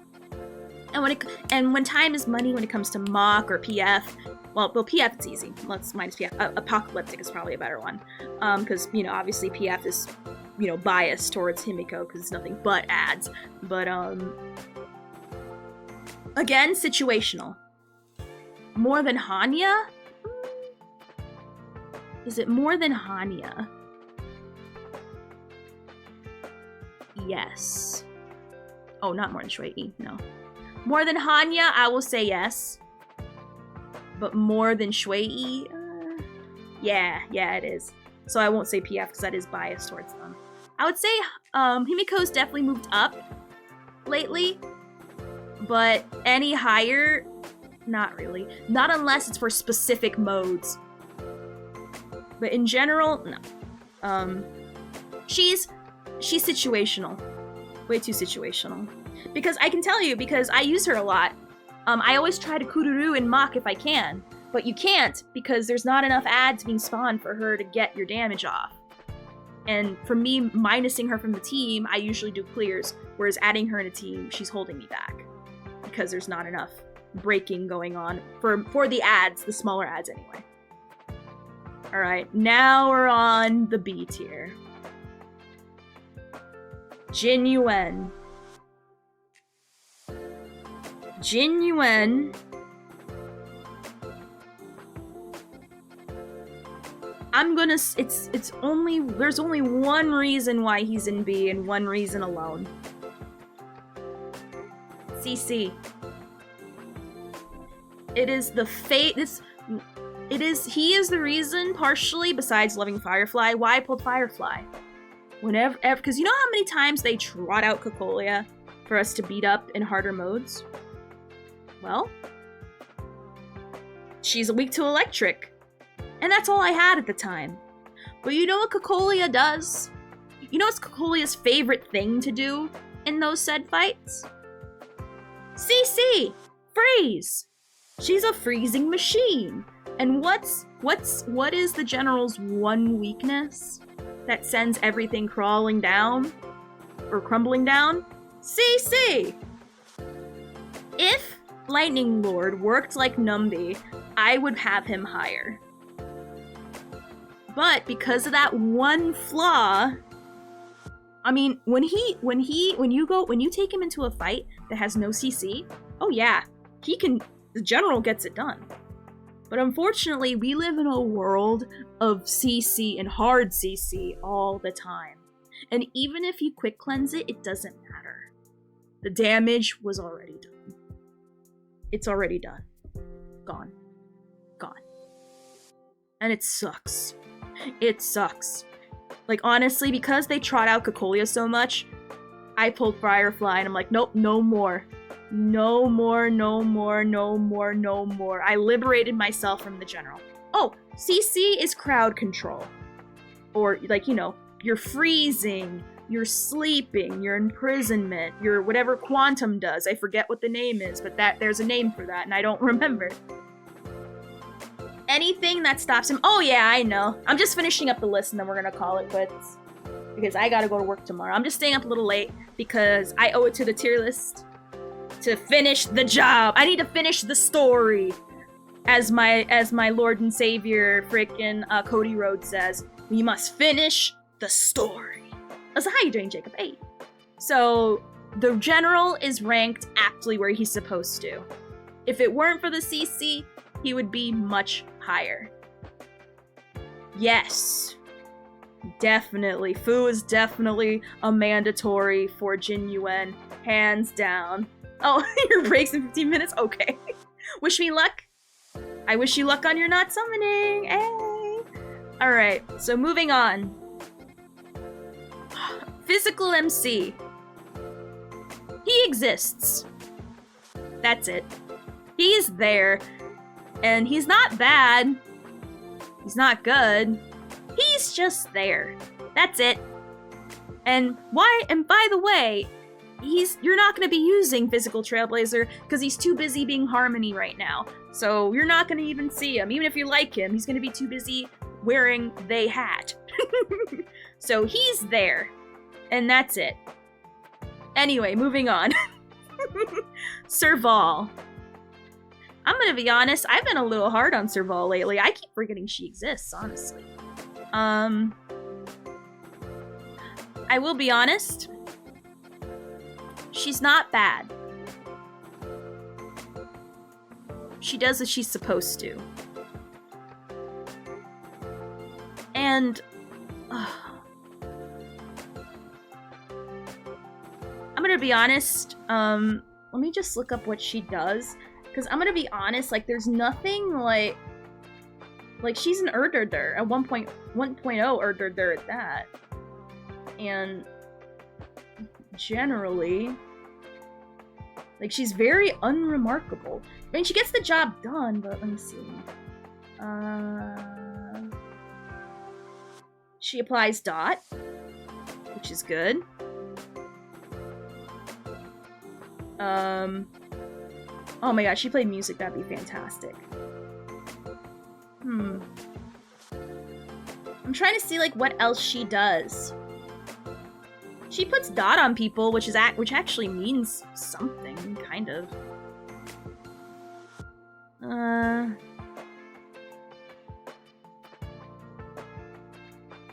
gonna be nice to her and put her in the situational category. It's very situational. She will not be anyone's first choice, but she's sure a choice. Let me just see, is it a screen wide? All enemies, yes. She's dependable. She gets the job done. And I'm gonna say same with Herta. Probably above. I'd say it makes sense that they're next to each other in the same tier, because they're both very situational. I'm debating whether above or below, because Herta's thing, it's kind of difficult sometimes to, like, if you're not getting their damage low enough, you're not going to be Kururuing anytime soon. But, like, when it works, it works. Like, and it works real good when you get their wombo combo going. But again, we're, like, in the situational or clunky phase. Or in the situational or clunky tier. So it makes sense that they're here. Serval above Jade? Yes. Definitely. I'm gonna be honest, the only reason why she's ranked so high, specifically these days, is because they're still trying to justify people pulling Acheron, because everything is weak to electric. Everything is weak to electric. Everything. That's to justify the Acheron pull. If it weren't for everything being so weak to electric, I would be moving this hoe down. But because Acheron is justifying people being a thing, Serval gets to ride that free wave of everything being weak to electric. Acheron does got an aura. She does. She's raising a lot of ships, and Serval happens to be one of them. She happens to be one of them. Definitely more reliant and consistent using than Jade and Hanya, that's for sure. Not as much as Kururu and Herta. I'm sorry, I said her twice. Himiko and Herta. But still, she has been rising up lately. But any higher? No, I cannot say not. No. Alright, Arlen. He used to be ranked the worst. He is not the worst. He's just there. His upkeep is annoying, but not as bad as a certain other character on this tier list, which we'll get to. But he's sure there and existing and being everyone's favorite. I'm sure he's someone's favorite. He's your guys' favorite now, because I said so. He's sure here existing, and that's all I'm gonna say about that. Anyway, Luca. Alright. Now, you're only gonna be using him for dot teams, and that's it. That's it. That's it. I mean, there's other, dots do count as debuffs, so that does count for something. That counts for something. But is it more than what everyone else offers? Like, is it more than Gwenaifen? More than Pela? Like, we have other easily accessible options to get dots and debuffs from. So, I would say, well, yeah, but you're not going to be using him as a main DPS. Like, I'm gonna be honest, like, over Boothill? Or whatchamacallit? Nah. If people have main elemental damage, it's not gonna be from a 4-star.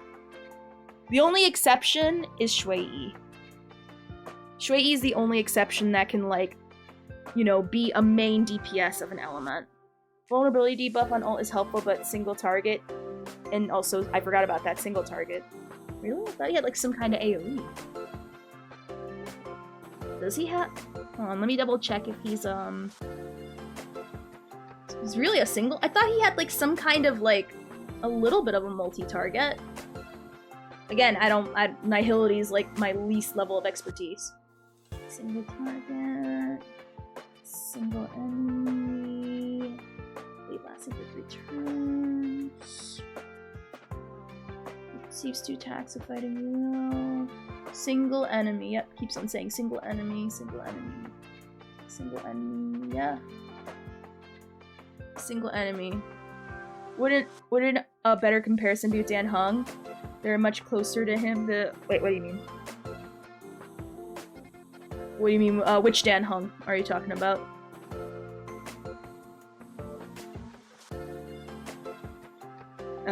Just to make sure. While I wait for you to answer that, I'll continue down. Weak one? Regular one, okay. I'm gonna be honest, Dan Heng can do damage, but his shit's on a cooldown.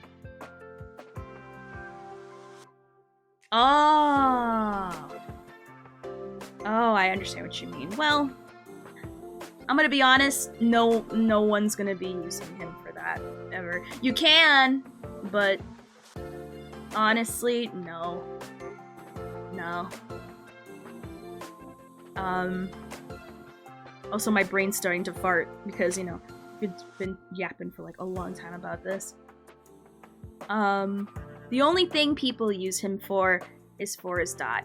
Can he be a main DPS? Sure, but not as... Oh, no. That's why I'm confused. No. I moved Luca up because dots are starting to... I know. It's kind of hard to track when people move up and down. The reason why he moves up is because dots are debuffs, and dots and debuffs are rising. So naturally he will rise because he is a very good dot/debuffer. So that's why he moves up. And honestly, same with Sampo. Sampo more so because he hits many targets. Let me just remove this row. No more Sampo Hotel. As much as I can't stand him, I can at least acknowledge that, oh yeah, he did try. I know, Sampo's finally free. He does pretty well with the multi-targets and for dot. Usually you'll find him on a dot team somewhere or a debuff team somewhere, and he applies a lot of dots and debuffs, actually. If anything, I think he actually deserves to move up a slot because he hits so many.